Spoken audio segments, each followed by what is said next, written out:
memory remains, worlds falling away. Sons of me never are the fortune of the real. Come on, I sing out to wipe out all the traitors. The earth trembled as we gathered ashore for the lands we swore to hold, for our kingdom glorious.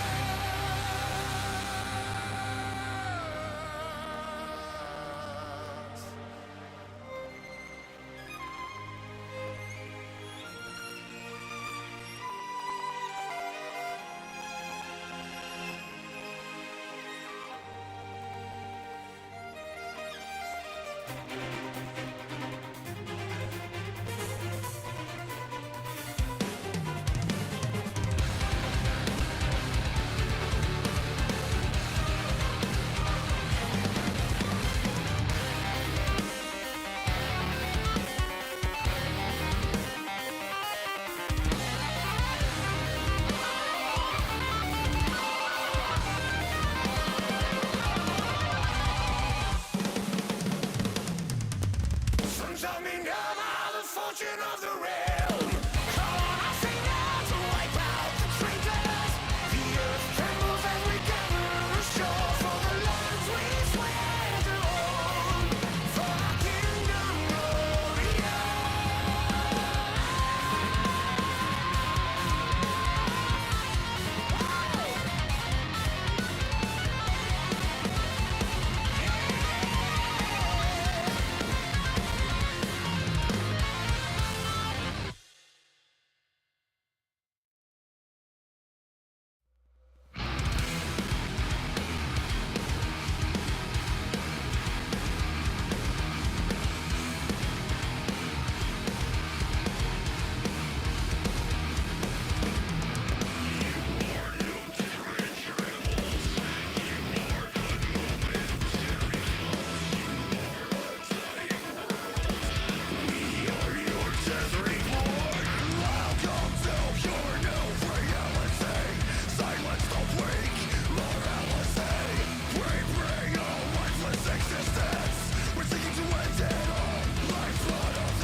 of pain. Vi sörger, vi sörger. Cold and empty, lifeless remains. Vi sörger, vi sörger. Fields of the fallen, blood-washed in rain. This cannot be all that will be. So you have torn this world apart. You came for our suffering.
nothing gonna relive. But a final stand, so be it. Gonna meet them in the fire. Come meet us in the open, 'cause we sworn to redemption. So come bring what you can bring. It means nothing but violent precision. So very unforgiving. Just like the tales of prophecies, just like the heart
stay and fortify.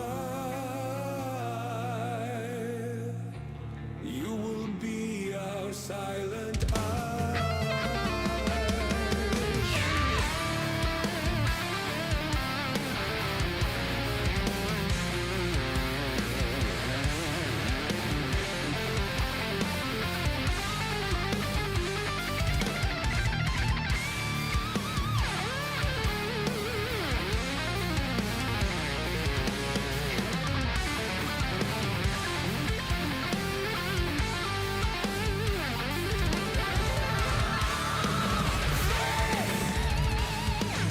Come seek us out. We will be there to give them reckoning. Oh, you shall wait at the city gates. You shall guide their way. You shall hear their coming steps. Hear our madness. For every soul they took away, we arm and take our aim. Bring down the fire like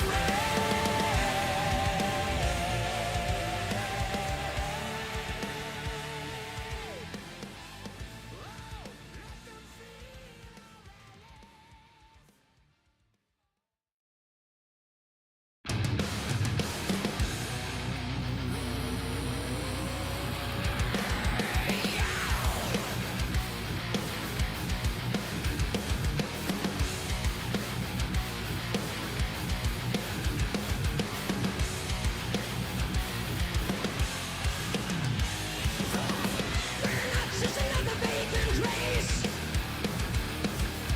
To think that we're standing in their way.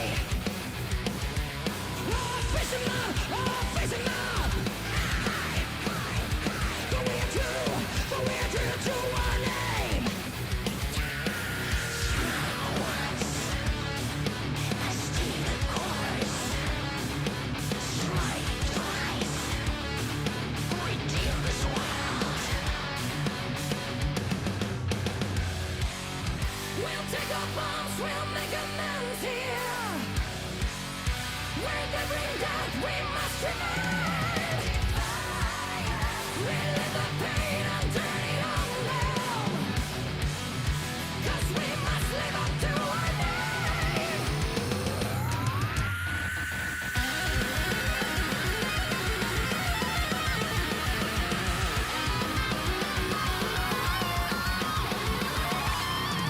$2 so intent on our red.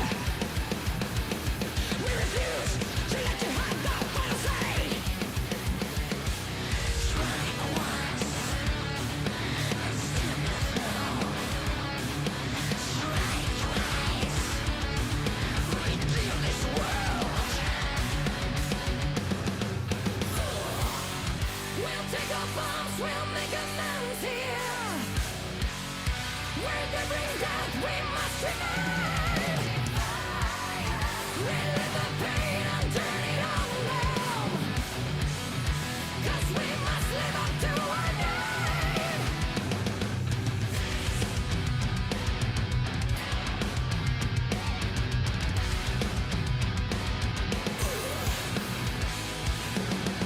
Strike once, we can't let go. Strike twice, redeem.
closer, burnt with the deepest red. Beneath them we look on. When they part comes the hatred they bring. Lost in the dark, we've come so far. Another step to rid the pain. Go and be counted till your last day. 'Cause only nightmares break their face. So stand upon these fallen lands and follow in our Father's plans. Yeah, until the end we will remain, and we'll hold on until our last breath.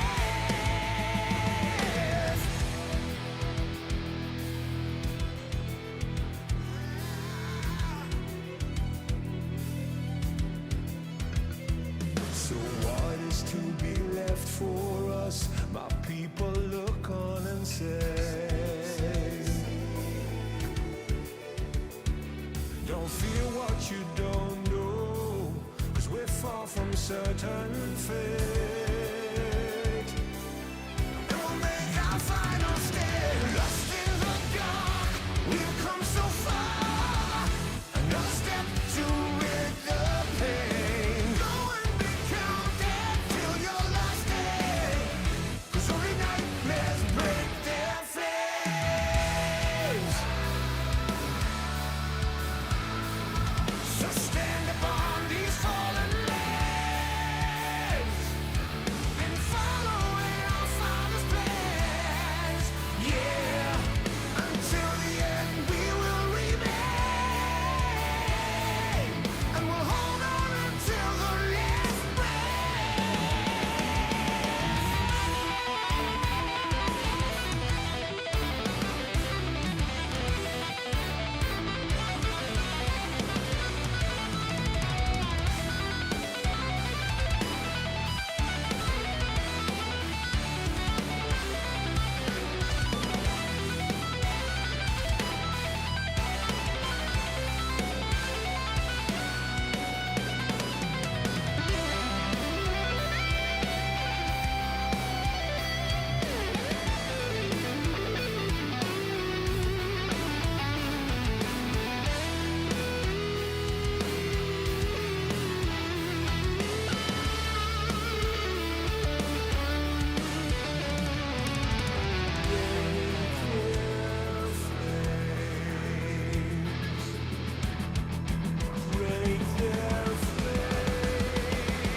So stand upon these fallen lands and follow in our Father's plans.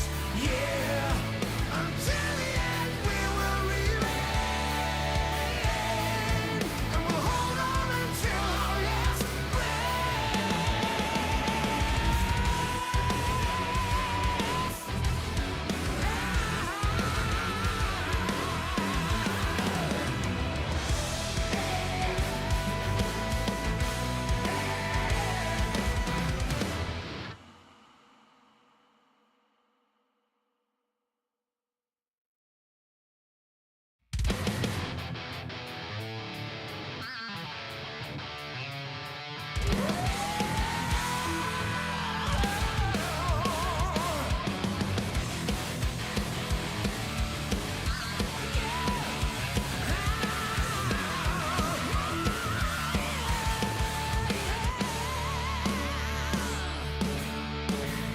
to the edge of death and back again. We've seen the walls come down, but here we all still stand. We're not afraid, we feel like the final breath.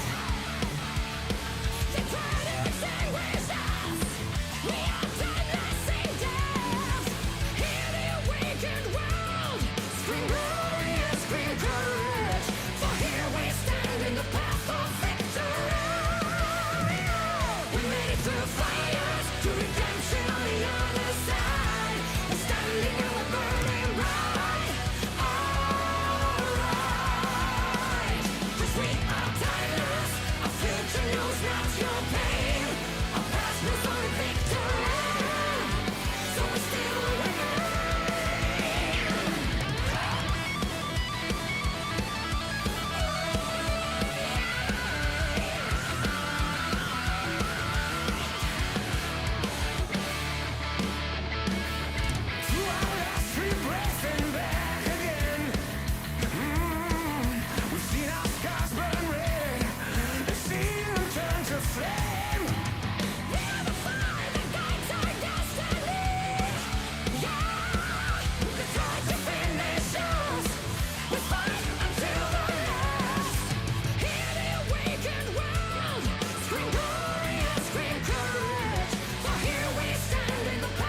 on the other side. We're standing and we're burning bright.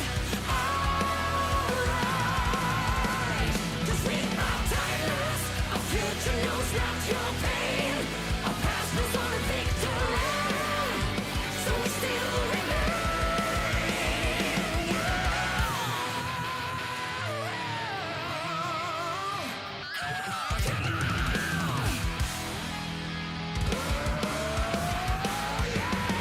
How many came to fight and die here? How many legions overcome? How many scars are left behind us? But there will be no rises.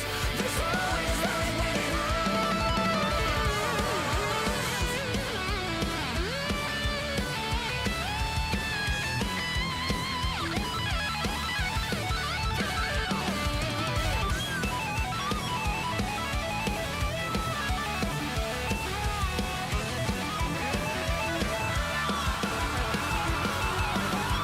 Hear the awakened world. Scream glory and scream courage. For here we stand forever from this day. We made it through fires to redemption on the other side. We're standing and we're burning bright. Alright, 'cause we are timeless. Our future knows not your pain. Our past knows only victory. So we still remain.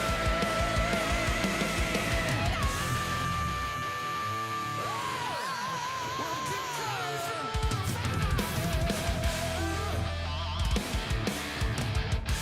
And we still remain. Yeah!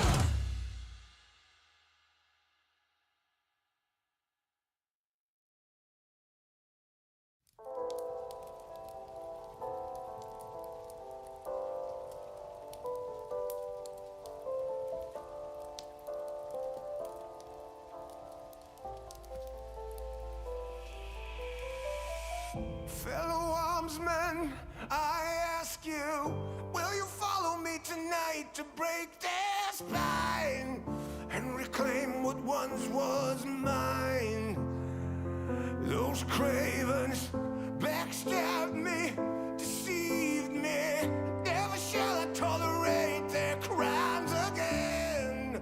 Now let the hunt begin. Oh, 7,000 souls scared and daunted, such a tale of woe. Not too long ago, this village was a golden scene of hope. Call down the reckoning to bring back hope and peace. Restore our Gloria to live forever. Bring down the dark regime. I know how to unleash eternal power. Lead us to order. I am the light bringer. Fellow warriors, I ask you, should my campaign come to an end? There's way more to avenge. Oh, 15 million souls living in this realm without much hope. Not too long ago, this kingdom was a golden state of hope.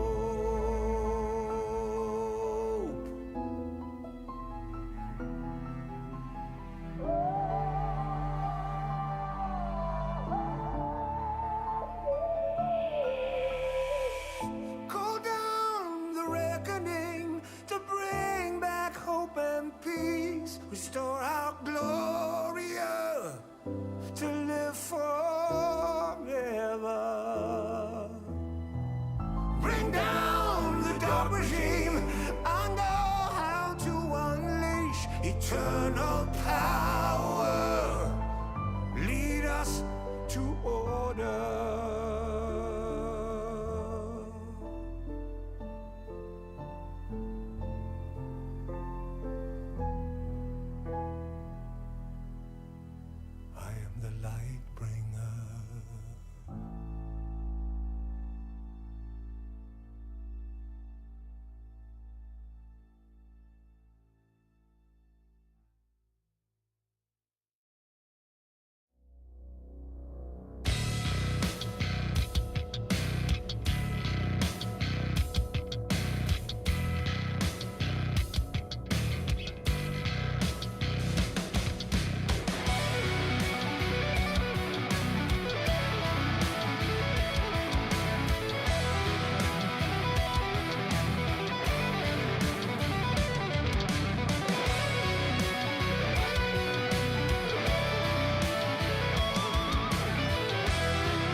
Fighting shadows in their haunting eyes,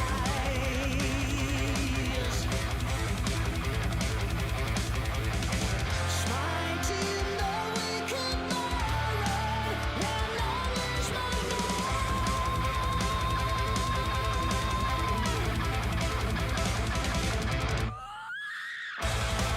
when we face our final hour in the darkest rift. Come on, everybody, I'll be the death of you. After channeling our power, your end will be swift. Now there's nothing in my way. You feel my deathly grasp.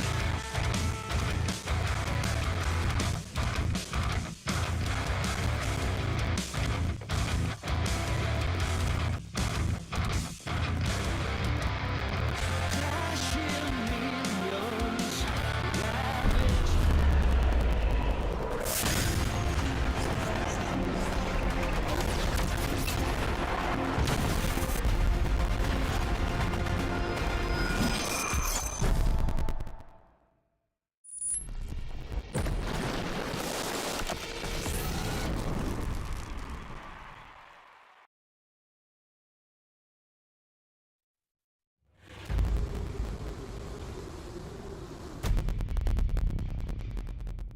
变革轰然来袭。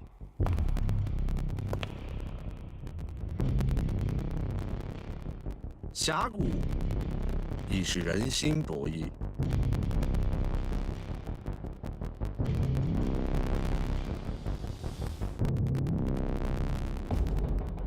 厉兵秣马，落子无惧。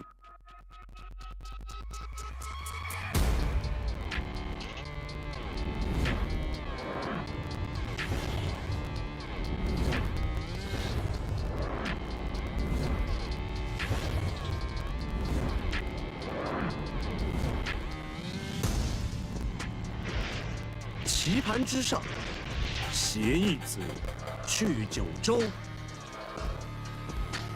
乾坤未定。这一手步步为营，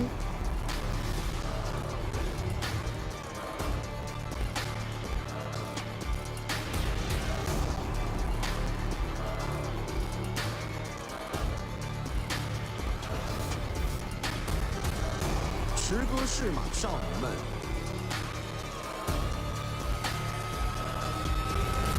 这个夏天，寸土必争。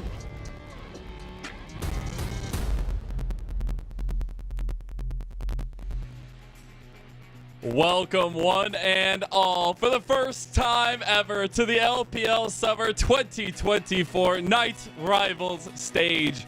We have some excellent competition ahead of us in the next 3 days, and it's going to be a ton of fun as you see Shanghai take place before you. That is where we do battle. I'm Mazel. I'm joined by Nymera, of course, and we're going to be kicking off this first best of 5 of the summer split.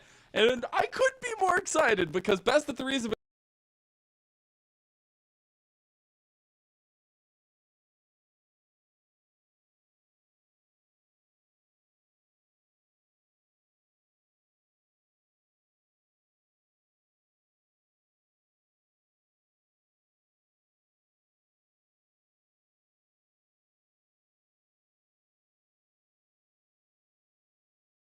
is the part that I'm so excited about, because I think the way that we've gotten here, a lot of the last ditch efforts we saw from some of the teams especially, and the way that we saw the last parts of the Rumble stage play down was really interesting. But we're going to take a look at the today's schedule, because we have one best of 5 ahead of us, and I think it is it's easy. an important one. LGD versus IG, fighting for an 8th position in the LPL Summer Split playoffs. And I think the matter of fact is, could be a huge moment for LGD, but maybe even a huger moment for IG.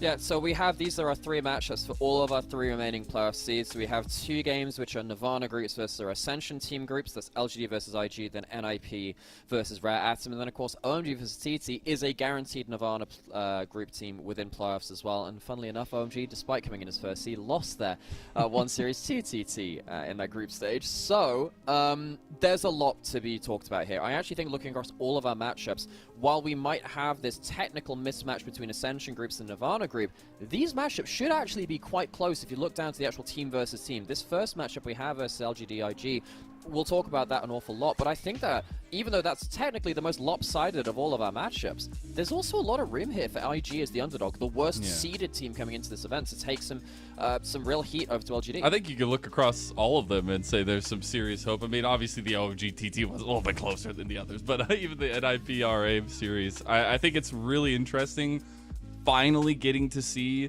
the Group Ascend versus Group Nirvana stuff, because there have been all those conversations about how strong really are LGD and NIP, and we're going to get that test here, and especially for LGD first and foremost, because this team, they've had some rocky times, but the best of times have been through their top trio so far this split.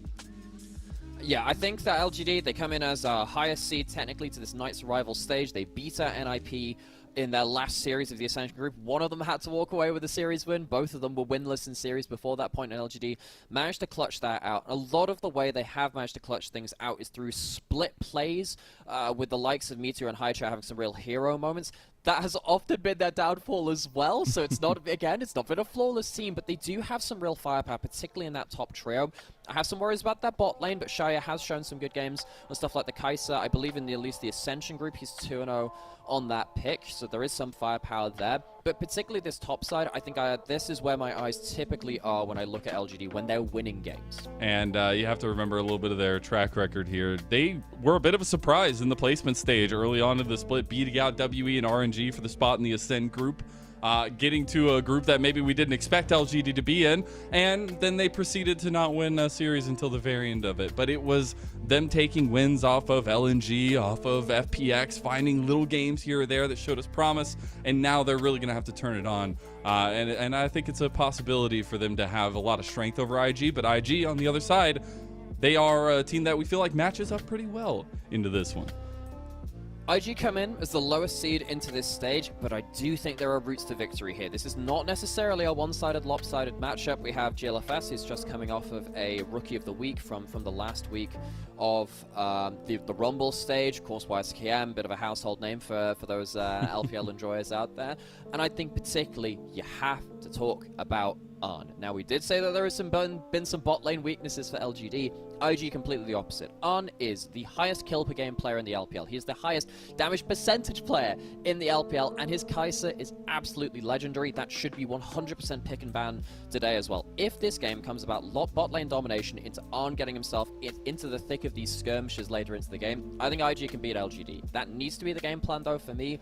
Arn, I've said this for most of this split, weirdly. Arn is weirdly in almost like a short list for MVP scenario because he is so important to this team. And I also think that Vampire has stepped up well alongside him to give a really good laning phase for Arn, and then also some of those big team fight setups are working well for him too. So I think there's some locuses of power here for IG. And unfortunately for IG's bit of walk down memory lane, placements did not go so well in Group D. It was the most chaotic group out of all of them, couldn't keep their heads above water, but then to finish out the Rumble stage, they ended up going on a 3-win streak. So we'll see if they can use a little bit of that to propel themselves here in this night's Rivals. Now, I do want to take a look also at this mid lane because we talked a little bit about the top trio. Haichao having been a big importance as well for LGD. Nani, a role swapper, but also somebody that brings a little bit of flexibility to that mid lane role.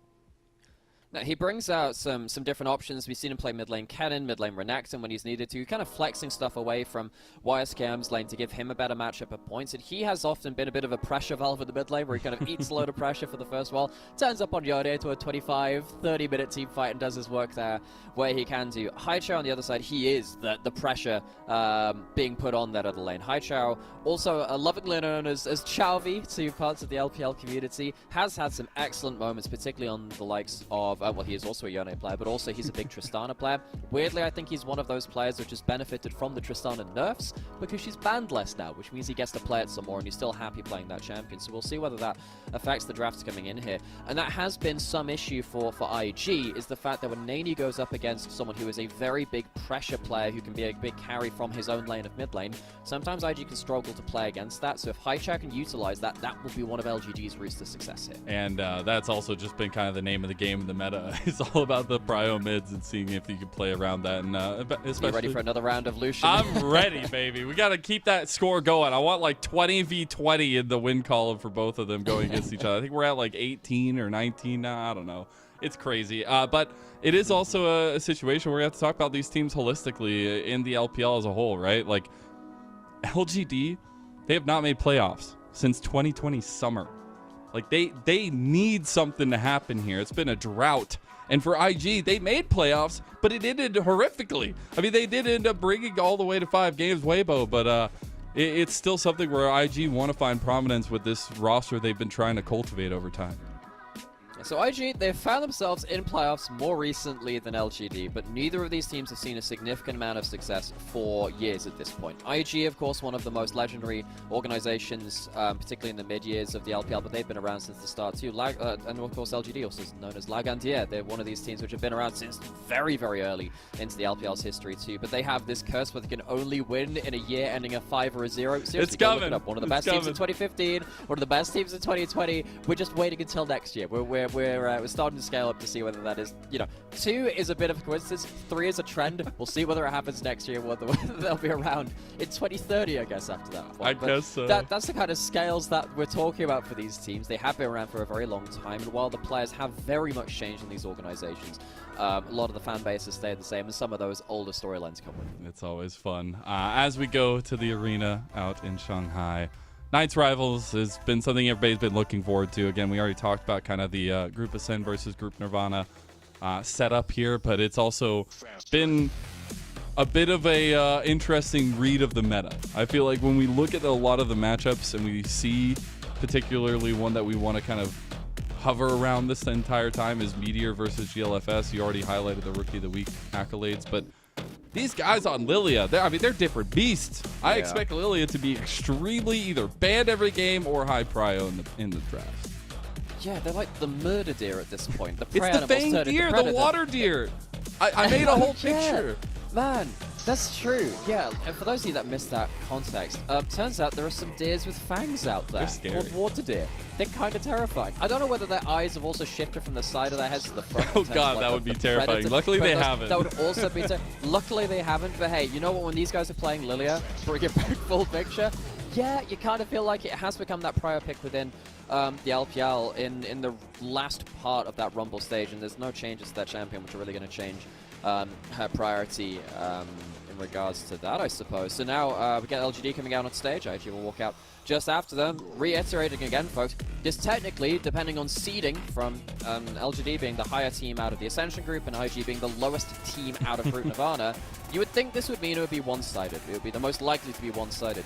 Given how these teams match up role for role, and maybe there being a mismatch in certain roles, this could be genuinely a very close series depending on how the teams are prepared coming into today. I also think you just have to lead into the chaos a little bit. I mean, the end of the Rumble stage had some very... We were literally going to the last day to find some of the seedings and stuff out, so I want to see what happens when your entire season is on the line. If you lose here in this best of 5, you are done for 2024. I'll see you in 2025 as they wave goodbyes. You'll head on to playoffs if you do win this one around, but I think it's also a situation where with the way that these teams have been playing, a little bit of the chaos. Oh, I love it. Look at the hair. Oh my goodness. Sorry, distraction. Man, you know, first we had Blue Cal for Thundertalk Gaming. What are we gonna have with this with like the proper magenta hair? That's cyberpunk as heck. That's incredible. Well, distractions aside, thank you. It is where these teams are looking for a little bit of solidity. I think we said already IG were on a bit of a spree to finish out their Rumble stage. They're going to have to lean over on this big monumentous accolade, you know, the Rookie of the Week that GLF has picked up. That Lilia conversation, we now lead a little bit further. And what happens if that's not available? Where do we see that proactivity come out? Where do we see the leads developed here for both these teams, honestly? So, that will be a question for draft, and this is the wonderful thing about best of fives. You can flip best of ones. You can sometimes just win best of three off of a good initial read on it because you only have one chance to change something after a loss. In a full best of five, you get a couple of chances to load some different ammunition into the chamber and see if that is any more effective against your opponent. So I'm really looking forward to this. I think best of five is where League of Legends really flourishes. As an esport, I think that you get this ability to see players under pressure, and 2 games are not enough. You can't even have the double tap now. You got a triple tap. That's even more difficult. You got to make sure that your prep isn't just one composition. It's not just one aspect you're pulling up against the enemy team and saying, oh, if we just played like this sort of lane versus you, this will work. That doesn't work throughout a full best of 5 more often than not. What do you do against Weibo then if it's Weibo tap? Yeah, how do you? That's true. Weibo are actually called Weibo tap. They're tap immune right now. This could to be... tap. So, They're only. I'm so. I'm so sorry for all Weibo fans out there. You must add an extra tap onto your name. It's best of 5 snap. Oh, disaster. No, but it is a lot of fun. I think it's a true test for a lot of these players. I think the way that we've seen this top trio for LGD grow has been nice, but I think they've also been in cases faulty and maybe at fault at throwing some leads and finding some situations where they have strong advantages and it just seemingly barely slips out of their fingers. So I'm looking for a little bit of that stabilization factor for LGD especially. Man, yeah, that's definitely something. This is where the perspective is genuinely quite hard because we've seen LGD play for weeks on end now against the best teams in the LPL, and we haven't seen that from IG. Now, I do think that IG have had their own struggles. Definitely, they've had their struggles. They're coming as the weakest seed here. They did get through to that, and there's an accolade for them. I think, given their expectations coming through from group stage, that is okay. I think this is, and now they have themselves a matchup where we can see them potentially even walking away with a win here, which is very, very good for them. But they've also had their own issues too. They've sometimes over-engaged in the wrong way. Sometimes they continually look for fights that they're not ready for. LGD, I think we'll now get to see whether they are a caliber of team which can punish that, whether they can play their own game as we get ourselves into the draft. Where is the Kai'Sa? Where is the Lilia on that ban list? Will we get both? Will we get neither? One of them's gone already. There's no way that we go all series without one of these going through. Okay, well, for the first game at least, we'll take them off. It is both those big power picks, but then we also look at the secondary picks, some of the other ones that we've seen cropping up, the Yone, the Braum, also Leona is going to be on there. LGD on the blue side, though, I'm very, very curious what they want to go ahead and first pick, especially if there's some of these utility ADCs still available for them, because I think that could make the top side of the map shine. Well, with the Shyvana Golem, which by the way is being played in kind of an AP Bruiser type in the jungle right now, it has risen to promise within both the LCK, but it started really in the LPL from what we've seen. I think that means Corki first pick, not unlikely for LGD. It has been a huge pick for Haichan. You don't have the Yone, but they go towards the Ezreal instead. Safety for Xiaoya, maybe trying to cover up some of the weaknesses of this AD carry, which has had some rocky days here for LGD. That's the thing, though. Can you stay safe is maybe the question that IG are going to be begging here, depending on what kind of matchup they want to go with. We have seen teams willingly kind of going with a little bit more softer matchup on the bot side to lean on some of those objectives, but maybe on taking advantage of this bot lane matchup a little bit more. I do love the Tristana here for that prio mid. Yeah, so we still have Haicho with the possibility to pick something like the Lucian or the Corki or the Zeri. You can kind of choose your flavor of the month there from AD carries. On the other side, Misfortune gets through for Arn. Misfortune has been very, very popular in the LPL too. It is lane dominant, and Arn on a lane dominant champion is a bit of an issue for LGD, because that potentially leans into one of their weaknesses, which is that 2v2. They lock in that Rumble for Birdall. They don't have any setup right now. They really do need that to lock some of these longer range carries of the Tristana and the Misfortune into those big ultimates.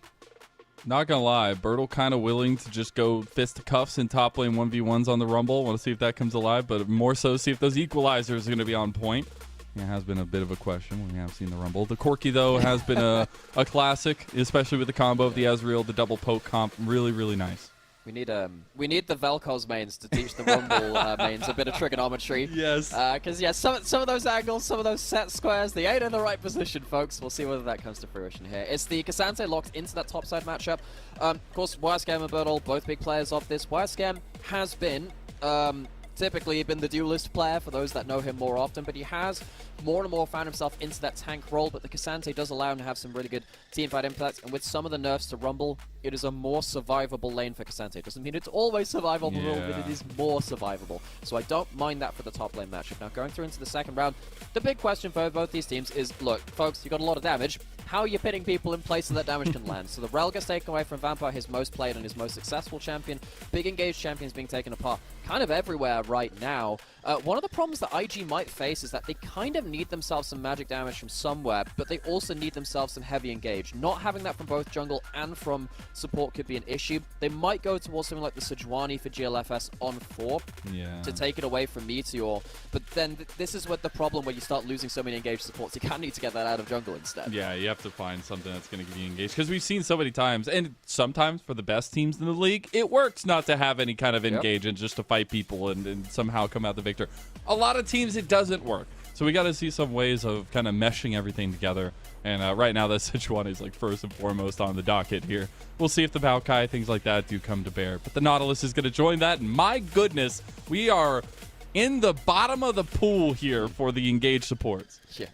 Rakan's the last big one I can think of, so that is likely to get locked in. It's lane dominant. It's one of Blitzcrank is many things, but he ain't doing that AoE CC in the way they want. I think Rakan on 4 actually makes a lot of sense here for Vampire if he wants to go towards it, because Ezreal Rakan's also a good duo on the other side. Vampire has played a game with the Maokai. The Maokai is also a flex pick. I am surprised they're passing up this Rakan. I think that's probably quite an easy lock-in for LGD. If they go towards Sejuani, Rakan now, that feels like a good duo to close things out. And it gives you just so much lockdown and also mobility from your jungle support. It means it's really hard for you to get locked into a lot of those hard CC as well. I wonder if Renata at all comes into the conversation. Support. But there it is! There it is! Oh no! You called it. I do love that IG might be playing with a little bit of that flexibility to finish out here. We'll see if it does end up coming true. Rakan was the last bastion for engaged supports, seemingly at least, that are relevant here in the patch, and it will be locked in for LGD.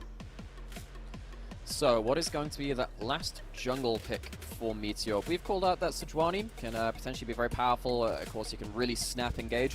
What this means for LGD, right now, if they lock in something, even with just the Rakan, Brand's okay with this too. You have really good snap engage. Brand can go for that first pick. I wonder if I would have preferred that Sejuani, but the Brand, we've seen how much damage that can do in the LPL, but you just kind of bounce things off of a diving Maokai or a Cassante and just burn down that Let's so go! The last pick is actually the Blitzcrank. Has been a decent answer into the Rakan in the past. You do have that Maokai, which is going to go into that jungle now, which will be most of your engagement. Now you have the X Factor. If you win the bot lane and you catch out a struggling 2v2, Xiaoya and Jin Zhao, you can then start blotting out Fog of War across the map, and the Blitzcrank can be a pick champion. This is a lot of individual agency for Vampire. He's had a tough year, but he has started to build on that. He's got himself some MVPs recently too. So now eyes on Vampire to see if he can be the creature in the night, and that Blitzcrank in the Fog of War to make the difference. I love it because, again, like you said, he's had a bit of a checkered split, especially even checkered year, I guess, as a whole. But he has turned it up a little bit here recently, but they are giving him tons of agency on this one. It'll also be at least the first recorded competitive play for him of the Blitzcrank. Obviously a little bit of a shorter time stint in the LDL, but here we go with a really, really heavily emphatic composition for IG that they need the big combos. They got to pick people, but they have a lot of sustained damage for themselves, where on the other side, LGD feels a pretty stalwart composition that we've seen time and time again. There's just a lot of power picks there for LGD, and they should be happy with a lot of them. So we set this up before. This is an elimination game. It is also a qualification game for the playoffs. Our first best of 5 in the LPL for summer. But this matchup should be close. Potentially top-side advantage for LGD, potentially bot-side advantage for IG. But you know what? We can say potentially all we want. All that really matters is how they play here and now on the Rift. We're getting into game 1, so go ahead and pop a squat at the round table here. We're going to be getting ready to go with the Knights rival stage for the first time here at LPL Summer 2024. It's going to be LGD versus IG. Game 1 kicking off now in Shanghai.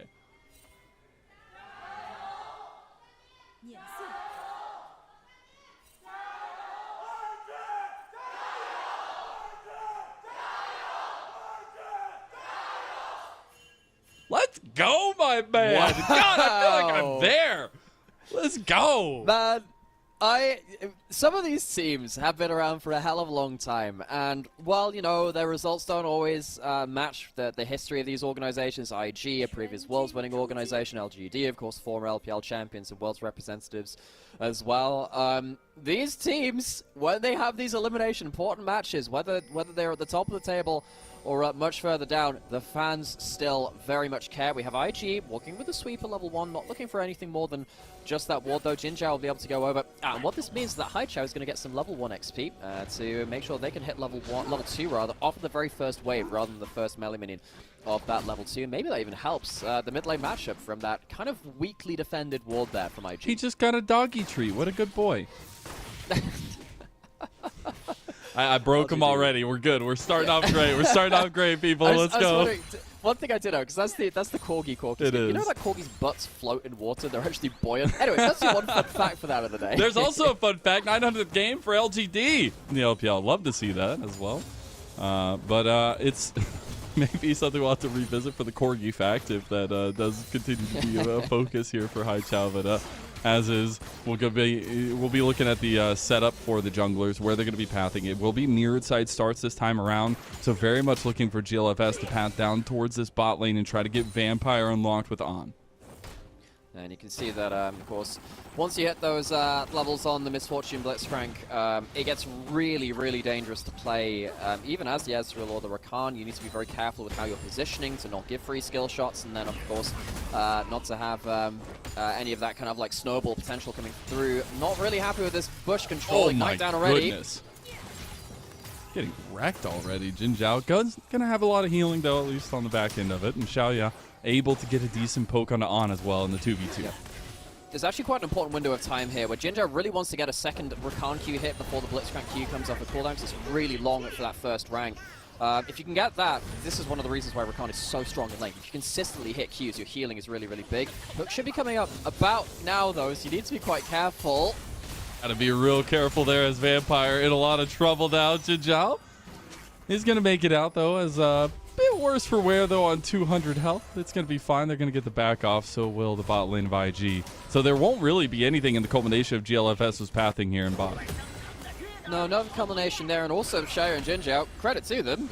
They deal with the first Blitzcrank hooks of the game. They don't use any summoners. Arn uses the flash, Vampire uses the ignite, and despite us kind of looking towards that bot lane as a point of strength for IG, especially Arn, it hasn't really come about that. Now Meteor maybe can make an influence on the top side. A little campfire on top side maybe coming up here. YSKM going to be burning. Does flash out, though. Not going to get stunned just yet, but the burn might be enough. The Harpoon not going to hit, but the Flame Spitter, you don't need much aim with that one. Birtle gets first blood for LGD. GLFS, he's in a lot of trouble. He is surrounded by LGD Sharks, and he will move his way out towards top as TP does come out from YSKM.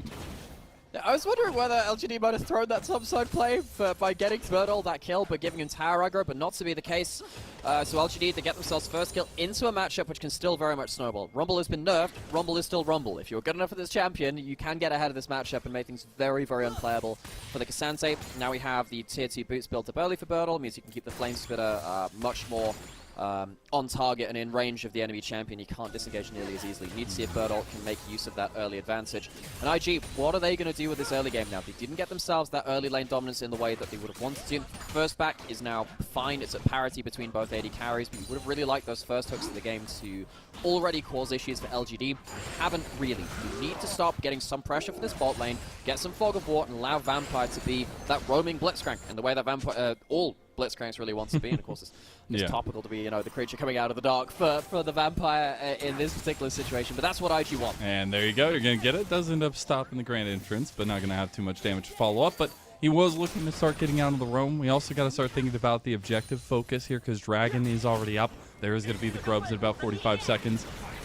Something else I wanted to think about is we have seen traditionally recently for the Rumble and topside, once you get a little bit of an advantage up there, especially a little bit of gold given, it makes it that much easier for your composition to play out this early game. And LGD are going to be loving that early advantage for Birdle. Yeah, I think that's been the case with a couple of our lane bullies in topside for this meta. I think it really applies to Cannon, but yeah, look what Rumble can do with a slight advantage. One gang, Wiseman's missing XP, now there is a play on bot side, Ignite dropped again. Vampire is hovering around trying to get it, does end up getting Xiaoya. GLFS does connect, Bram smash back, Xiaoya getting low, and he will go down to On. So IG get gold right where they needed to. Poor wave positioning for LGD. They didn't have the jungle on the same side of the map, and Vampire ends up comboing up with GLFS for an important kill. We have criticized Xiaoya and Jinzhao for some of their laning and their weakness in some of these key moments, and Nige end up pouncing. It took a little bit longer than potentially we would have expected, but it's still a kill, and it's a kill over to Arn as well, so that Misfortune is going to get a lot of that gold. The Dragon goes over, while the top side is kind of focused on by LGD. I know you have the wave advantage here. You think that maybe that would have worked. Vampire actually, I believe, gets the knock-up onto the cannon, so not great mechanical plays there. Relies on GLFS to bail out the play, so yeah, I think that goes to show how poorly positioned Xiaoya and Jinzhao were, that you can miss the flash Blitzcrank knock-up and still get away with that. Yeah, unfortunately, Xiaoya paying the price for the poor positioning in bot lane. But that's not where LGD is strongest. They're strongest together between Birdle, Meteor, and Haichao. That's what we've known so far from their split. And they'll be leaning towards that now. Jinzhao also getting out onto the map here. This is great for what we know of these teams. This should lead to hopefully a very fun game where we have Birdle with an advantage on top side, and moreover, the top side having advantage for LGD, as you've been saying. But then IG having on ahead of the game has that first kill for his team as well. So it's top side versus bot side in terms of the resources and the leads right now. Of course, the objectives mirror that too. We've got the Grubs over towards LGD, and then the Dragon over towards Invictus Gaming. I really want to see this be really scrappy after this point. Arn getting towards his level 6 right now, potentially being set up for by his team with a good enough Narkile. I want to see this be really, really bloody, and I want to see both these teams with their individual advantages start to throw their weight at the other team. That's what I'm wondering, if we do get an uptick of aggression at level 6 here with these comps, because you have a lot more go buttons, obviously, you have a lot more damage to follow up, but these are also compositions that are really willing to go to 2 items, 3 items, and find those big power spikes before they are willing to fight.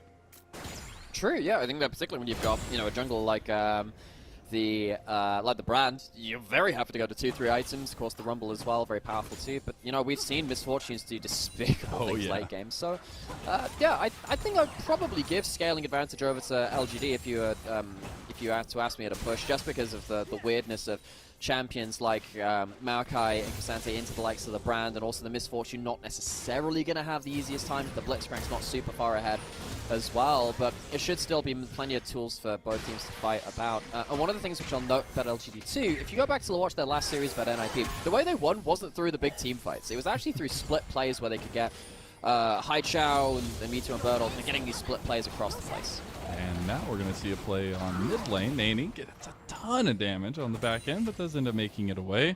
Still does have his flash available, but no TP, so no real bailout. Now one Vampire, he's looking.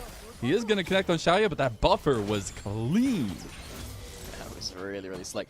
There is a really bad timing window where the hook connects but doesn't stop pulling you yet. Your E goes through and then you get pulled back anyway, so you can mess around with that buffer a little bit. It can be. If you time it just wrong enough, which has happened from time to time, and sometimes that happens when you're under more and more pressure, you can get the worst of both worlds when you use the E and you still get caught. Nady really getting punished under this mid lane as well. Haichao being doing well in this early laning phase. This is partly the Tristana nerfs coming through, where you can't take as confident all-ins versus the Corki anymore, because it's 15% attack speed down per every rank of Q, which is nasty attack. It means that already Corki had a decent ability to outtrade Tristana. We've seen solo kills go both ways. Now suddenly with, yes, 30 base HP down on Corki, but some really big stats down on some abilities of Tristana, and then of course the Q also casting mana as well.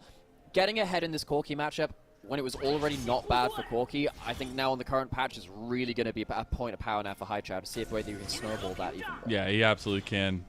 Use that priority very well. I do love this, though. We're going to bail out from IG. I don't know who they contacted, who they called, but they got some reinforcements coming. LGD looking to switch up their top side maybe here to match IG, as they've brought on and Vampire up here. Try to get a little bit more of this lane pressure around these grubs. So, now we see whether IG can get themselves a pocket of vision. They're getting themselves good fog of war right now, where they can use this Blitzcrank. Blitzcrank is not a traditional engaged champion. A bonus for him, for Vampire, is that there's no Merc Treads on the other side for LGD. None of them are built up. Maybe Jinja goes towards once we can be the one person that can maybe tank up a Maokai also or something like that. But right now, IG not able to hang on to this fog of war. I thought they would have put those wards down and looked for a big hook. They're not in position to do so. Now Brand gets to go towards these grubs. There's going to be joining Birdle. There's a return TP. They got what they came for. They're already having the 4 grubs. Mites have been secured. They're getting flanked. True Shot Barrage coming across, though. Damage going down, though. Birdle coming here as the cleanup crew. Big bullet time, but LGD, they've got more numbers here. And YSKM finally counts of 1, 2, 3 and has to back away. He's in a lot of trouble, though. Birdle trying to chase him down. Does have the Harpoon Flame Spitter licking at YSKM at the back, but Birdle, he can't find the final one there. LGD end up coming away with body bags aplenty and all 6 grubs. Batten down your hatches, because it's grub again. Yeah, we're going to get ourselves the Tyranid Hive fleet coming to play here on Summoner's Rift. We'll have a bit of a crossover episode. This is a weirdly set up fight from IG. I think if you're going to play around this, you need to play around your initial wards and don't let LGD claim that vision control back. Look at this fog of war. They already have those important things. And because when it comes to these grouped up fights, the Blitzcrank doesn't give the same value as that Rakan. The Rakan gets a 3-man combo. Yes, they die, but they also tank the Blitzcrank hook, so no one else is tanking that, and they get themselves huge CC for the equalizer too. IG, this is just not the way you should approach that fight. They went a little too late and they're punished for it. And now you have lasting damage done because the siege is going to be difficult to deal with. IG looking for a pick, though. Kitchen Jiao, there's too much CC, and they're going to take him out. It's GLFS who gets him and the Dragon. So 2 stacked up for IG already. If you want a textbook definition or examples of how to use the Blitzcrank versus how not to use the Blitzcrank, yeah, the first fight at Grubs is how you don't use the Blitzcrank. You just play straight down the front and you just have a better support and engaging do more value than you. And then the way you play it is by using your Fog of War and look for those split picks. Does a really good job to catch out Jinja there. Sadly, it is just the 1 kill and it's not going to lead to a huge game-changing moment. They'd already had that Dragon, so all it is a little bit more golden pocket. And you'll take that for sure, but it's sadly not what they would have wanted. If they could have had that around the Grubs, where they could have played just a little earlier, you could have had it all, IG. You could have avoided Grubageddon, you could have had your cake, and potentially eaten it too. But LGD, as it stands now, yes, they will be up against that Dragon Point, but I still think they're pretty happy with the overall strategic split of the objectives. We are getting the first item spikes here, and big importance is that Birdle is up almost 2,000 gold on YSKM now in the lane itself. He's had a huge CS differential, and now will be trying to scoop up as much of that remaining gold in that lane as possible. And having him strong, having him on Leandri's already going to be something to think about when we get to these latter 5-on-5s, as we know both these teams are trying to look for. So that's where I want to look at options for IG. They are going to have Blade of the Rune King, Bloodthirster now for their double carry comp. They are going to have the Leandri's complete for GLFS as well, so they'll have some of those tools available themselves. Yeah, so they have a lot of damage now in the members, which have those strong 1-item spikes. They do need to make sure this game is set up well for Vampire, though. And I will say at IG, I think that they have evolved as a team in terms of their ability to... Okay, not going to force the flash there. I was wondering whether Vampire would be punished there. He's got jets. IG needs to make sure... he does, and they're just oh, they're on cooldown. Hey, chill. Come on.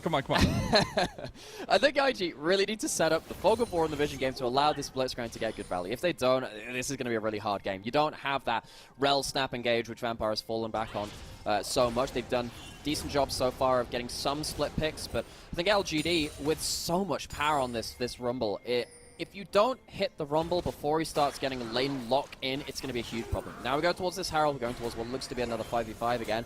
IG will struggle in the 5v5s because they don't have that Rakan. They have that first pick, but it's not going to be the same value as Jin Zhao, bringing that big multi-man knock-up and charm combo. That turret play count is not what you want to see. GLFS kicking things off here, though. Jin Zhao trying to make his way out. Does get a big charm. Bullet time coming over top. He will end up falling again to GLFS. Vampire getting hit pretty hard there, but they gave up the Rift Herald for that. So some standing gold going to be on the map for LGD. So this isn't, again, great for IG. You don't have an objective elsewhere on the map. You did get chunked out as well. Because they use so many ultimates on that pick, they can't really contest anything else. So what this means is that LGD, they can walk across the map, they can get into their lanes now without being afraid of big Maokai ultimate. The big combo which IG are playing around is the Maokai into the Blitzcrank hook. We talked about setting up for the Blitzcrank around the split picks. Of course, the Maokai is a huge part of that, which kind of has gone unsaid up to this point. Problem is now, if you're using your big playmaking tools to get a single kill instead of the grubs, instead of the Herald, you're losing turrets like this. There's still a Herald to be used. It wouldn't surprise me if LGD set up for a really big mid lane play at some point. So, you know, because they have the Herald and they do have those grubs, and of course they're well on the way now towards their 2-item spikes, where they have the double tiers being stacked up from Haichao and Shaya. That's going to be a huge problem for IG, so they need to make sure that they don't allow the map to fall out of proportion too quickly. If you lose your outer ring of towers without fighting them too much, it's so much harder to set up that vision control, which we've been saying is very, very important for this team. Yeah, I mean, you've already lost first turret bounty there to LGD as well. Also, poor Wise Cam, he literally just completed Koenig Rooker and walks out there to Haichao, gets half his health taken off of him. He's like, bro, come on, where's Fertile at? Show me where's Fertile, man. But it is all about this. Wait, this is magic damage? He's on the old, obviously on the old patch of Corki. Yeah. But it is also seeing if LGD are going to want to push the tempo with this, because they do have their double Trinity Force, double Leandry spike here for LGD. They're twinsies today, but they have the Rift Herald here if they want to play towards mid with that, and it looks like that's going to be the case. See the GLFS and Vampire around here. There could be a defensive Maokai, but I don't think they want this fight. YSKM could teleport in for a flank TP. In fact, there is a red ping. They might go towards this. How's going to get the charge? I don't think the tower's going to die. Are they going to try and defend this? There's the grass. They might go in. Bullet time connecting. They're going to go for the re-engage with Jin Zhao. Nice one. Flame Spitter is burning them alive. As GLFS still burning, not going to go down just yet. YSKM was on a big flank with his TP, but he can't pull it off because they've already lost their bodies, so they will lose their stacking advantage of the Dragon as LGD take full control. Yeah, this is just a better strategic play from LGD. They use that Herald at the right timing to get themselves, one, the big ultimates out of IG, but then two, the tower and a lot of the HP away from IG too, so they can't contest around this. This is another Maokai into Blitzcrank combo. This one's better because somehow Shaya gets caught by the Maokai into the bullet time, so loses half his HP for free, and yet this fight still goes poorly for them. They still lose themselves the flash on Misfortune. LGD are very happy trading Rakan for all of the ultimates of IG. Later into the game, when there are more items, that's going to be harder because they will kill Jin Zhao with a lot of damage to spare. But for now, they're happy to do this because they're also getting objectives at the end of this. This is a valuable 0-4 on the Rakan. He's actually dying for a good cause as it stands right now. You can't do that for too much longer because the damage will be really insane later on. But for now, it's fine. And I think we're seeing that it's really difficult for On to just sit in place and pop a bullet time down if he doesn't have a big front line in front of him. Because you have so much reactive damage that you can put down for LGD as well. So you got to really watch this position. A guy that we've propped up to be the carry, the guy that if IG are going to win, he is going to be the guy you have to watch for. And now he's looking at his second item on the SimF. And him and Nani have a large mountain decline here against LGD, who have slowly carved out about a 3.6k lead. For those of you that missed us talking about some of the stats from Arn earlier as well, and we're not saying this without any backing, he is the highest damage percent. Hang on a second, we have to stop for that. Okay, Hook's missed, we should be fine for now, but Jin Zhao does have oh no, he doesn't put up the ultimate. I was wondering if he'd pull the trigger. Anyway, look, back to Arn. Arn, highest damage percentage player in the league, highest kills per game player in the league, also 4th highest DPM. This guy is an absolute monster when it comes to a team, which is a middling to bottom tier team. This team has been very much carried by the scruff of the neck by this AD carry, which is why we focus on him so much.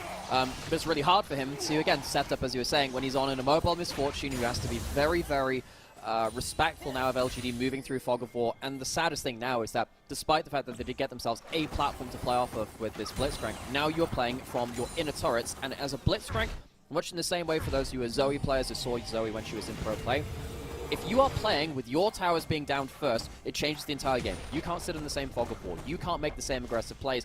And you can't make the enemy team scared of you because they know where you are, or at all times. They're pushing it across the map. They get the wards down. You're playing with map tanks enabled against they're going to punish Bertle here. He does have the main quantity of gold, but the flash gets him to safety. They'll try to punish with the turret. They've already lost all 3 of their outer turrets before this, though. So it's going to be pity prizes for IG as Hai Chao is putting on his best construction hat for his doggo, and he's able to find so much gold on IG's side of the map. Xiaoyu also using those 6 grubs as well. Make sure he can keep hitting those Qs onto minions, getting himself as many Ws onto the tower. Those essence fluxes very much helping the tower killing. 6 grubs, man. 6 grubs. This Dude, is what he took changes the whole thing. game. What a good Whole boy. thing, 6 grubs, the Triforce, and a very helpful Corgi, lest we forget. Hai Chao getting a whole load of gold, and now suddenly IG, they make this big power play towards topside, and they get, what, a flash in a tower? It's an outer tower, though. It's not the same as this huge chunk on inner tower. It's not the same as a inner tower going down. Baron is now spawned. Now this is where IG can maybe look to make a really big comeback, but the question is, how can they do that now when they are behind so many big combat sets? The 2-item spike for these 2 carries is now online across the board, and I do think that LGD do have a bit of an advantage there. The big telling question will be whether IG can get free picks with the Blitzcrank. If they have to use the Marco and the Blitzcrank hook, I think they probably lose because I think the follow-up from LGD is going to be too heavy, and they miss their first attempt there. It's just so difficult because we literally laid it out plain and simple. This top trio is what gets LGD a lot of their advantages, and when you see that both solo laners have an over 1,000 gold lead, right, and Meteor even has his own advantages on the rallies now, and On doesn't have necessarily the big spike you'd want just yet, it's difficult to think about IG finding a way back into this one, but they rely on a lot of these team fight setups. They're going to rely on these this time ticking by for them. But LGD, we've seen they've been pretty proactive so far, which is really nice to see. And it's been, what I appreciate about LGD is this heads-up decision-making to say, all right, Jin Zhao, you're tanking the ult, you're tanking the hook. We're taking See you somebody. on the other side. But at least, it's something which I referred to this year in LPL, because I feel like it describes it quite well in terms, and you know, I'm a huge fan of rugby union. It's the kind of the traditional sport which I grew up with. This is full contact League of Legends. You know that hook is hitting someone, so you go straight into it head first. You just say, okay, you hit me with the hook at the Mark Ultimate, we're going to all-in you at the same time. And you don't let the engage happen for free. You throw yourself at the enemy team while they're using their tools on a teammate who, realistically, can't get any more value out of that play. Yeah. If Jin Zhao is the one who's getting hit with the tackle first, you're making sure that the teammate's going to fall up really heavily beyond that point. I think LGD have been quite heads up about that to make sure that they're getting good value when the hook's landed. Well, I was going to ask Ref Nymera to set us up at the line of scrimmage here in front of the Dragon, but it looks like IG want to give that one up this summer. They're not here to play ball. I'm not sure I'm quite as big on my American football. The head contact as the flag drops here. You're doing You great. have to move your 4D chest in this way, and we're going to go from this playbook. That's about what I Esports understand pose. from American football. We're just going to throw everything in there. It's a smorgasbord. We're throwing more dragons the way of LGD, though. They'll stack up 2 ocean dragons in a row. That's going to make some of this damage a little bit harder to stick onto LGD, but they're really nicely putting a stop to IG's stacking here. You see that LGD, they're playing well around using the mid lane push at the same time as the objectives are coming up. Nani now is pushing towards top side, but it's not as easy to push him when you don't have any grubs. You shouldn't be walking there, Jin Zhao, buddy. Come on. Oh, yeah, you can't get out of that one too easily. Luckily, he does, trade almost all of his health bar for it. Doesn't burn any summoner spells. He's good. Reset gonna come out. Does need to be a little bit careful of that, because that's a little bit of a symptom of what can happen later for IG. Okay, alright, Celestial Opposition really helps. Not having to blow the heal as well is very important there, so Jin Zhao gets an Ignite for free. That could have been a bit of a problem, though, because if you lose your Rakan, there's a lot of your setup gone for LGD. So, while we said there's been a lot of value from LGD, kind of buying through the Blitzcrank, kind of initial pick opportunity from IG, you do need to get value on the other side of it. So the fact he gets away there spares the blushes a little bit. Now, LGD, they've got themselves their last couple of backs. Well, almost 3 items coming in from Hai Chao because he's taking so many inner turrets. LGD, they do need to be a little careful. They do have a lot of gold on Hai Chao, but On is still on, and he's still got a ton of gold. So LGD needs to be very careful when they buy into the big fights. Uh-oh. Why is Cam? He just really wants the turret. He's going to all-out Bertle and try to get away. He's taking so much damage, though, and he's going to be so slow. No! Why is Cam? He knows you well. Bertle takes him down for a solo. Yeah, you should know me. More like, who asked? Bertle just does not care about this guy in the top lane. Says, you're not going to take that turret. You have no grubs. I can kill you before it goes down. YSKM tries to open up the map a little bit, but Bertle, with this huge lead, guns him down. He has teleport as well. Got He him can again. recall Ginger Court again. They get him this time, maybe. All the summoner spells there. Grand entrance out and able to get GLFS there with the rocket as Haichao claims that's a GLFS. problem. They might even look for more pressure here. There's pings already onto the Baron. They're starting it up. That's a problem. You have bullet time, but that's about it. Vampire has a hook, but he has to go through the Baron. This should be being burned down. Double Leandri's burning us through. Oh, it's going down so low. They've tried to do something. Desperation pull, but it's not enough. Bullet time on the back, but it's not going to be the damage you're looking for. And now LGD, they're the ones looking for. Meteor went out, but now it's the big buster shot back. Nane, he can't hang. His red hair will be a signal of death for him as YSKM goes down too. And LGD are showing the significant difference here as they are just chasing IG down. LGD have just been one step ahead across the map at all times. IG have been trying to open up the map and they've just been denied. The Baron goes over with 6 grubs. This is going to be the base being broken open at bare minimum. They might even go towards more than that. They have 6 grubs. You have double AD carries. It's long death Holy times. They can even cow. go towards the Nexus turrets. LGD are not messing around. You gave them a little bit, and they're going to take everything here. They are onto the turrets. Need to be a little bit careful. Have a bit of a siege. The first Nexus turret going down. LGD, they're looking to put the hurt on IG. They say win streak who coming out of Rumble stage. This is going to be our 8th seed as they take game number 1. LGD only won a single series in the Ascension group, but they were still in the Ascension group, and sadly, IG left feeling a little bit grungy after that one from the Nirvana group. They are the lowest seed heading into Nice Rivals. We have set this up as a series where they have routes to victory, maybe being able to snowball through that bot side. That just was not the case. LGD masterfully dealt with that Blitzcrank and the way that IG were trying to play through that pick combo, and they got good value every time that first pick was attempted from IG. This was a good strategic game from LGD.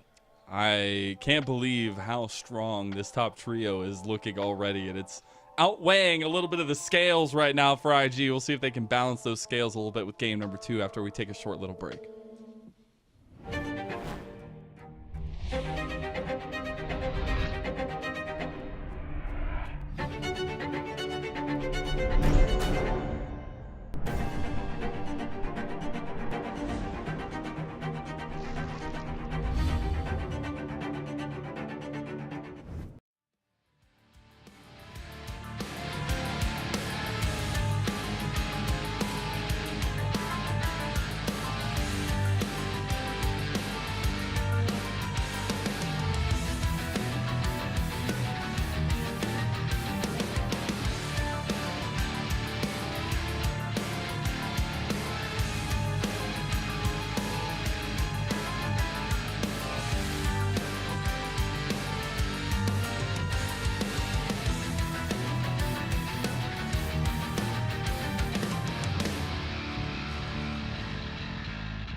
You will stay and fortify. You will be our silent eye.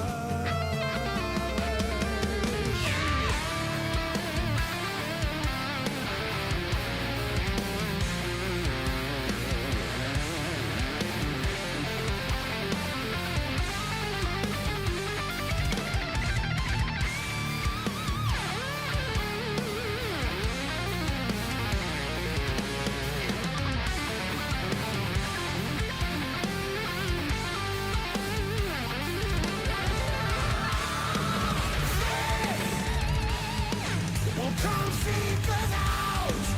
We will be there to give them reckoning. Oh, you shall wait at the city gates. You shall guide their way. You shall hear their coming steps. Feel our malice. For every soul they took away. We arm and take our aim. Bring down the fire like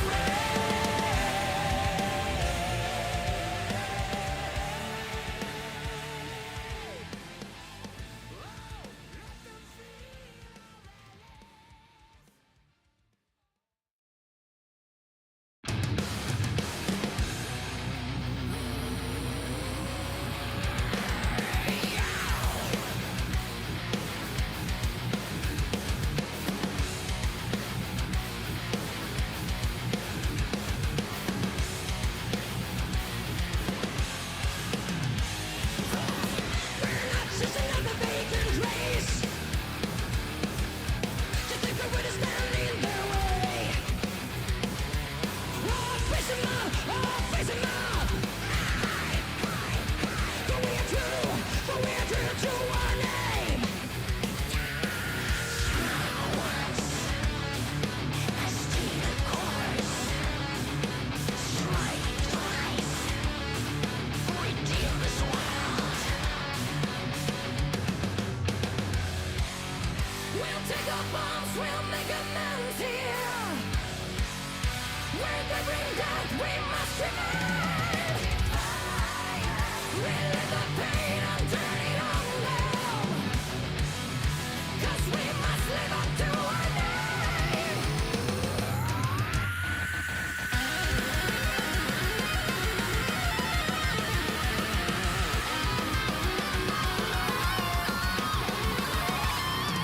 To those who intend on our red, we refuse to let you have the final say. Strike once,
Welcome back, one and all, to the Knights Rivals stage of LPL Summer 2024. I'm Mazel. I'm joined by Nymera, and what a game one it is.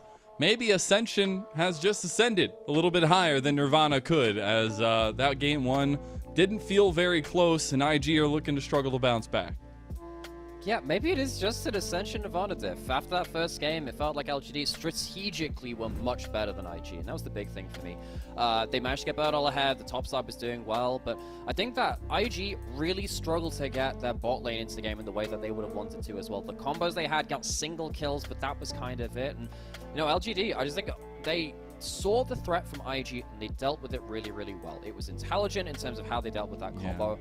And to me, now I have to look at IG and say, you have this bot lane advantage in the TV2, potentially as well. We saw that work out against Xayah and Jinzhao early into the game. Can you find yourself a strategy, play this again, or play something different that can actually walk away with that? Birdle walks away with the MVP, huge individual advantage. I'd like to give a shout out to Jinzhao. I think he tanked those hooks and got good value in the fights, but he did have a funny scoreline, so Birdle walks away with the MVP. Yeah, I think Birdle deserving of praise. I said it in the cast, but we've seen where Rumbles get a little advantage, even one kill going their way, and they're able to snowball that lane or find strength no matter what. And I think Birdle represented a ton of exactly what we wanted for LGD tonight. That top trio is so important for them to find wins. Stability elsewhere needs to happen, and if you get these leads, if you get these advantages, it makes your playstyle that much easier. And we said from the draft, they had an easy executable comp, and they did just that. So on the other side, those answers, what we're looking for, play towards bot side, maybe get a little bit more proactivity from the jungle to get down there and actually find some action there.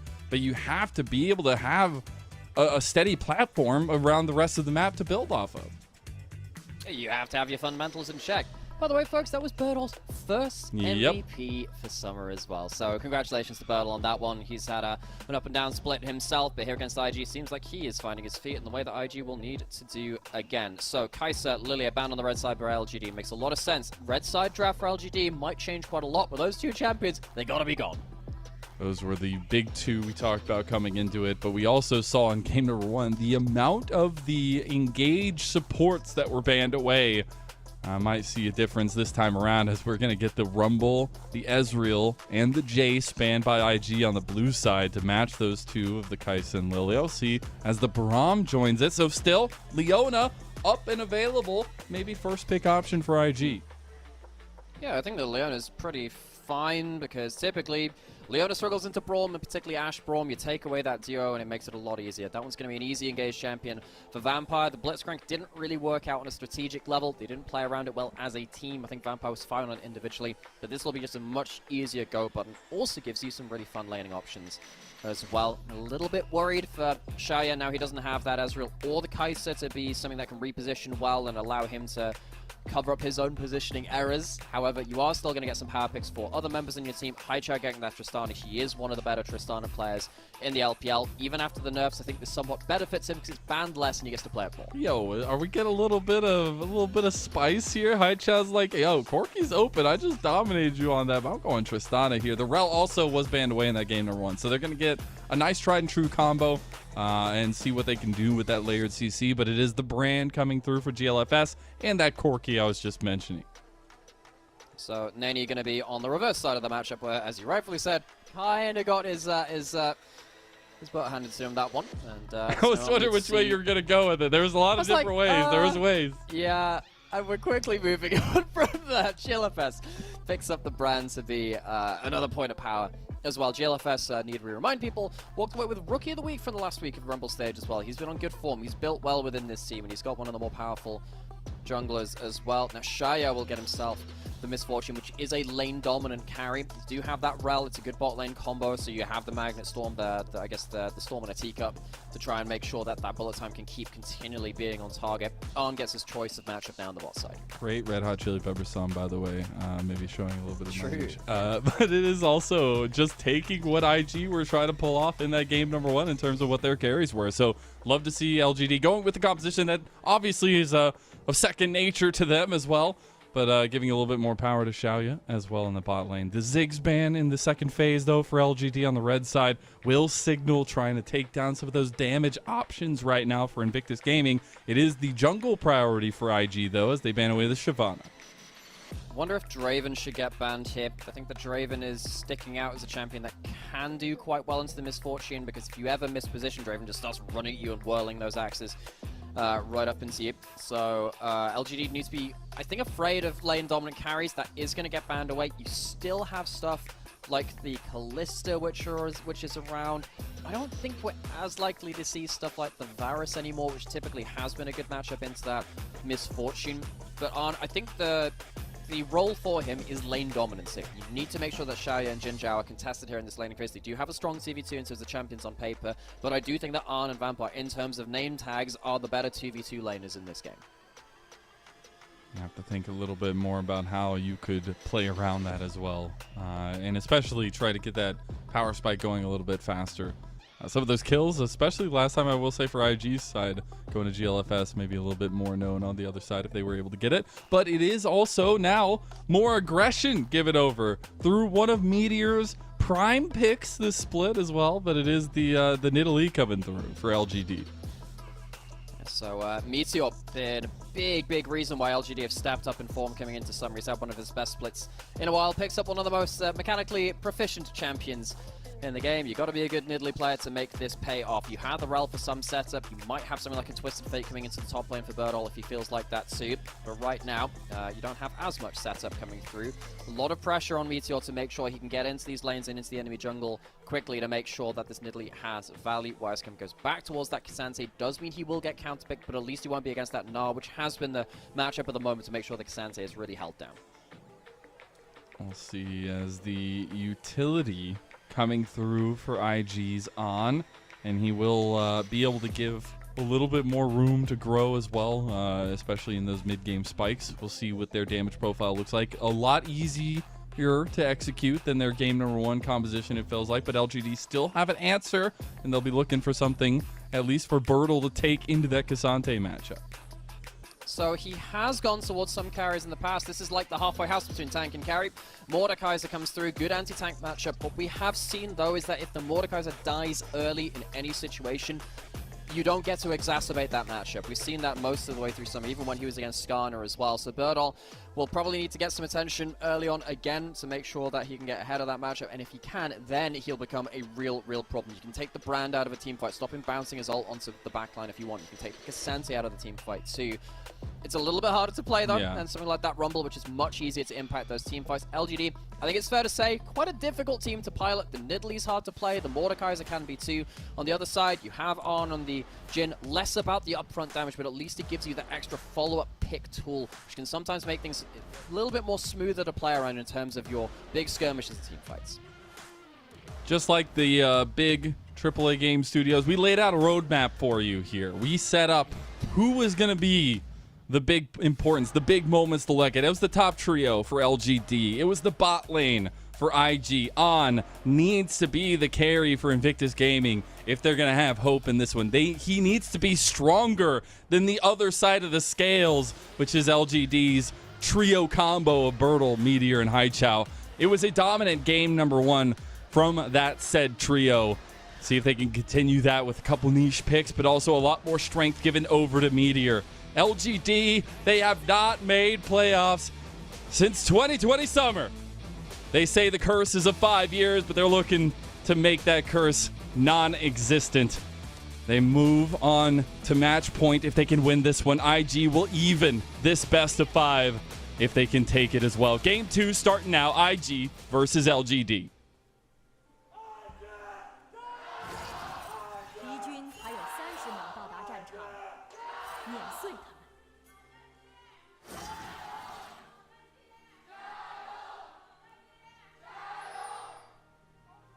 Yo, props for following up the LGD chance.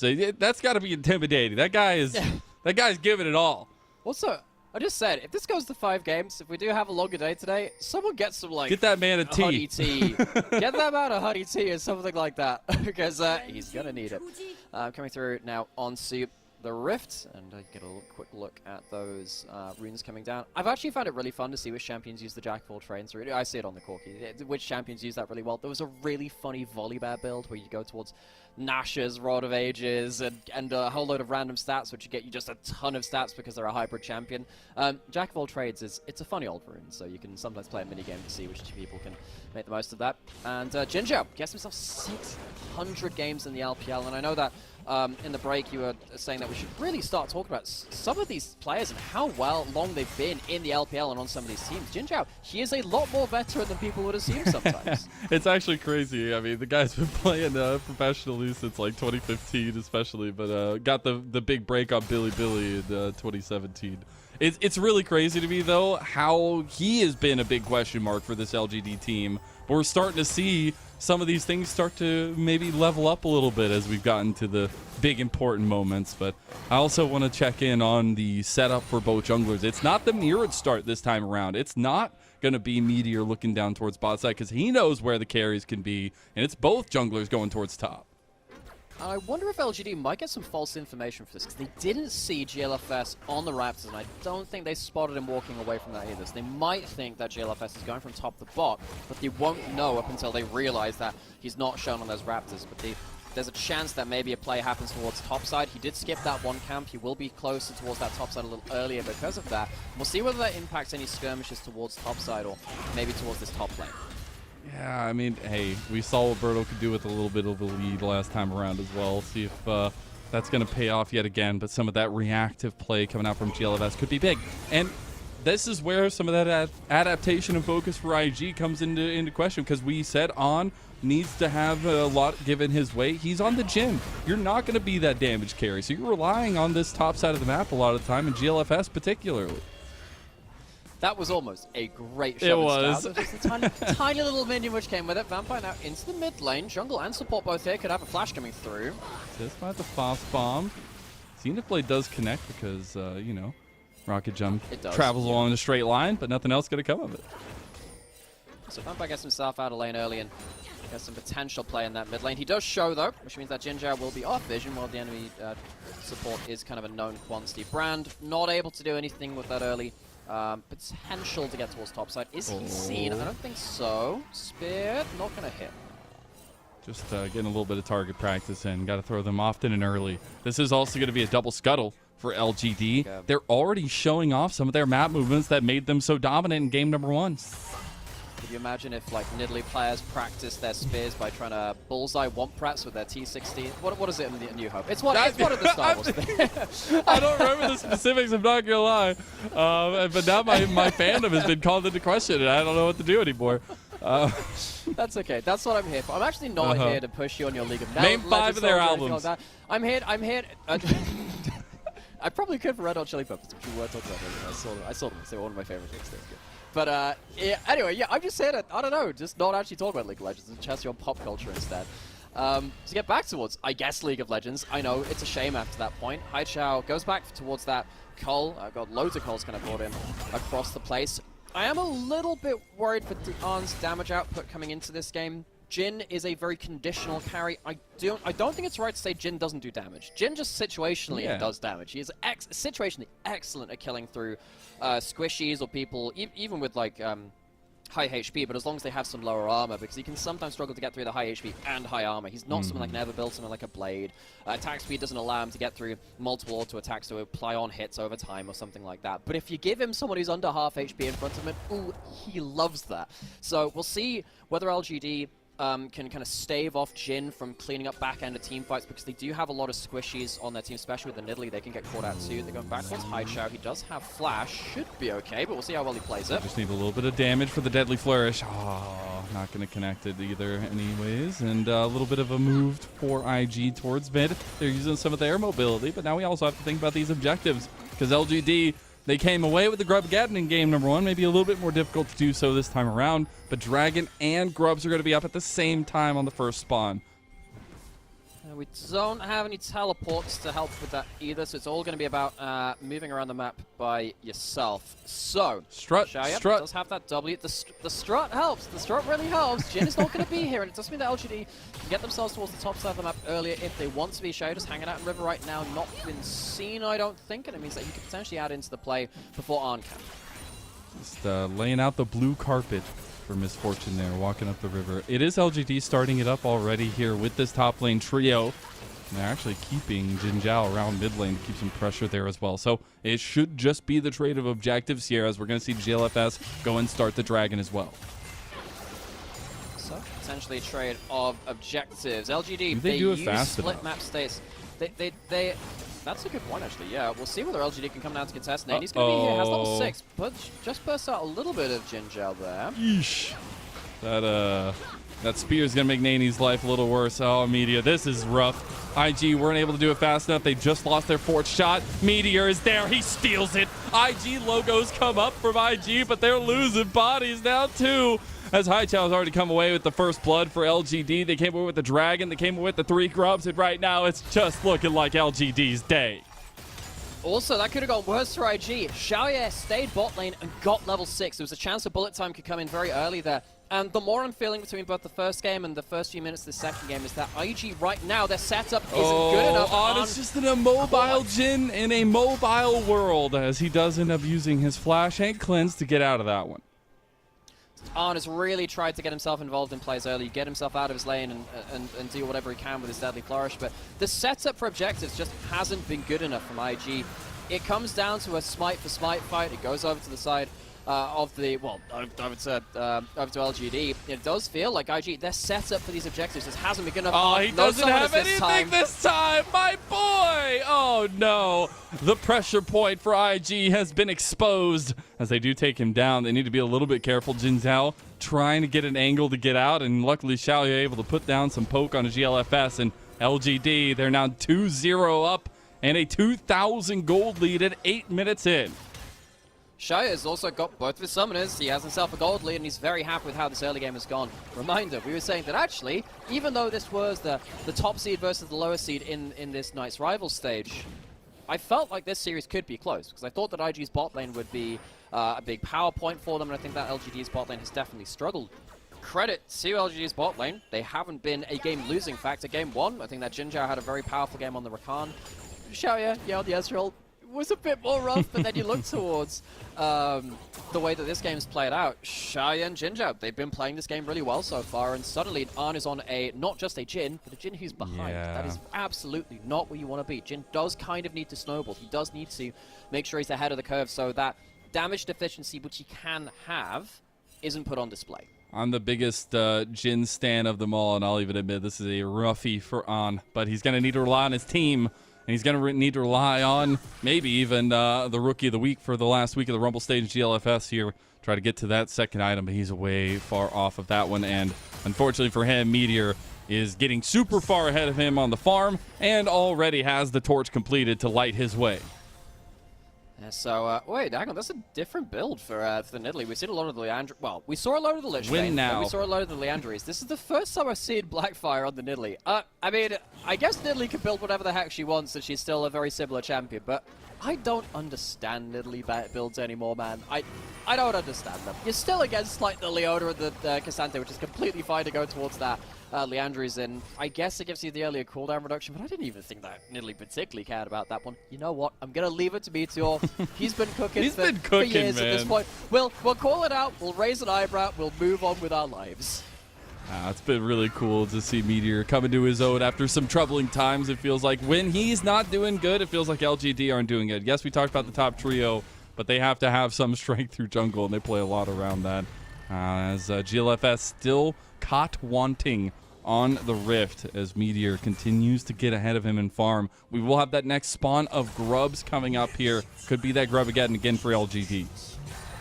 She could be. Resets coming through from Jin Zhao, so he can get himself onto the map a little bit more powerfully and get himself a refresh of whatever he wants as well in terms of wards and his next item coming through. But yeah, LGD, they're getting themselves onto the map fairly effectively. Haichao has the teleport. He can go down towards bot side, wave clear through that. He can respond to a top side play when he wants. Vampire does have 6, and Haichao is not running a cleanse because he's got the mid lane teleport, of course, so there was a chance of something happening there, but when you've got a cold stacking Jin, it's not necessarily screaming early damage to me, so they choose to call that one off. It's going to be a long while there, my friend.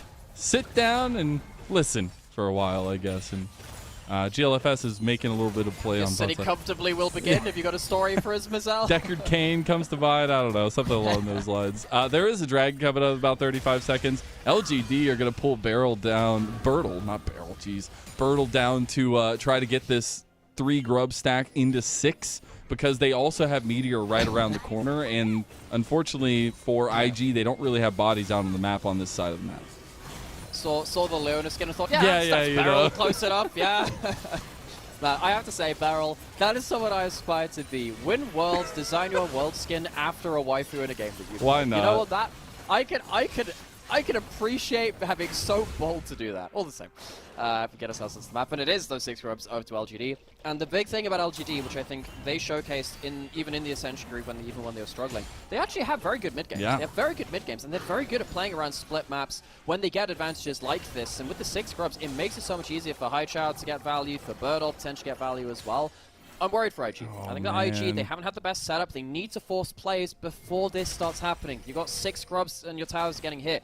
You're already behind in gold. You've already lost those early objectives. You don't have early dragon stacking. This is not how you can allow this game to go out. You're losing another dragon. IG, they do have good scaling. They do have good pick potential. But you can't just let the game fall away from you. This is just... We've talked about this before. This is Safari League of Legends. They're watching the wildlife. They're not doing anything about it. They're here as spectators. They're not actually interacting with the map. And I don't think they can do that with this comp. They have to be proactive. They have to find some sort of life on the map, especially with the Jhin in the composition. Now LGD just feels super confident to move into the enemy jungle, especially with how far of a lead Meteor has already. Still, not a first item completed for GLFS. He did stop off for the boost just to make sure. But IG struggling to keep promise in their own red side jungle right now. And you have to think there's also going to be more objectives to contest, more bleeding for IG to have. While all this is happening as well, we kind of wait to see what kind of impact Birdle can have on the game. He's just a little bit ahead of YSKM right now. If it stays this way, I think IG are happy with that. I think Kasante can absolutely have a stronger teamfight impact than the Mordekaiser. And it's much harder to have a teamfight impact on the Mordekaiser than the Kasante, which can shunt someone into a wall and just drag them off for the all-out through a wall as well. So I guess that's something for IG. They might just be biding their time for that first big fight of the game where hopefully you can have a bigger impact from the Kasante and maybe someone like that Jhin, which can stand behind the bullet time and out of range of that champion. But I'm just getting increasingly worried for this team. I don't like seeing IG struggle to pull the trigger like this. They stuck around for that. They stuck around for that early dragon, and they got punished for that one. And they've given over the 6 grubs. This is not really what I want to see from them. Maybe this is just a bit of a follow-on effect. Don't think they can really catch Kinjo, can they? No, I don't think they can. They got a little bit of a class from Nani, but yeah, Highchild's right there to answer. And unfortunately, he has an item advantage, which I guess you can say a lot of for LGD. As they are putting a lot of presence up here. You got to remember, if we were looking at the map, IG were the ones that were redeploying up here, bringing everybody this way to try to contest this one. They can't even step foot over there, even though they have the Scuttle Crab vision. So, IG, can you force its way into the river again, or are you just going to be doing a bit more of a safari? They want to get involved this time. Let's go. That is a bold TP, and YSKM's in there like swimwear. Big bullet time. Going to be stopped. Chaoya flashing over there, though. You got to look at the fight, though. IG getting split. Birdle has caught off the rest of them, and now LGD reforming around YSKM like an amoeba, and he will become one with LGD as they take the Rift Herald on top of it all, just like a cherry on top of a cake. Yeah, IG thought they were being flanked, but they were the ones being enveloped. Arn can't influence the fight. Vampire's here, but I think he might just get caught. He's just a Jhin, man! Come on! He tries to cleanse out of the slow. There's nothing to be said there. And LGD, they are looking down the barrel of a perfect game right now onto IG. Yeah, I thought it was, 3 strikes and you're out. I think it's 4 shots and you're out for this one, though, and courtesy of Arn. Arn just can't get involved in the play. Xiaoya, bold, my friend. Bold positioning like that, but he gets value out of this. I think actually Xiaoya's positioning kind of baits IG into a bit of a weird engage. Birdle gets the kill onto GLFS, and we did say, hey, what value is this Mordekaiser going to get? Apparently, quite a lot if you stop the Brand getting the big value through that fight. And once again, LGD, better setup for the objective, play out the fight better as well. IG, they are behind in so many fronts in these first 2 games. Luckily, it's a best of 5. They might get another chance after this, but you do not want to be immediately, as the lowest seed in this stage, down against it at the earliest possible opportunity. And that's such a shame because We've known this team can be very creative team fighters. I think particularly Arn is a player which I've sung the praises over and over. They're going to teleport onto the side lane now, see if they can get something back. All right, Bertle, he does not have the ulti available. This is just going to be a classical 1v3 in the alcove, and he'll slowly but surely go down, giving the kill over to Nani. That's big. On the other side of the map, though, LGD are responding, trying to get a push into the tier 2 with Haichao. You know, old Mordekaiser with his ult and the mini dragon, he would have won that. Sadly, new Mordekaiser, he's not used to such things. He used to be able to 3v3, not quite so much now. Bertolt does go down. He had great impact in that last fight, but just overstays on that side lane. It's something that you actually highlighted before the series, that yes, LGD, their top side, very, very good, and they can win a lot of games. Sometimes they do get a little bit lost on the map, occasionally too, despite the fact that they have good upper ceiling on how they play the side lanes. They're not without their flaws either. And Bertolt just there showing that, you know, we like their side lane play. It's not perfect though. It happens. There was a reason why they were at the bottom of the barrel for Group Ascend, but we're seeing that at this point that didn't matter because Group Ascend just seemingly has that strategy. At least LGD are showing us that so far. And I think that's been a nice surprise where IG were the ones coming into this series with a hot hand themselves, finishing off their Rumble stage very strongly. But LGD have quelled that very heftily, and we are already on second items for Haichao and for Xiaoya. So, LGD, they do return to the scene of this crime. They'll get themselves that turret as well. Make sure some minions are denied there as well. Yscam walks up, tries to do something about it, and does nothing. Actually, the Herald is summoned bot side as well. Nady doesn't have teleport. You can't make it down here. GLFS, Vampire, they're on top side as well. I think LGD, again, showcasing that they're just a step ahead in terms of how they want to play out the map. This Herald will probably lead to a full tower on this bot side, especially with Haichao being so powerful. That's even more gold. And the mid lane as well. IUG trade a top lane outer turret for 2 inner turrets in the other lanes. This is just LGD. He didn't even get it. Better macro team. He didn't even get it. He has to wait for another wave and try to force it over on Bertle, but Bertle might have enough strength to just kill him. We'll have to see. This whole play was LGD using all of the map strength while they knew that the entire time they just can pull back to the dragon and get a soul point. What a map decisive move from LGD.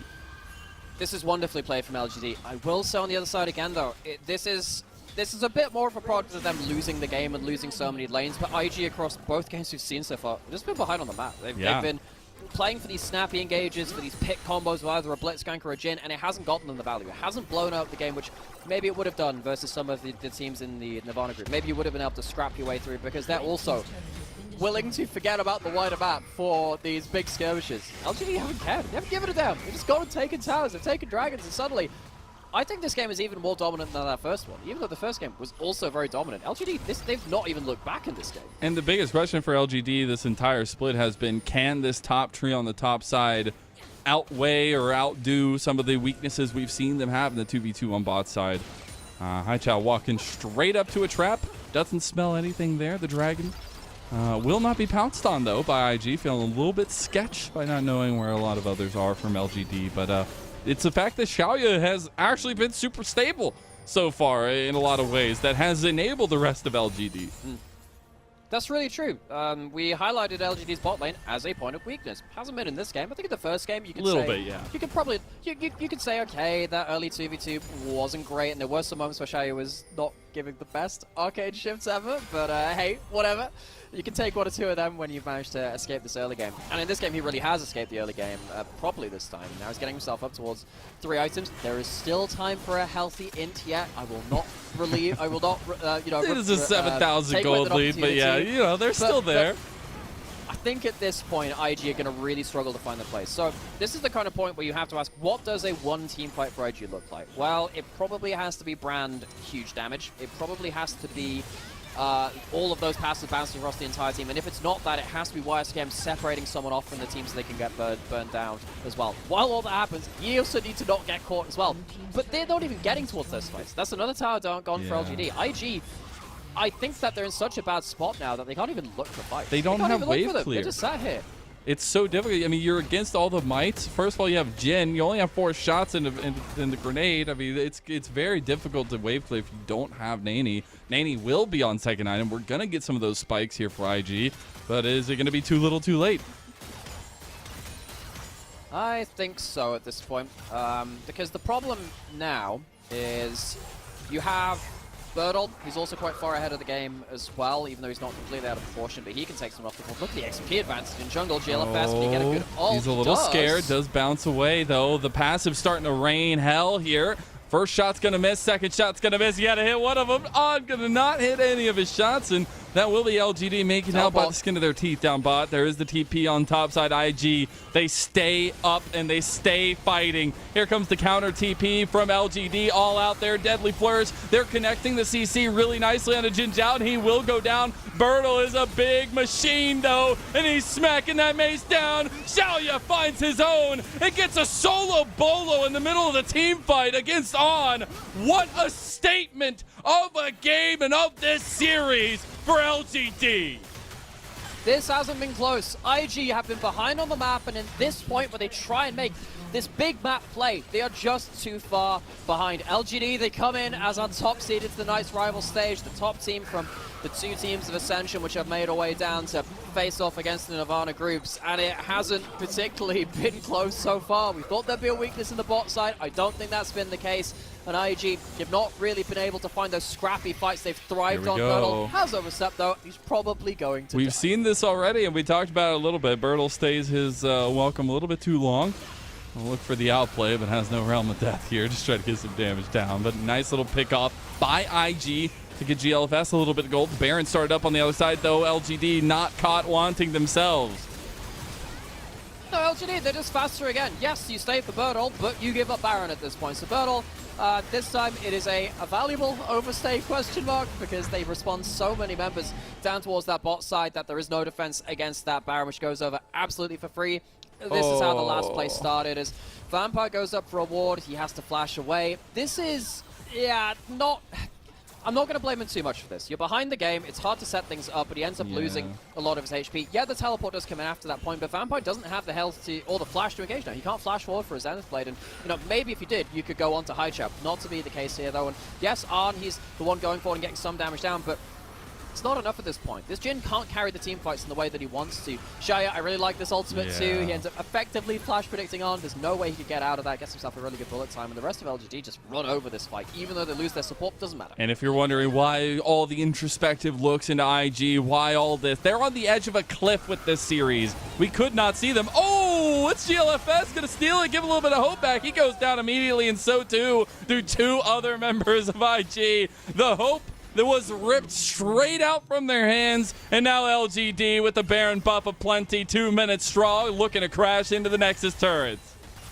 Yeah, GLFS might have the Midas touch, and the Dragon turns to gold. Sadly, so does his own base. LGD running it back. 6 scrubs looking to close out the game. LGD, we've talked about the curse. We talked about them not making playoffs since 2020 summer, but now they find themselves one game away from that very thought of breaking the curse and dooming IG to 2025. LGD take a match point lead in this best of 5.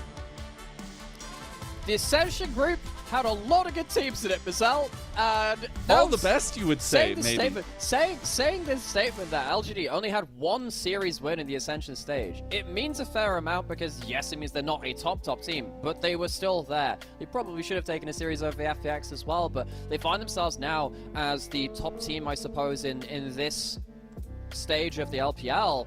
And IG, I thought they had options here, but it just hasn't looked like it. They're so far behind on a lot of the fundamentals that LGD are just massacring the map. They had 4 game wins totality in Rumble stage. They could look at 3 here, almost matching that. It's crazy to think about how deep we are in the season. That is it for game 2. IG, something's got to give. We got to see what game 3 has in store. We'll see you on the other side.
battle has begun, and metal shall prevail.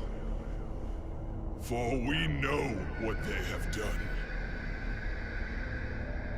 5 legends of our realm who sought to follow the path of their dark musings. But they did not know what they had summoned. Pentakill. To these creatures, there is but one thing left to do.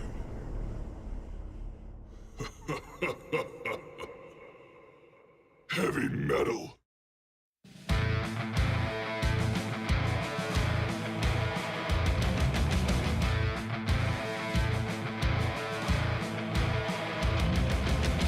My king, how was I supposed to know?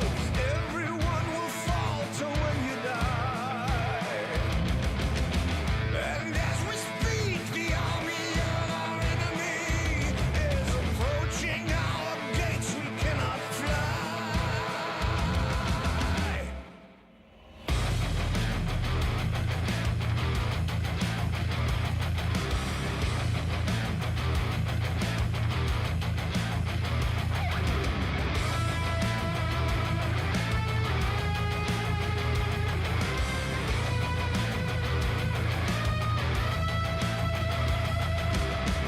Behold, my son, there's a way to save you all. Don't you despair, don't be petrified.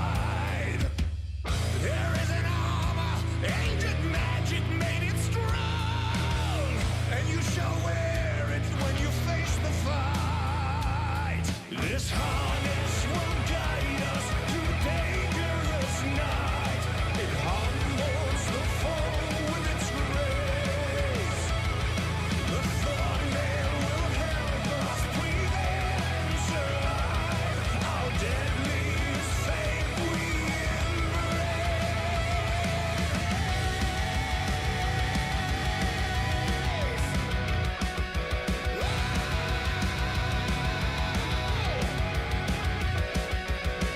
Well done, my son. It's the way to save you all. But don't you think the realm's been purified?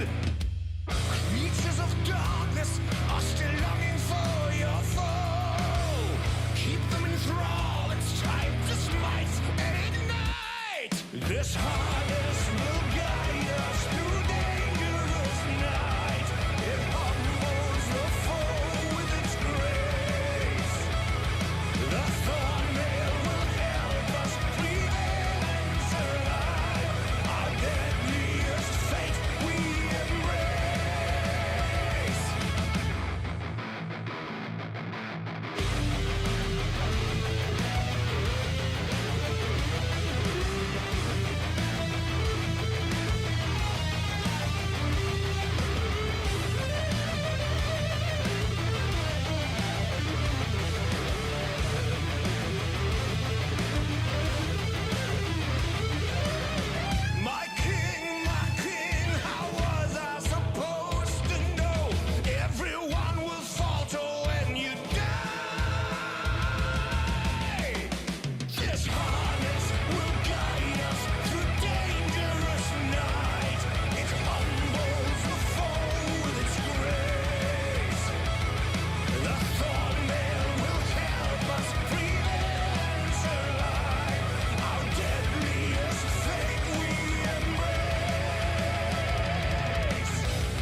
Welcome back, everyone. LPL Summer Split 2024. I'm Mazel. I'm joined by Nymera, and we are into our first best of 5, the first ever Knights Rival stage, and we're already one step away from calling it done and naming our 8th seed for the playoffs. LGD 2-0 already over IG, and IG struggling to find any life in this one.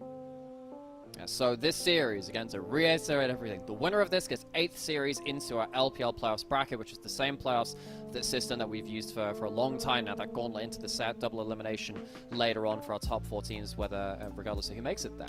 However, this is also elimination for the team, which is on the worst end of it, and IG are on elimination point. They're on match point already here after 2 games, as they haven't been able to play through winning bot lane. Actually, it's LGD that walked over the hugely winning bot lane out of this game, at least, and that's a huge issue from IG. What we had assumed to be a point of strength, particularly with Arn being highest kill per game player in the league, highest damage percentage player in the league, and 4th highest DPM, has not been able to leverage anything close to that, because LGD have been much better at denying the fights from IG that they normally look for, much better at moving people around the map, and just absorbing whatever pick attempts that IG have thrown at them. This has been a strategic difference between the teams. And bot lane for LGD has been stable, which is just allowing them to play so well around the other parts that we know are strong, that we set up are strong. And Jin Zhao, he blocked all those bodies, all those bullets in that game number 1. And game number 2, he'll find an MVP, as that Rel performance definitely deserving of it. But it was a holistic team performance. You have to think, they had them almost a perfect game for a majority of that one.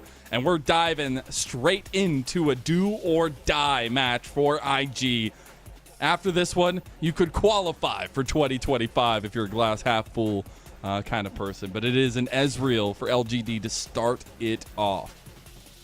The Yone ban's been dropped by LGD, but I don't mind them banning away the Draven, because if they are seeing this bot lane of IG in a game 3, but they could go out, banning away the Draven when you first pick in that Ezreal, I think that makes a lot of sense. The Kai'Sa and the Lily are also off the table as well. I think that both these teams have realized just how powerful that pick is in the hands of both of these junglers. And it will be that Leona locked in for Vampire early. See the setup, the long distance engage is already there for IG. See if they can follow it up with anything to kind of round this one for them. Love a lot of the focus that we've had towards the bot lane supports, a lot of the setup that both these teams truly need. And maybe Jin Zhao's MVP last game signaling a little bit of how important these supports have been. And maybe Vampire's Blitzcrank. Thoughts go back to that one in that previous game. But now it is the Corki taken away from the Ezreal combo here. So the double poke is not necessarily going to be there for LGD. Right, so Tristana's off the table, so we won't get Tristana Corki again. You can get Zeri or Lucian for Haichao. You could also flip things up as well and say, okay, Haichao, go back to LeBlanc, and then we'll play an AD jungler like the Kindred or something like that. LGD, they've got options there, and I think given the way that they have played around the mid lane matchup so far, I think they're happy to take anything in there. Nani, we talked about him being this role swap player. We have empathy for Nani, being someone who subbed in and out of the roster, role swap from top lane down to mid lane for this Invictus Gaming team. But it doesn't mean he's going to be any more effective, sadly. Empathy only goes so far. Haichao has been the better mid laner. He's getting boatloads of gold, particularly off of the 6 scrub turret pushes inside lanes. He's going to get himself onto his area, which is absolutely fine into the Corki as well. It's, again, just another 80 carry versus 80 carry matchup. And it's one that can absolutely ruin team fights. Okay. Such a big change from IG, though, with the Smolder locked in. So at this point, they're saying, On, carry us to the promised land. Become a big, strong dragon. Be your best self, because we know that On is the guy that has been a major carry for IG in their successes, in their hot hand coming out of the Rumble stage. So now what I'm particularly looking at for IG is holding on. Get to that big spike, the 225 stacks, and be able to be strong at that point. But that is just not IG. It's not. This is not what this team does, and that's my worry now. Yes, this is saying Arn carries. Arn has been carrying in a different way for this team. He's been doing it by smashing lane and snowballing. If they don't have that Draven or the Kai'Sa, maybe this has been the Achilles heel for IG. Maybe they've been found out in terms of the blueprint. You stop Arn having this choice champions, and IG just can't do what they need to. This is passing up stuff like the Misfortune and something more lane dominant. They go towards this very different style of play, and I'm wondering whether they're not going to have the early game power to stop LGD getting into that point where they just lock the map again, where they get people into side lanes, they just get 6 grubs, because let's be honest, you're not going to be fighting very well around the rest of the map. I think LGD have just been given a free pass to have an early game and a mid game, and they have been better in the early game and the mid game so far. So IG, they need themselves some early firepower options now. GLFS, he's going to grab the Maokai. We saw him be very reactive last time around, and he does not get the chance to be reactive against this matchup, it feels like, because the Shyvana finally let through the picks and bans, paired up with the Jace, so they'll still have a lot of long-range poke coming through, and my God, imagine trying to step up to this team around objectives. I would like to not imagine that, Mazal. That's a For those of nightmare. you that have missed the recent Shyvana fab, the build is Spear of Shojin into Liandry's, and then you can flex into different things like either Riftmaker or Horizon Focus. We basically just end up stacking % damage increases from items beyond that, and you just get so many stats that you're an incredible duelist, and you can also be a bit of an artillery bot as well because you have so much AP. Wisecam does go for that Camille. It is now a very flippy matchup in this top side. It might actually be a bit of a flip of a style from IG, saying, okay, it's not about Arn now. It's not about Arn and Vampire. This lane dominance isn't working for bot side. Let's go back to You Should Know Me in this top side. Get him one of his duelists and see if he can get ahead from the Camille versus the Jace. Last year, God, the guy just came and bursted out onto the scene, was finding solo kills against some of our top laners. And since then, it's been a bit of a rocky trajectory for YSKM. I love that they're giving him the sticks here. In a do or die, they're going to have strength on their pole positions. They'll have GLFS delving out a lot of these resources and trying to find some kind of stability for IG to make it to these late game team fights.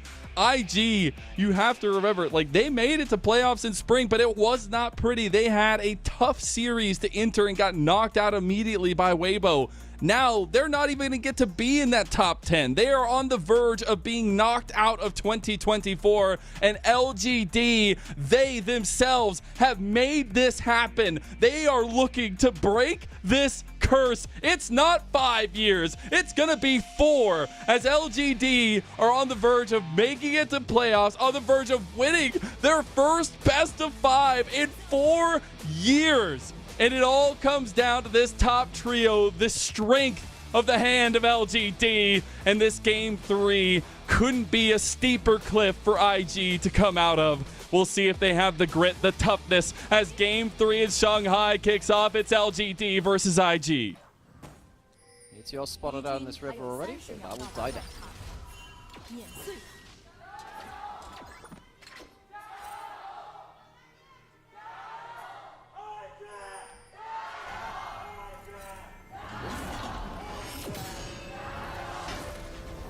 You know, the greatest loss we'll have is not seeing that guy hyping up the crowd. I also like, by the way, that the crowd very politely waited to see if Meteor would die or not, and then they started the crowd. So it's like, we're getting a level 1. No, right, let's get back to shouting, folks. Get the energy filling the room. It needs to for IG. They might have the loudest cheers, but they've been the quietest on the Rift. It's been 2 back-to-back back-breaking games, and it's really just been about slow decision-making around the map, not being able to keep pace with LGD, and we start bringing those conversations of, is this truly the difference between an Ascend team and a Nirvana team? Just the fundamentals have been so different between these two teams. LGD, they've been way better at getting vision control. They've been way better at setting up the map, way better in side lanes. And IG, I think they can be, at their best, very competent, very creative team fighters. They've not had a chance to do that because they've never had the setup to do that. You have to earn your right to team fight. And that's the problem here. Against a team like this, they're just not getting that nearly as easily. Shaya and Jinzhao will spot, of course, that there is a leash down here on the bot side as Arn and Vampire giving that over. They do have the Smolder. You can get some limited trading opportunities when you get that W, particularly if you tag onto the end of a Zenith blade and you proc the Sunlight as well. But you are absolutely expected to be pushed under your turret and not to do that much. Luckily for them, Shyvana can't dive you early. That is always the threat to someone like the Smolder, is that you get dove very early into the game. That shouldn't be the case here in this game. Want to see how quickly both these guys are going to be visiting this top lane matchup. Is going to have a lot to say when we've seen those early top lane leads lead to so many advantages for LGD and ease of access around the rest of the map. YSKM maybe trying to get the hot hand here himself. We'll see if that's actually going to be the case here. But IG themselves, like, they couldn't keep their head above water in the placement stage. You have to remember, this has been a 3-part journey for them. It's been a rough one, right? But they went on a 3-win streak to finish out Group Nirvana to get this spot here with their last series win over WE. And you have to hope that that hot hand's going to come alive at some point. Yeah, the thing about that win streak going into this point for IG, though, is that it always left me with some questions, because it felt like, see what's happening with Zol. Bertle's actually been playing this matchup quite well into Wisecam. I've been enjoying watching this. He is a good Jace player. Wisecam, of course, one of our best Camille players here too. But no, IG, they reasonably should have lost to the rule swapped RNG, who were doing weirdly probably better with their rule swap players. They took their win over WE, but of course their roster evolving door just didn't really work out for them the way that they wanted. The fact that they were here was the important part, because it gave them some extra time to kind of like soothe those worries that we had. I don't think they've ended doing that today. Now they do have one last chance here, of course, and the early game has absolutely not come to fruition just yet. And there's every chance that they can pull ahead in a way that they couldn't do in the earlier games in this series so far, but they still have a lot to prove to me. Let's see a transition back towards the bot side of the map, turning into a 3v3 here in mid lane, potentially. As LGD are death squadding it up right now, walking around. IG trying to answer in some capacity. They are a bit split, but Death Wall is also splitting LGD, where that will end up being a double scuttle for Meteor. Yeah, that's a bit of a problem. So, for those of you, so this is a great topic to have now, because we get to set this up through the game. I think a lot of pro teams are not playing Shyvana that well right now. I think that, hang on a second, are we going to get ourselves a 1v1? But also taking a good trade there. No, not going to be the end of that. A lot of people have been playing Shyvana as an artillery AP poke bot, and she does do that very well. But what she's actually best at right now with the build that she's going with Shojin into Leandries is getting so many random stats kind of cobbled together with so much HP, ability haste, mixed scaling between AP and AD, that if she ever gets a good all-in onto you, you just lose. She chases you down and there's very little you can do about it. And I think that actually what Shyvana should be doing, what pro teams should be doing, is looking for split plays where they can make sure that the Shyvana can run people down and try to separate people out. She's not good when she's jumping into 4 or 5 people, but she's great when she's chasing down 1 or 2 people. And if Meteor can get ahead and get to that break point early, if that's 2 items, I think this is going to be so huge. We've seen Croco do it on Annual's Legend, other teams pull this out very effectively. So Vampire left alone here. He's ended up getting the last bit of the crash down, going to get a decent amount of damage there. Was wondering if he was just going to complete the back there, realizing maybe they don't want to cede pressure on this side. They do anyways in the end, so a bit rough for IG's bot lane, as they will end up giving over the first dragon to the dragon herself. So Shyvana gets 20% extra damage to dragons as part of her passive, and she gets 5 magic resist and armor per dragon, which means that, you know, all those random stats you cobble together, yeah, that's another one you get, where you get a load of HP from the Shojin and the Leandries, and then actually that HP means more because you're tankier. This isn't just the straight AP bomb Shyvana that we've had in the past. She can get really, really tanky as well, beyond what we've seen from previous builds. Now, because they're on bot side, GLFS would have an opening towards top side, but Bertle going to save the Shock Blast combo to potentially save down the cannon. Wisecam spots that out and stops in the game. It's a bit rough. Vampires up this way, though. They are surrounding the grubs. We have seen LGD get all 6 in 2 games in a row. Here comes the Hex Tech, as well as the follow-up with the Zenith Blade from Bertle. On needing to get out of there as well. Does have the safety, but he's still down. First blood does end up going to Vampire there. Wisecam really wanting that one, but this will lead to IG getting their grubs and the first ones of the series. Yeah, this is their first grubs they've gotten in 3 games. Jinzhao very nearly saves Bertle by flashing into the stun, but it just ends up being an AoE stun instead under that turret. GLFS might be caught out now. Oh, the Bramble Smash got Jinzhao on the other side. Hai Chao is not going to hit the Ultra Shock, as GLFS does burn the flash. Wisecam hook-shotting his way to safety. Nothing else on this top side, but LGD were hunting. On does have Mom. You do still go in there with the flash, getting out of the damage. On is going to burn his in return. See that even a level down. Smolder's is not an early game champion, folks. Does not want to be fighting like that. Has gone for the Sheen, but already better start from IG. Get themselves towards this top side, get a kill in a matchup which is very, very flippy. We talked about Bertle being a big Jace player, but Jace Camille, it is very, very bursty and very, very flippy. Vampire's down towards the bot side again. Shoya has no flash now. Has cleanse. We said this is maybe a bit of a weak point. On looking to get the damage capitalization. There's the cleanse away, though. He's end up going to make it out alive. Does have Jinzhao coming to give him some safety down here as well. Jinzhao potentially could threaten now with an ignite onto either of these members, which is a bit of a problem for IG. We're going to get a replay of this topside play. So, really well played by Wisecam to immediately all in once that hammer form Q was used. There is no way out of that point. Maybe a mistake from Bertle to hammer Wisecam away, but this is the thing here. Jinzhao tries to flash forward to make sure he can get a stun, but Wisecam flashes over the flash from Jinzhao's Q. Fantastic play from Wisecam to give his team some hope. He's on his carry. He needs to do so. He's on nicely. navigating that one to get away. Now Meteor's in a lot of trouble. Does have the Dragon's Descent to get away. Gonna get a big flame breath there, as now Nani is on the way already. Jin Zhao getting low. IG, they're pouncing. They do lose one in return, and now Hai Chao is here. Xiaoya going down to Nani. Finds himself a double kill, but now the Corgi needs to get his little butt out of there. Will end up falling to the big dragon herself. Meteor getting one back for LGD. Much better early game fights from IG this time. They're playing around, not this snowball bot lane, but what they're playing towards is unsafely farming while the rest of the team can move about, and it finally ends up being paid back towards the bot lane. We've seen Vampire roam across the map. Finally, the kills happen within this lane. I don't think it's great to be giving kills and kill participation over to the Zeri and towards the Shyvana. I think they're very, very strong in the mid game, where we know that LGD have their advantages, but still it's 2 for 2 with Arn getting some extra combat as well to get him his own stacks for hitting champions. That's definitely something you won't turn down here. It's Invictus Gaming. That's Jin Zhao on the roam to see if he can make himself a first play on this top side. Right now, though, just going to be securing that crash in towards that top side. LFS does not have Napier's Grasp. They do know they're not on Vision, though the engage comes out already from YSKM. Hextech has already been used. He doesn't have any way out of this one. LGD, they want to try to fight it. He has his legs, though, and Bertle has his cut from under him. GLFS capitalizes. Yeah, this Jace is not great from behind the game. Being 2 kills down early is not great for LGD. Jin Zhao is there early, but can't quite get himself the combo that he wants. He doesn't have something like an Ignite to contribute extra damage as well. Much better early game from IG. They've been blown out in terms of jungle support in the first 2 games of this series. Meteor is, however, level 6 and, well, beyond level 6 and has himself Flash and Ultimate. You can't really stick around in this top side. Does mean that, sadly, for YSKM, he's actually going to lose some more farm as well, as an extra wave is going to die to just his own minions there. Meteor really needs to wait now for LGD to see if they can get him online with that next back. If he gets towards Shojin Liandry's early, I think LGD is going to turn on the afterburners, but they need to get that as early as possible. There's a 10-minute Shojin's right there, completed for Meteor. We will be getting that first item spike for him. The big question now is to deny the grubs or to go for another dragon. And right now it looks like Meteor is going to cycle over towards these grubs to try to deny the might spawn from IG. I think just making sure that the 6 grubs on there is really important.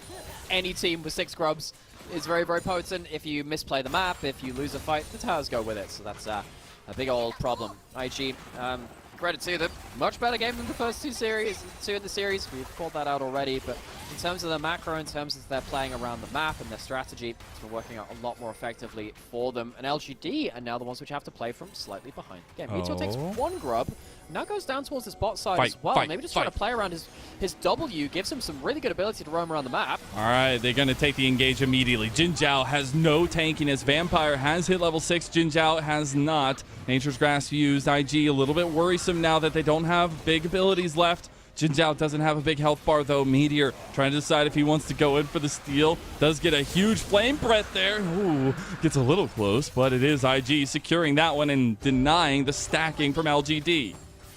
Yeah, Shyvana base damages, baby. Doesn't lead to anything again, though. Bertle needs to be careful, but does this time dodge out on the hook shot, which means that it's not under threat. Quite worried about this top lane matchup for poor Bertle. He's going to get ulted here. YSKM knows the ins and outs of the scissors, and now he's going to cut Bertle's life from him. One nice little hammer knockback, but doesn't matter. A return solo bolo and a return to form for YSKM.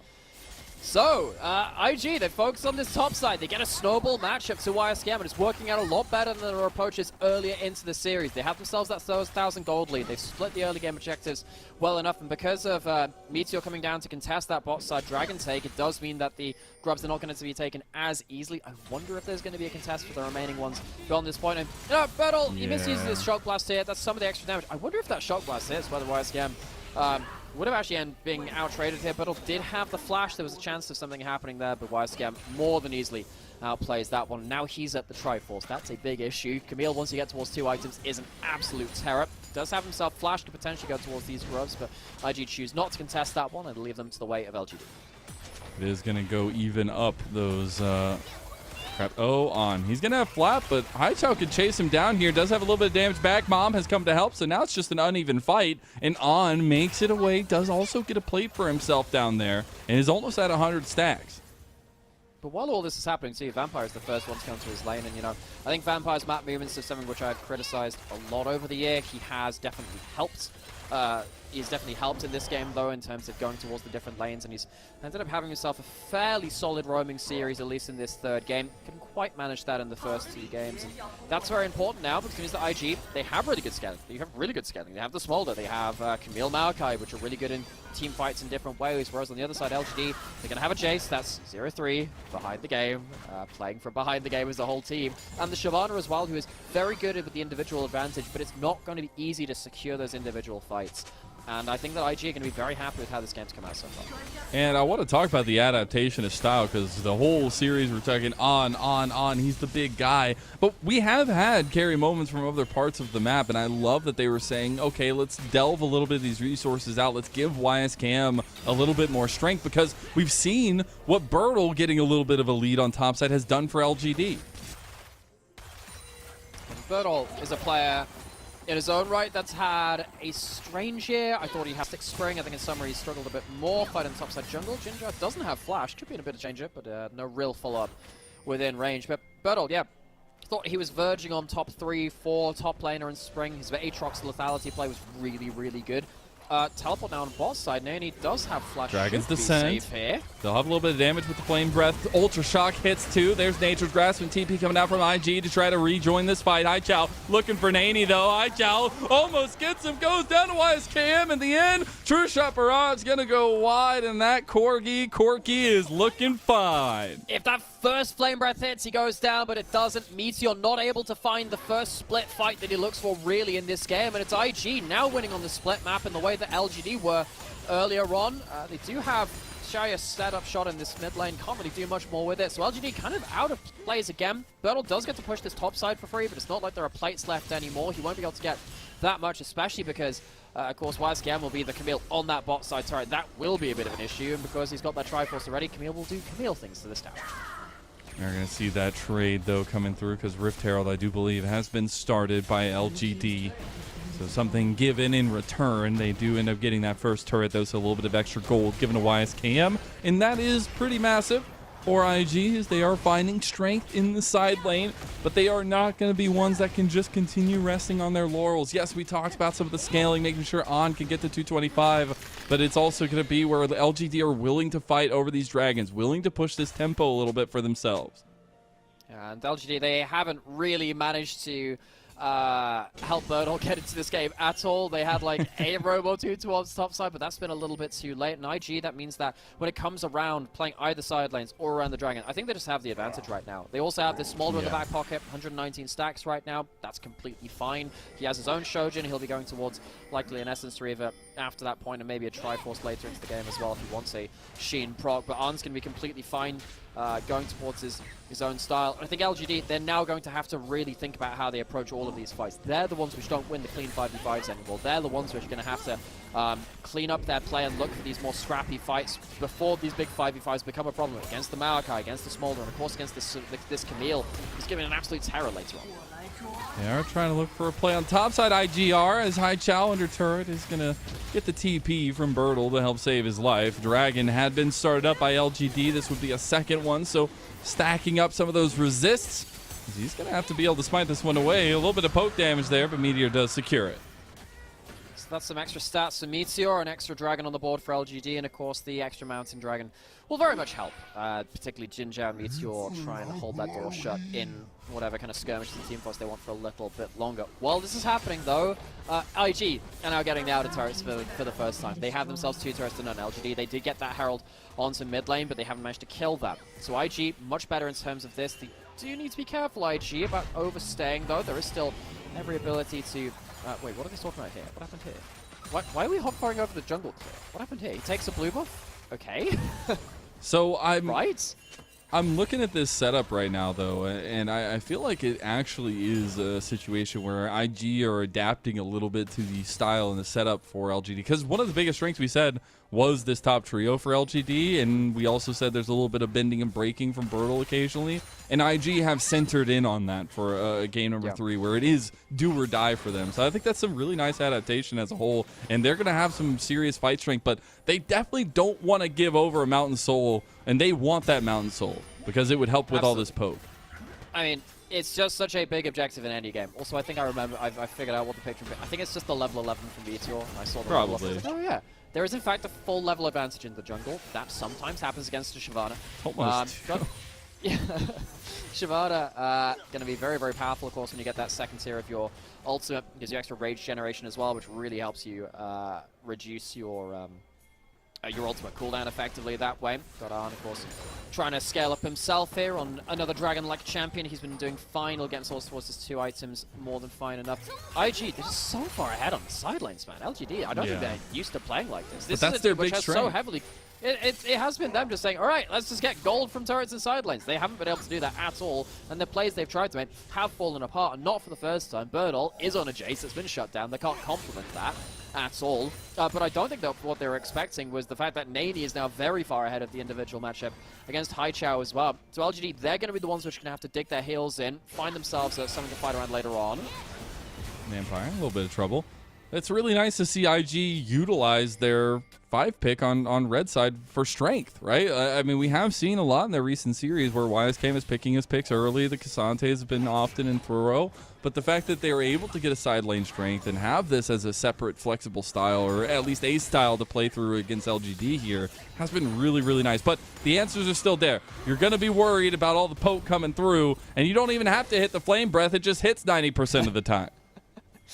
Yeah, we sadly not quite as much value as Croco killing Gala the other day with the Shivada onto the Ziggs combo. But that's that's your ultimate from me. You're trying to get some poke onto Arn. It's not going to be that valuable. Oh, this can't happen. This cannot happen. YSKM, he needs to try to find something back here. Might get a kill back. He does. Nice little smooth flash play there. But Haichao will get himself back in the game with that one because a shutdown goes over. That's a shutdown. Of course, it's a kill onto a 0-4 Jace. There were some changes recently, by the way, to even reduce the gold you give from when you're behind the game in terms of your death streaks. LGD will be able to get a side lane outer turret. That'll be something for them, but it's going to be traded for an inner turret, rather, on the top side, which, of course, much Good death, more good gold. death. I think this still favors LGD because they really needed to open up the map one way or another. Getting a kill onto Haichao is important. It would have been great if they could have led to a bit more than this, but they'll take what they can get anyway.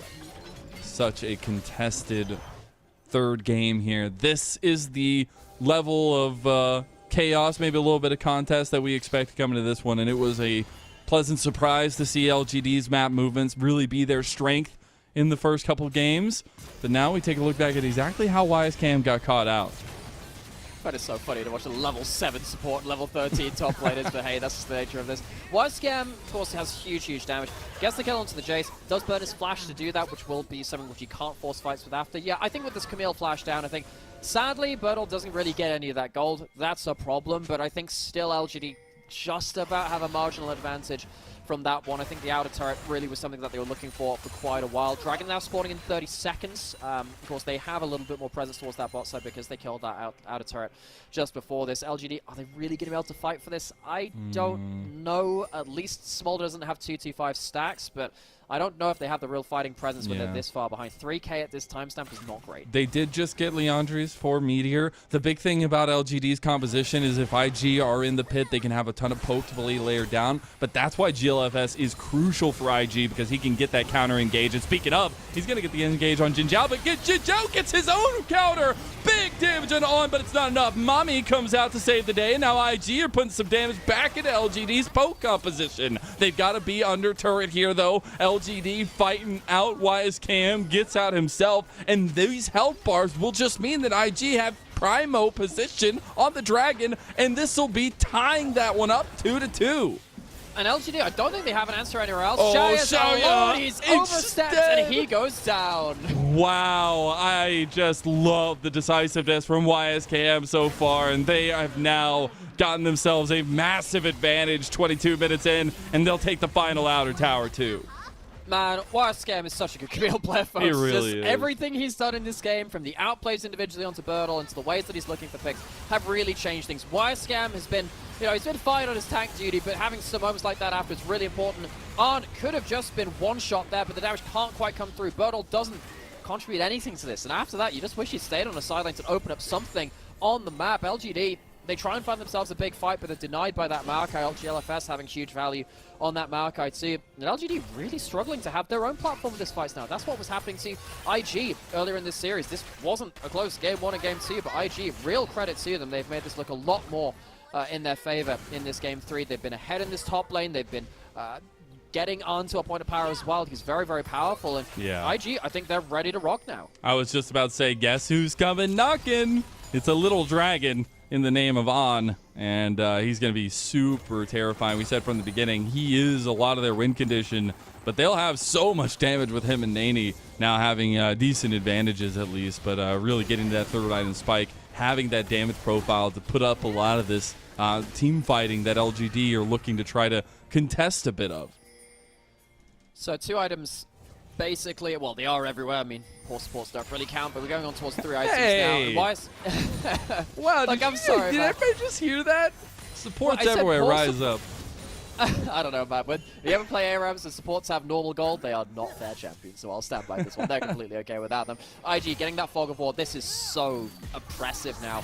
Meteor would love to get split fights, can't quite get it. Trying to get the Flame Breath down. Big combo there, but Wisecam is just soloing out Xiaoya. Double TPs in. The Avenger Beams have spawned some reinforcements. Look at Meteor, though. He's getting collapsed on now. Needs to get another Flame Breath off. They did take down Wisecam. Meteor is the only one standing on the right flank over here. They did end up taking down Jin Zhao too, but one more Flame Breath. Not going to connect there. LGD and IG, they're scrapping.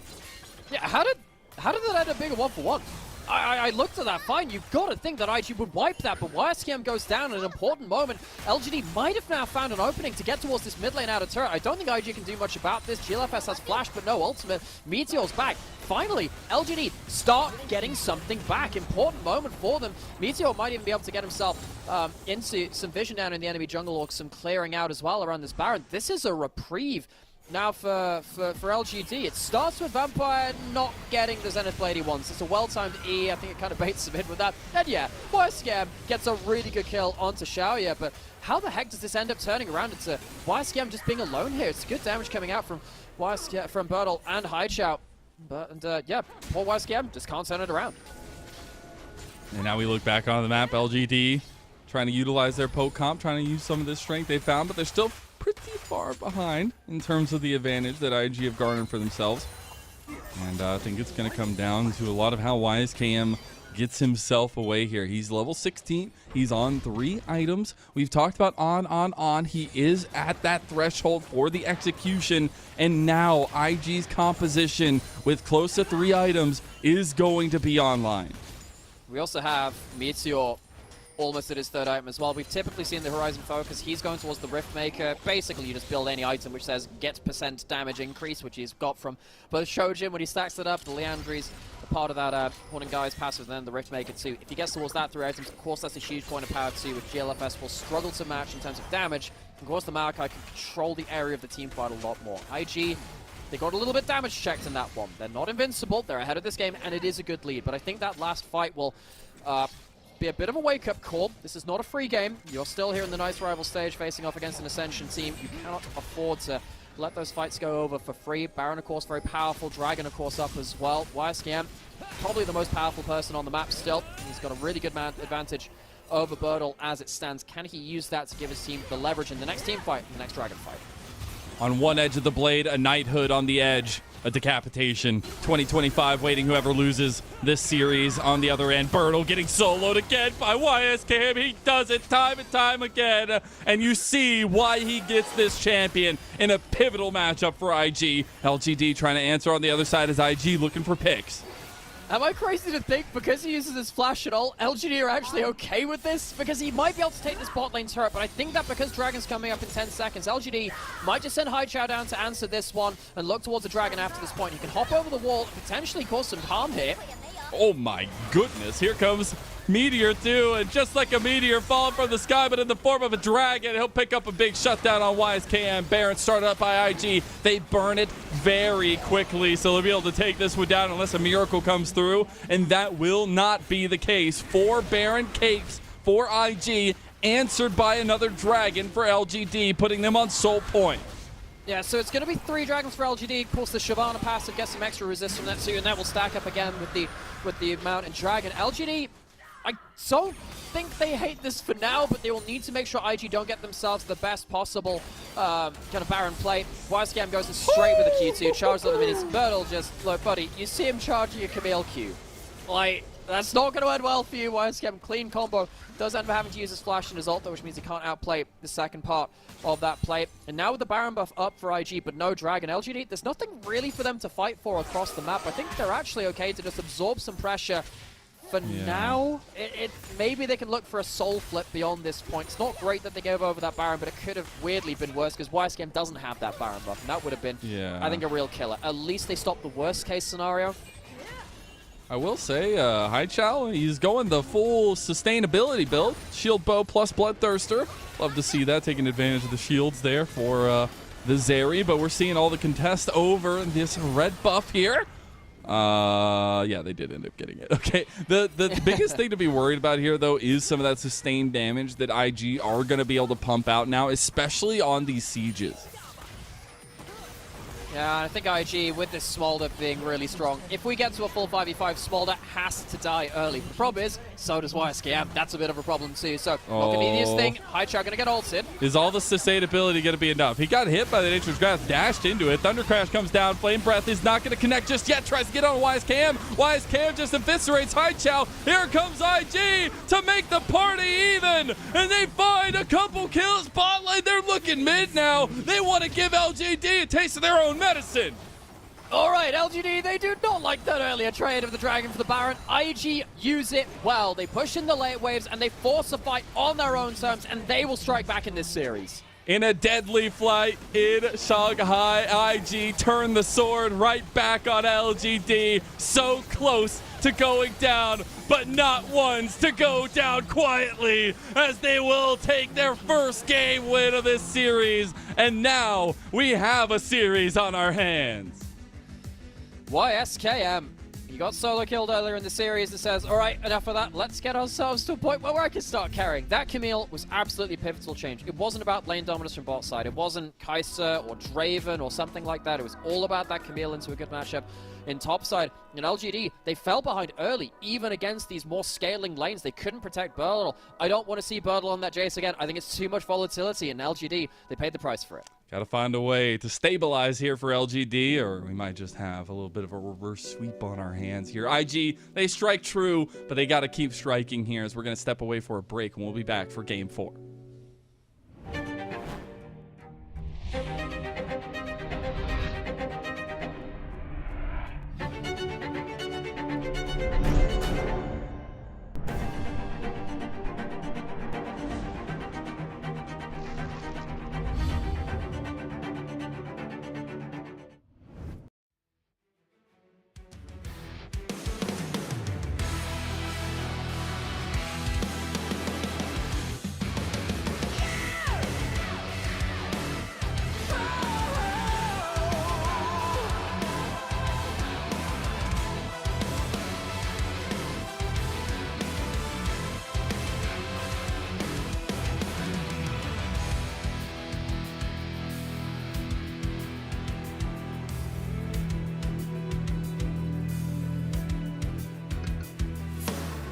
Clouds move closer, but with a deeper sweat.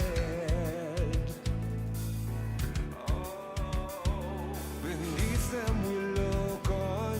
When they part comes the hatred they bring. Lost in the dark, we've come so far.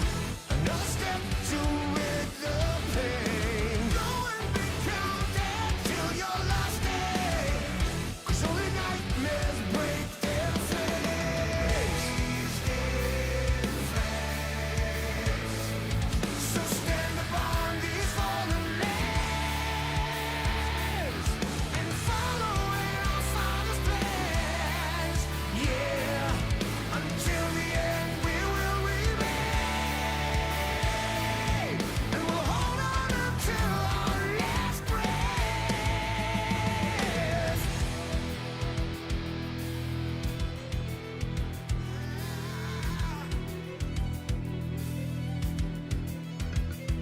So what is to be left for us? My people look on and say,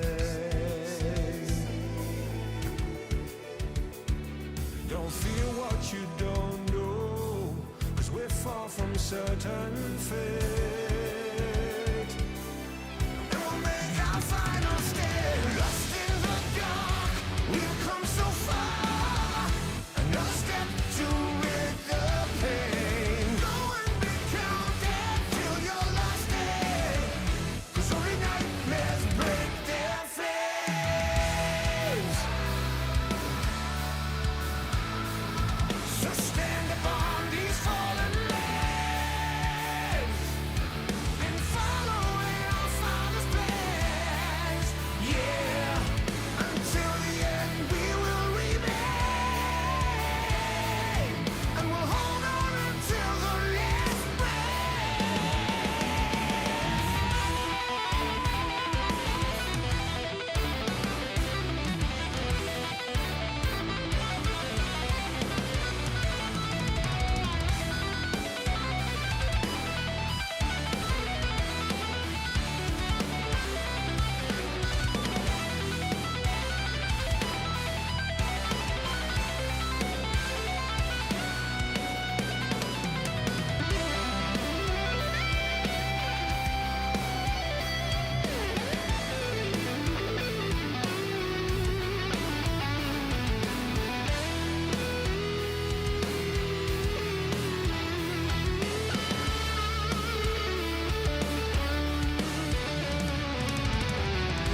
to break their spine and reclaim what once was mine. Those cravens backstabbed me, deceived me. Never shall I tolerate their crimes again. Now let the hunt begin. Oh, 7,000 souls scared and daunted, such a tale of woe. Not too long ago, this village was a golden scene of hope. Call down the reckoning to bring back home and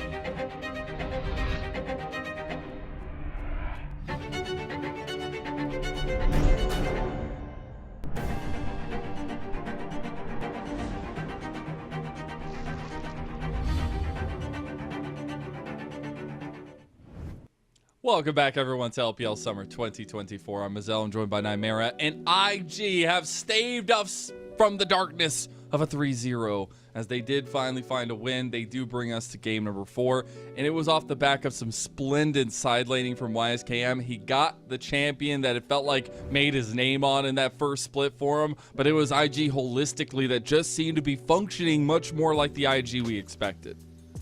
For sure. I think that in the first 2 games, IG were blown out the water, they were behind on the map, they were behind in lanes, and they didn't really have any winning angles. This time they shifted away from focusing around bot side, they left Arn to just do his own thing. He wasn't the main carry in this game. It was YSKM instead, and honestly, his ability to just flip this top lane matchup and get that huge advantage for himself in the top side changed everything for IG. So now I think in this next draft, I think LGD, they'll probably still be removing the Kai'Sa and the Lilia, or at least if they're on blue side, they'll be allowing IG to ban that away from them. But I think they'll probably stop YSKM getting his powerful counter picks in that top side as well and try and get more stability there, because we have known Birdall to fall behind in some of these carry versus carry top laners. Yeah. YSKM obviously gets away with that MVP, and it's his first one of summer. Love to see that, and we're going to go through some of the replay packages, but it really was some of the setup, I feel like, around YSKM's side lane that really made it super strong, and the fact that he was finding mechanical outplays left and right, really leading to LGD getting their weakness that we set up for them exposed. But it now is a question, is that consistently going to be the case, and see exactly how they're going to get some side lane pressure for YSKM. LGD choose to be on that blue side, so that is going to be the same sides for them again. They do ban out that Kai'Sa. Are we going to see IG ban away the Lilia on red side? That would potentially be a big change to this draft as well. Hasn't been banned just yet. Wonder what LGD want to choose with their last ban. They banned away the Draven and the Yone previously in this series. The Yone for the first 2 games and the Draven here. They ban away the Yone now, they leave that Draven back up. I'm just going to say right now, before we get into it, I'm starting to agree with the world over molding about the Shyvana. I don't know if that necessarily was the best team commentary. I know we talked a little bit about it in the off time, but it really is an interesting point where we're seeing so much prevalence of it and it just not work out. We'll see if that becomes the case here. As right now the Poke comp is starting to still be there for LGD as the Corki comes through.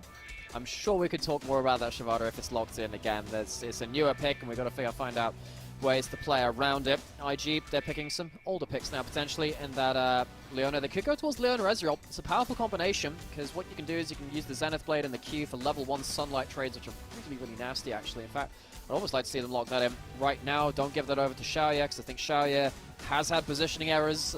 Stuff like the Kai'Sa, the Ezreal can hide that. You're locking yourself a strong CV2. This will be the first time that I believe we see the Ezreal Leona on the same team actually. It is one of his strongest lanes, so it would be an easy lock in here for Invictus Gaming. And Haichao did have a very strong performance on the Corki. I was curious why they were picking out the... Excuse me? Excuse me. I love this from IG. They just need to get some more combos to go with the Wombos. But, like, why on pick 2 when you've only seen a Corki? Drop the gauntlet, Nymera. Why not? It's do or die. Right? It's either 2024 or 2025 right now.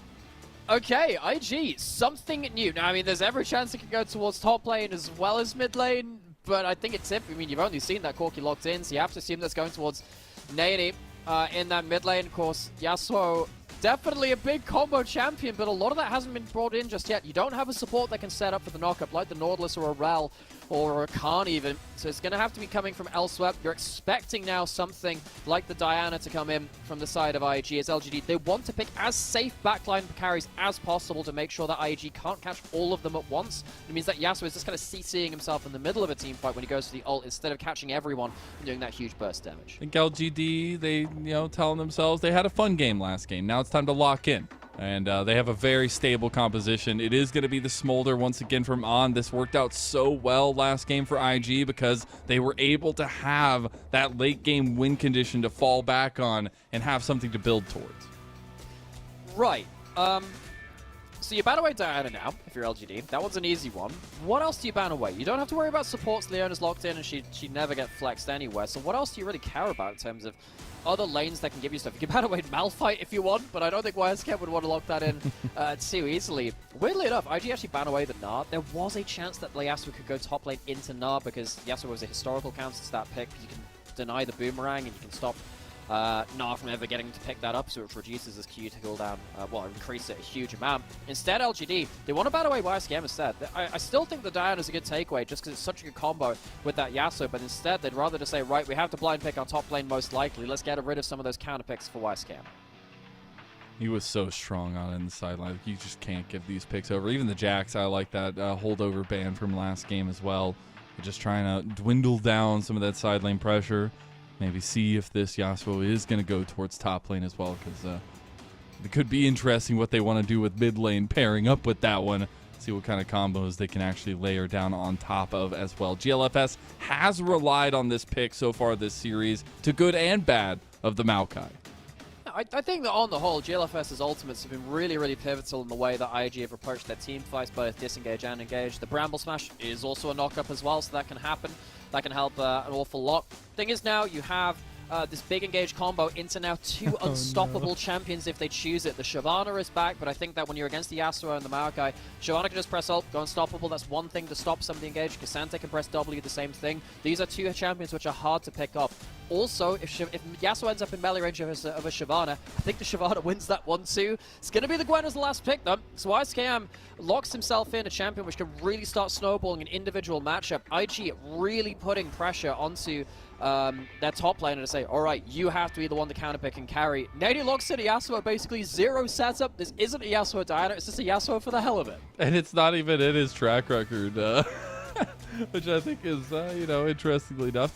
Has played the brother, I was wondering if last second we might get some change-ups, obviously both guys being top laners before. But it is IG staving off the darkness for one game, but needing to do so yet again here, Nightmare, with a little bit of an interesting comp. So let's break down how they can utilize this comp like they did in that last game for their previous. So, LGD on one side, they probably want to be looking to absorb some of that gauge. On the other side, you have two very powerful duelists in the right place with Yasuo and that Gwen. If the Gwen gets an isolated lane versus the Cassante and gets ahead, it is going to be a game changer. I'm looking at YSKM yet again. Weirdly, not the Yasuo. The Yasuo is locked in. I don't think it's necessarily the core of this competition. I think it's all about YSKM getting an individual lead and starting to tear open side lanes, and then later on the team fights as well. LGD on the other side, their front line needs to be on point. If they get caught out, the CC chain is going to be ridiculous. The Leona, the Maokai, and then the Yasuo can be very, very powerful. However, they do have a lot of unstoppableness to help them alongside that. You have that Cassante and the Shyvana. Is that going to be enough, though? I like that IG are picking something different. I like that they're picking something with a bit of flair. Maybe that can get into some momentum and a bit of excitement going into this game. It is still an elimination game for them. LGD, they have themselves a game in pocket. They can choose, they will afford to lose one more, but they'd love to send this one home right now. It is do or die for game number 4, LGD versus IG.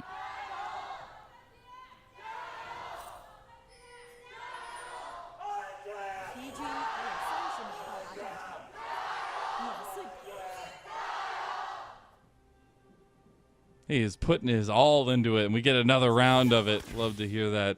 Speaking of another round, IG, if they lose this one, they will not have another round in 2024. As you said, do or die, but it is also LGD on the cusp for another game of breaking a huge curse they've had in terms of success and trying to push into that playoff spot. Winner of this series gets 8th seed in the playoff gauntlet for LPL Summer. Yeah, so heck of a prize out of this one. Of course, everyone coming through from the Knights rival stage will go into the first round of playoffs. You're not skipping around or anything stupid like that. You are going into that first round one way or another. So you'll have the 3 teams from the Knights rivals, and then I believe it's also FPX waiting on one side of the bracket, as well as 7th seed. They were the team that were just above that cutoff margin in the Ascension group there. So for this game, very important, of course, for IG. They end up losing this one. They are out. We'll be saying goodbye to them until 2025 for the LPL or Demacia Cup if you care to watch the off-season tournaments as well. And in this one, I really look at YSCam. I think YSCam on the Gwen versus the Cassante is such an important matchup. He's the one player of Gwen basically in the any major region right now, but it's a specialty pick of his, and he can really start to run away with it. He doesn't have the Camille this time. It's not the same kind of engage range champion, but it's so obnoxious at being such a damage potential. Oh, Vampire taking a heavy trade from LGD's bot lane. LGD have found consistently that they can get success if their top trio is up and running. Xiaoya and Jinjiao have been pleasant surprises in this series so far with the stability they brought. IG, on the other side, their main focus has traditionally been on being the carry, but we've seen them adapt and evolve a little bit, giving YSCam a little bit more of those resources. It is going to be a bit of an opposite side pathing here for both junglers, and I honestly think we need to talk about this Shyvana in the room. As we did see Meteor try to pull it off last game, the poke composition didn't necessarily come to a head, but maybe it's a little bit better into this composition like you were saying in the draft.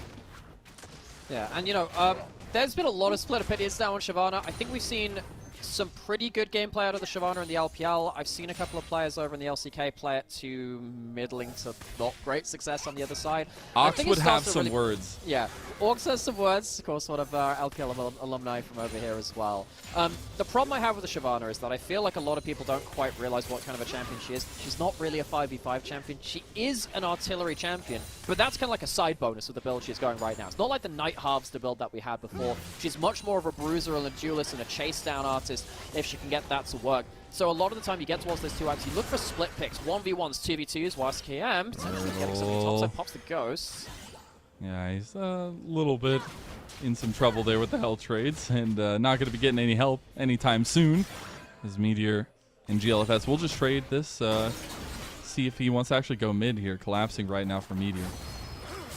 Or maybe just looking to get towards that top scuttle as well. Nani has flash, might be forced to use it. It's going to be that scuttle already gone. Meteor ahead of level, but GLFS still doing well to take those raptors and take a scuttle away, and he can go back to his own camps as well now. So doing a lot better in the early clear than he did do in that last game where Shyvana is so nasty at clearing through camps so quickly. Ooh, Vampire going to take an extended trade into LGD's bot lane. We're looking at Meteor, gets spotted out on topside. Bertle can't find the combo into YSKM. He is very low on health and mana. Let's see if Reset does bring Meteor a little bit more success trying to get back out on the map, as the clear will end up coming through for GLFS a little bit later. GLFS is going to easily get himself towards those Fated Ashes, which is exactly what you want out of an AP jungler. That's very helps you with your clear speed a lot. Kindle Gem, fine in terms of just your ability to get through things. Good trade onto Vampire again. Oh, Vampire's in a lot of trouble now. He does have flash, but it's not going to matter. First blood goes to Jinjiao. And while on flaps himself to safety, Vampire has no such wings. Can't turn into a bat, sadly, for his namesake. And he will go down for first blood here. Vampire, he's been pretty good at his 2v2s recently. Xiaoya and Jinjiao, I thought that they would be suffering from that, but Arna Vampire have had more troubles with that today. I think with the Swalder you have less lane presence, and this is kind of a consequence of that part of the draft. Just a couple of times now where Vampire overestimated his own tankiness, and sadly now that means that first kill of the game goes over towards LGD. That's a problem, because if Vampire can't get himself out onto the map in the same way he did in Game 2, maybe that side lane structure where they could kind of get him into a really good point around the map just won't happen again. We're actually going to see a conversion of both teams coming down towards bot side. Xiaoya was thinking about actually completing that back there. Dragon is up. We already talked so much in that last game about the importance for Meteor to be picking these up as the Shyvana, but it is going to be LGD keeping presence against IG's 2v2 down here, while GLFS also continues to clear this side of the map. So, does he go for it? Next moments we're looking at now. I don't think we're really going to see anything around here. Dragon really. senses are tingling. Yeah, Dragon's here. There is actually a good trade here onto Xiaoya. He's low HP too, but I definitely trust Jinjiao and Meteor in terms of their early damage a little bit more. tried to get onto Xiaoya. Now who's in trouble is Jin Zhao. They do have Nani coming over. He is level 6, looking for the knock-up, but not going to get it. Dragon in present form for IG. Hai Chao maybe looking for a little bit of trade on the back end here, but it should be IG trying to secure this one. Yeah, I think you're right there in terms of Nani going down. I think that flash knockup was the potential there. And JFS sadly doesn't get himself that Dragon, but Nani, he can't really get himself anything into that play to combo up with that Maokai nice and early to get themselves a snowball. It means that LGD, they kind of escape with one of IG's first look-ins in this game, and one thing which really set up IG for success in that last game was just an advantage in that jungle support, going across the map and then allowing YSCam to really just run across the map too and have a huge individual advantage. Now YSCam does have that huge individual advantage potentially brewing with the first few waves, but they'd love the rest of the map to be in order. I don't know if they're going to get that nearly as easily this time. And I loved the IG composition last time around because it was very clear what we were going for, I feel like, in a lot of cases. But Nani not having a lot of setup tools with the big knockups to get the last breath off. We'll see if he can try to find the minute entrances with that. But it's going to be a key piece to this puzzle that they need to figure out. Both objectives up, though, neutrals, that is. We'll see if the Grubs are going to be the first contested up here. Really like how Nani is just hovering to the side of the map with GLFS on. That Bramble Smash is his setup tool. That's it. That is it. It's like when you're looking at an ARAM, you look for that Yasuo, hey guys, can you look at knockups? And someone just goes, fine, I'll knock in like, I don't know, something like Thresh Flay. That's the best thing you're going to get out of it. Chempunk Rift, Chemtech Rift, you know, the blast code, the approved blast code. You know? True. But we'll go for the 1v1. 1v1. We got Blades versus Needles up here. Right now, Needles getting a little bit of the better work of it. Bertle going to be able to heal up a bit more as well, as the Grubs have been started by LGD because of the pressure on top. Dragon's not been started on the other side. LGD, much more contested point in that point. IG, credit to them, getting a lot of value out of this early game. He's got Nature's Grasp. Bertle has Flash. This is where they took advantage of LGD in the past game. He will try to get out of the CC, but can't do it. Bramble Smash back, and a snip of the scissors. YSKM gets the return kill for IG. They did give up the 3 Grubs to LGD, but honestly, you'll take a lead for YSKM. Yeah, Gwen with an advantage is scary as heck. So YSCam getting that very important. Reminder, folks, IG didn't even start YSCam this summer. They started with Suyan instead in that top lane, and YSCam came in later into the very end of that group stage.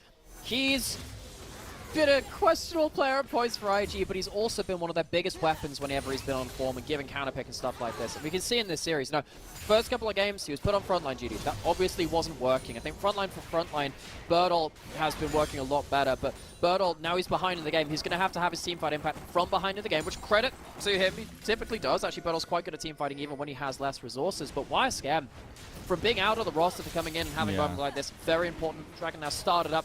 Shouldn't really have either of these top laners involved in it. I'm also just a super big fan of like developmental projects in LPL, and YSCam being that for IG Young, but we don't get to talk about that anymore. Dragon gone. LGD escape route alpha here as Dragon's Descent gets Meteor out. He'll look for Poke on the other side of it, and again, you just have to get in the vicinity. Oh my god, odds like, guys, come on, chill, bro. I know you're a big, strong dragon. I'm a little dragon. Come on, let's think about that.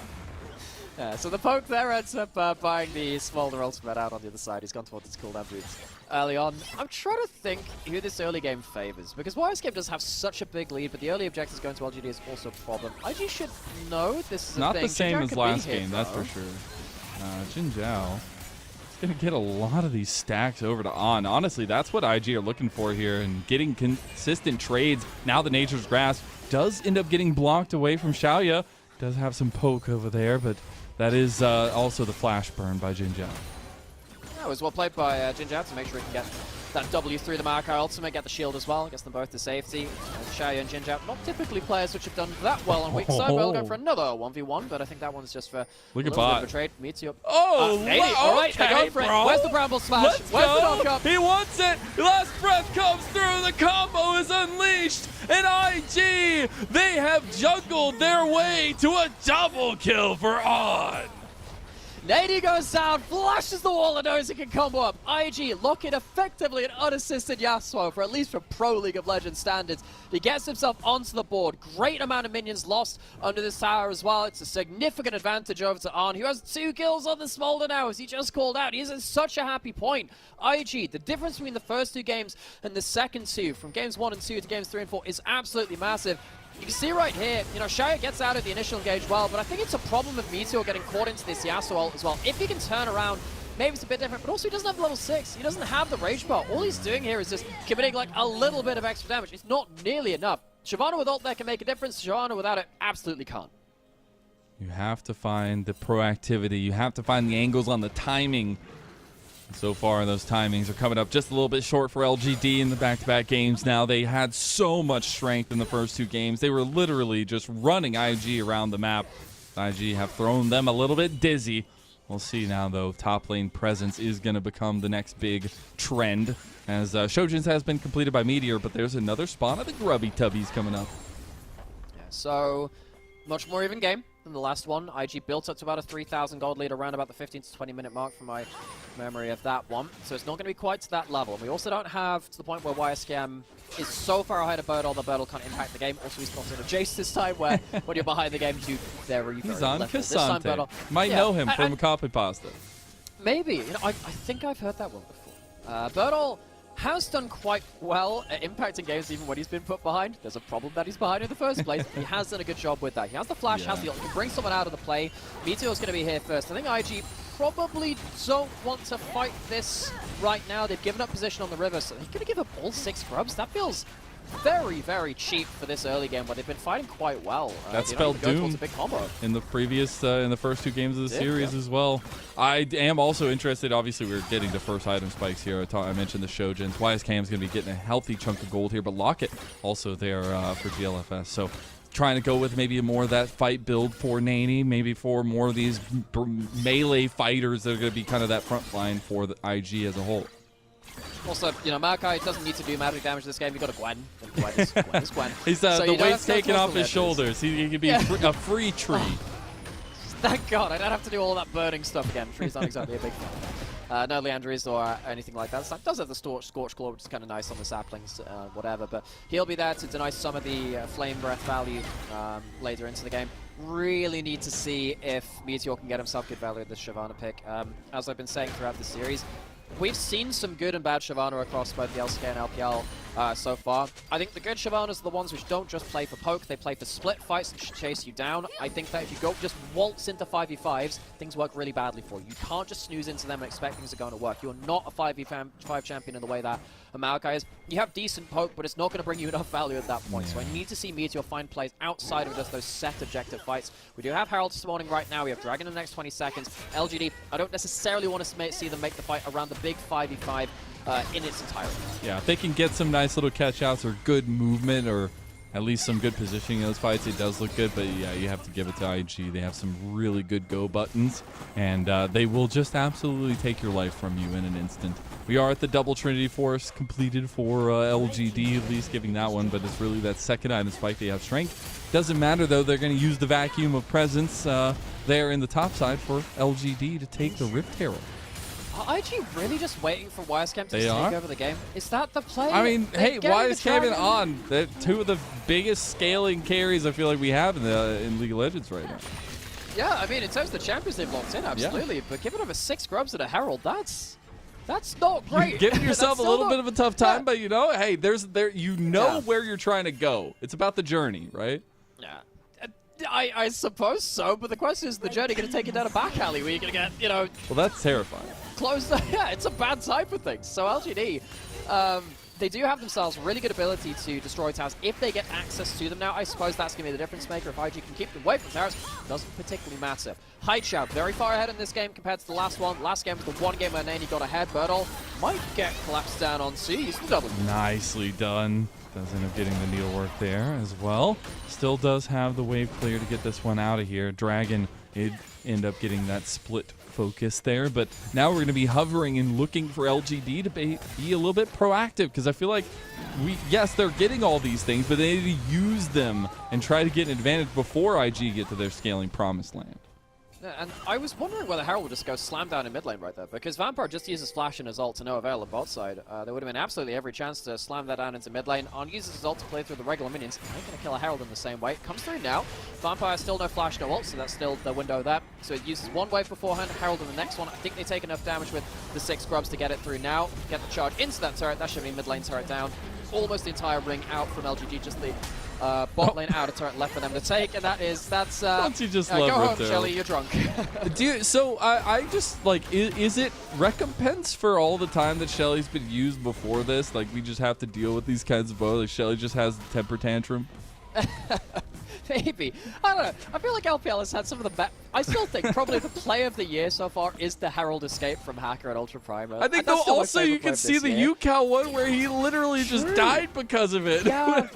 No, we focus on the good ones. Okay, That yeah, Justice yeah. Hoax, that's not all that's here. It's like when you say, oh, the 80s had such great music. Yes, it did have great music. It also had really bad music, which you don't remember anymore, No, folks. I remember nostalgia's Queen too and good Guns of N' a Roses too. lens, I don't man. remember the other stuff. We remember the good driving. All right. We'll see if, I guess if the series goes off, we'll get more good driving. Now, there is a lot of presence from LGD on the top side. Bertle needs to be careful. Does get away from another Solar Flare Needlework combo here again, but probably he's going to lose the turret for it. Top lane, tier 2, though, as LGD has their sights on, as IG now will pull the Nature's Graph, have good wave clear here with Nani as well. Yeah, so LGD aren't going to stick around for the full top lane in a turret. IG are trading better in turrets than they did earlier in the series. I still think LGD are giving them some issues here. You can see that Vampire not been great on these side lanes. He's missed a couple of big opportunities here onto Bertle. Bertle is behind in the matchup, but he's not dying for free all the time. He does survive those last couple. Can't quite defend the turret in the last time of asking, but LGD aren't getting the same value that they did earlier in the series, because earlier in the series we'd see like, oh, an outer turret's been taken, and then 2 inner turrets have fallen and a dragon on the other side. Probably not that great in terms of a trade. So it does remain within about 1,500 gold to 1,000 as well. It's not an all-lip thing. Wisecamp does have his ult. Meteor's hit too. This time, Bertle's the one looking pretty aggressive. He's going to try to go with the all-out here for Wisecamp. He is immune, as the Gwen has been known to be, I guess, in past. Now, they are hovering to try to get this outer turret and get a little bit of the standing gold for LGD and continue this gold lead they have carved them their way into 18 minutes in. And you know you're in a farming jungler's world when they come to take and share the gold of that outer turret. You go, Meteor. You get yourself that 2 Do items. you need a couch? You wanna talk about it? You want me to sit down? I got a notepad. Well, you see, I'm not necessarily a top laner anymore, and if I am, I'm playing stuff like Quinn, so I'm going to be the selfish top laner. If you see me on a Hey, cassette, at least say you're something has gone upfront about it. terribly At least wrong. you're upfront about it.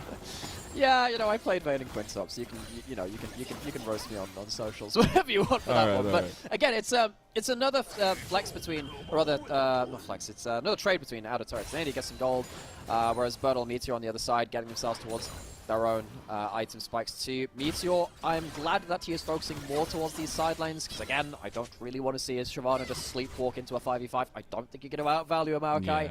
Yeah. In that way, you can, yes, use the Unstoppable on one of the ultimates and get some defensive value, but that's not really what you want out of a Shyvana at best case. LGD are getting good farm across the map though, and you can see that they were a little bit behind, now they're a little bit ahead. They're getting to the point where the dragon now spawning in 30 seconds is going to be a problem for IG. I think that they probably just have to give that one up, but giving over dragons to stuff like Shyvana, one, she takes them so quickly, it's not really any time taken out of the day to kill it. But then two, also, just giving the raw value over and just waiting for Gwen to get value in the side lane. There is value to it. I just don't know if it's going to be enough, even though it's Wisecamp. Even though this guy is so good in terms of these duelists, I don't know if you really want to do that so easily. And it's also just the extra pain point of giving over to a Shyvana, right? You're just getting all those extra little stats. It is the conversation of when does IG decide to start pulling the trigger of bringing Wisecamp to the team and trying to get these 5-on-5s, use some of this extra AoE damage that Gwen can provide, because he is getting a lot of value in side lane, but at some point they're going to have to start contesting for some of this stuff. Yeah, so the question is, what state are they going to be when they do start contesting? Do you have high shot, a great point of power? That would have been a lot of damage if one more missing shot hits on, able to flap his way to the safety.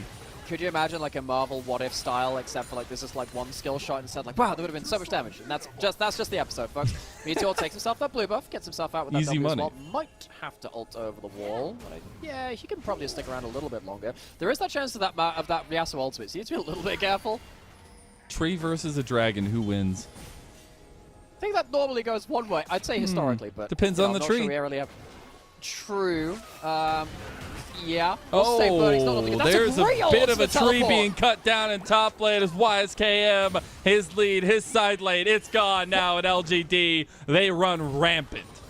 Yeah, we're left questioning, you know, dragon versus tree, but I guess we learned the difference between Untofo and Scissors, and it goes the way of the Kasansei. Fantastic ult to bring his enemy into the waiting arms of Haichao. Also picks up a load of gold, and YSKM now to within 500 gold in that individual matchup as well. The kill goes over to Birdle. And IG, when they've been waiting for this Gwen to come online and be a win condition, aren't finding that as easily as they potentially would have liked. That could be a bit of an issue here for IG now, if that Gwen is not quite as easy to play around as they thought. Oh, they're going to get a catch out here, though. Maybe a little bit of welcome gold. Birdle is still Kasante. Going to get mom called on him as well. The Tattletale has come through, but it's not enough yet. Xiaoya needs to reposition. TP coming in. Now LGD's Jin Zhao is gone. On claims the kill as well, so some extra gold to the little dragon. And the entire time now, LGD are trying to reposition with these flame breaths on Vampire. Got to be a little bit low because of it. Although IG are trying to get this top side push, they are going to maintain position around the Baron buff.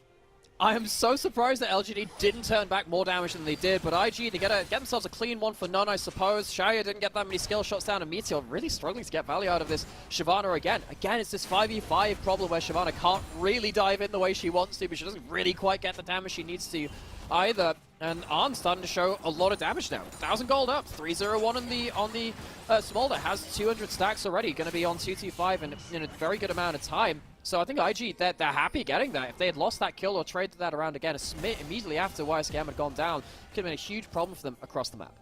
The fact that we're getting to the promised land here for IG. This is what they drafted for. They're looking for those later game team fights, waiting for those 3+ items. Trying to use some of that scaling potential for themselves. And LGD, they do have a lead, obviously. They've been a little bit proactive, but like you say, need to continue that moving forward. We've seen all the Shyvanas always get super far ahead. I think I was watching a game of the LCK where they were like ridiculously far ahead and still losing the game. So trying to find a way to make this work, trying to find a way to take advantage of IG and close this one out, as LGD have been so far from success in their past splits. So LGD, minor, this team, they're probably the team which is most unexpectedly overperformed. Maybe you could put that towards AL at some points, or maybe if you really were down on LNG or Weibo, you could say towards them as well. But LGD have overperformed compared to expectations. Xiaoya, you can't be there. He's going to Arcane Shift out. The needle work did get popped there, so able to get out, but a little bit of mispositioning. Yeah, well, I mean, that's ult down for the Gwen. All right, I guess you got to walk away with that one. But LGD, yeah, they've overperformed compared to expectations. They made it to that Ascension group. And no, they didn't do very well in the Ascension group. They won one series versus NIP, the team which was winless in the Ascension group. But they were still a team that went there over W and RNG. W and RNG obviously have gone on to be two of our worst teams in the LPL after that point, dropping out of Group Navarre and didn't even make it through to this stage. But I think there's still a lot to be praised here, even with those caveats involved. They're a lot further than potentially would have expected at the start of summer. And this has been such a cool adaptation of this this split that we've had, the format itself. Finally getting to see the Group Ascend versus Group Nirvana matchups. And we thought it was going to go very one-sided. We were wondering, is Ascend really, truly that big and that strong? Well, truly, Nirvana showing some grit and muscle here as IG.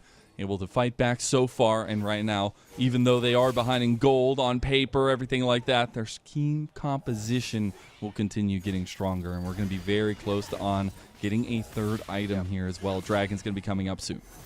Yeah, Dragon, 30 seconds. Are we going to see IG fight for it? Or are they going to go towards side lanes again? We're yet to see. I don't think we've seen a single Yasuo ult this game. We haven't seen that so far. We saw the one on bot. Oh yeah, we had that one on the bot. Sorry, thanks for reminding me of that one. Yeah, so we had that one, but it hasn't really been a big factor in the game. GLFS, his ultimate is what I'm really looking for. YSKM, if he can get himself onto the backline. Another thing as well, Haichao has a ton of gold, but also Arn is looking scary as well, past that 225 mark, which you've said before. So IG, they have their power, but LGD, they still have a lot of gold in their carries. Arn the rest of IG need to get themselves onto the backline. LGD last time around when they were finding success, Haichao was on this Corki. Can he put the damage down to keep up with some of the scaling? YSKM on the flank. Solar Flare goes wide. YSKM, he's a big damage dealer. Mom has been called. Now maybe this is just an unfair fight. Look at LGD. They're repositioning though. Big True Shot Barrage comes across. Haichao can't really find a follow-up, but this is where LGD succeed. When IG are running away, they get poked out on. Will also burn the flash, and Dragon's Soul Point is going to be gifted over to LGD. And considering where that fight was setting up, GLFS getting caught out at the start by Birdall really changes the tune of things. No consistent engage with a flash W into a Bramble Smash was available, and LGD get themselves the Soul Point, and they will start denying IG a lot of this power spike they were looking to get into this first big explosive fight when they had all their items online. LGD, they're going to go recall, they get themselves towards 3 items onto Haichao, and they maybe even get towards a Baron start after this point. Birdall, this guy's been under so much pressure, but what do we say about him? You can put him under a load of pressure, but he is very, very good getting team fight value regardless. He gets himself that flash out of the Maokai and Vampire. It is a blind ultimate, but it does go wide again. His solar flares really haven't been hit in this game so far. So both initiators from IG fail at their jobs, and that's a big problem. They all in, and suddenly you've got Shivado, which can just keep running at you and keep doing damage. Even Arn having to blow his flash as well, courtesy of Birdall, means that IG lose a lot of big flashes, and they lose themselves a big opportunity to fight. And you can just feel the momentum solidly in the grip of LGD. Now they're moving with confidence on the map, and they'll have to use some of these items. Don't run away from the kitties! He does end up getting away there as GLFS is just trying to do his best cat owner impression. You know those old like 50s horror movies, like it came from the moon. Could you imagine? And it came from the brush. It's just these kitty guy saplings. I was they had to watch red eyes in the movie theater like that. Well, we might be seeing ourselves another bit of a cosmic horror in terms of it came from the Baron pit, started up by LGD, but quickly peeled away from. YSKM does have teleport. I think LGD would like to get rid of that teleport with these Baron starts if it's all possible. All right, we said momentum is starting to shift and be solidly in LGD's favor, though, but we always have to remember IG. We could be seeing this team for the last time this year in this capacity, at least, and it's really important for them to capitalize on some of the strengths we've seen from them. As Xiaoya going to get literally everything burned from him, going to flash as well, potentially, no, and the arcade shift was just enough now. They get the True Shot Barrage blocked by the wind wall. LGD, they stave off that initial damage, and this is where their comp thrives. And Vampire, once again, just can't quite get himself the initiation he wants. He gets the cleanse out of Shia, but he gets his E back enough that he gets 2 in that play. Yeah, suddenly, you don't have that ultimate again from Vampire, and I don't think they can close them down around this Baron. I think it's going to go down. GLFS, he doesn't have flash, he doesn't have anything. Mom called out. We'll see the damage coming down, but it's not going to be nearly enough. They might try to get a pick off on the side. Here comes YSKM now as well. Vampire running his way here, but he's not here yet. YSKM going in, snip, maybe going to take Birdall's life. He does have the all-out and gets Nady under turret here. Taking the turret shots, but will survive. Does have some sustainability. Meteor does end up using the Dragon's Descent to get away. Has some extra poke. Doing really good with the Rage Bar management here to get some more damage down. And LGD, they are sticking tooth and nail in this fight. Yeah, but even with that, you see that the smaller damage getting a little bit scary. The Leandry is even on arm as well to add some extra magic damage, and they're stacking damage increase from the Haunting Guys passive too. LGD though, they walk away with the Baron, and the Baron buff is going to last into the Soul, and that's the key thing now. LGD, they can start organizing the map even more strongly than they were before. They were controlling the map before they had the Baron buff, so it's only going to get worse from IG.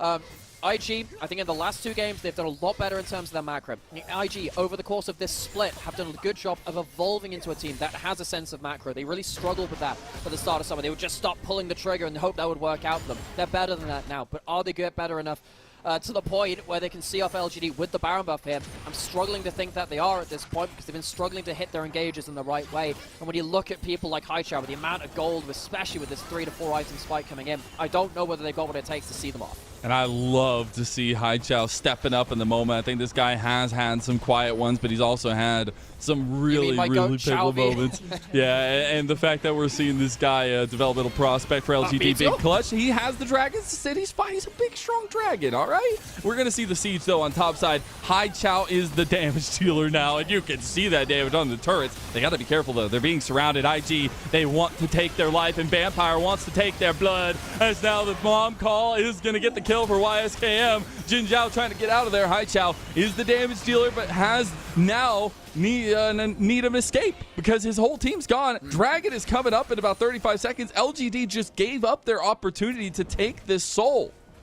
That's a big problem. They do have respawns coming in before the Dragon, but they're going to give up all setup. They got too greedy pushing in towards that inhib turret, and it means that the bot lane of Shaya and Jinja will die before they can set up the map properly. So we were saying, IG, can they see off the Baron buff? Can they see this around the Dragon? The answer is yes, but I think that does come from LGD overstaying first and foremost. Don't know quite what happened with that blast code around that mid lane. Not really sure Meteor wanted to take that one, but it might have just cost us even an easy chance of victory. Now they're going to have to fight through this Dragon.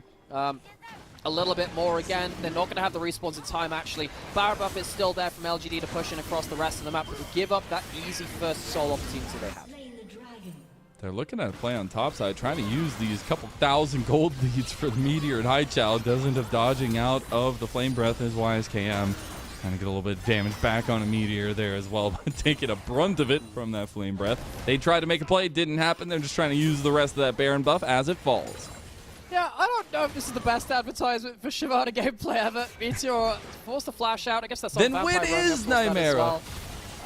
Croco Vale versus LG game 1. We've got that one game. We have that one game. We'll start Everybody updating that gets list when we one. get after this point. Yeah, everyone gets one. It's a really good punish of the overforce coming in from IG. Sadly, Vampire can't close down onto Hai Chao as well. If you go onto Hai Chao there, maybe even get yourself mid lane outer turret as well. Easy access towards that one. As it stands, LGD still have themselves 4,000 gold ahead. They still have a soul point, and they still have control of the map. They still have the mid lane outer turret, which is going to be a huge pain for IG, because they just can't push up in the ways that they want to. They can't get those inventive markouts coming out of your own jungle into one of these lanes, because that mid lane outer turret gives them such a bastion of safety and vision in that mid lane. And IG, they're very creative at finding angles. They have been at their best. I just don't know if they have the tools to continually do this. They find that one because LGD overpush with the Baron buff. It's going to be quite hard to find that consistently, though. Oh, they got the last breath combo. Jin Zhao not expecting all that damage, baby. As Mob comes through, it's the on kill that comes out there as well. And that is a really big pickoff for IG. They're utilizing their strength, and none other than On is going to be an unstoppable Dragon King here to rival the Queen and Meteor's Shyvana. Yeah, they do have a lot of their ultimates down now, so that could be a bit of a problem. Even before we find Shao is getting blasted. He has though. to flash. He has to get out. Dragon's Descent coming through. Meteor not getting much value out of that one, and is now forced out of the fight as well. So much pressure coming out from IG, and I smell the winds a shift in here. Yeah, so that time, Shao caught out a little bit in the mid lane. YSKM almost pounces. So what we're just saying, IG looking for creative angles, but are they going to get it consistently? I thought not. They get themselves a good answer onto Jin Zhao as well when he goes into the enemy jungle. It hasn't really been about Hai Chao and Meteor and Xiaoya getting good damage down. They've been struggling to do that because IG have been able to pick off one isolated target pretty effectively in the last minute or two. IG, are they going to continue being able to do that? Bertel, really, really powerful now, actually, because he's that level 18. Kasante means that his footwork shield and to cool down on that is really annoying too. YSKM, still going to be a massive, massive damage threat from IG, but I do think that Bertel, despite the fact that it is a losing matchup in a 1v1 versus the Gwen, can still have team fight angles, which is going to be something we'll have to keep into account here.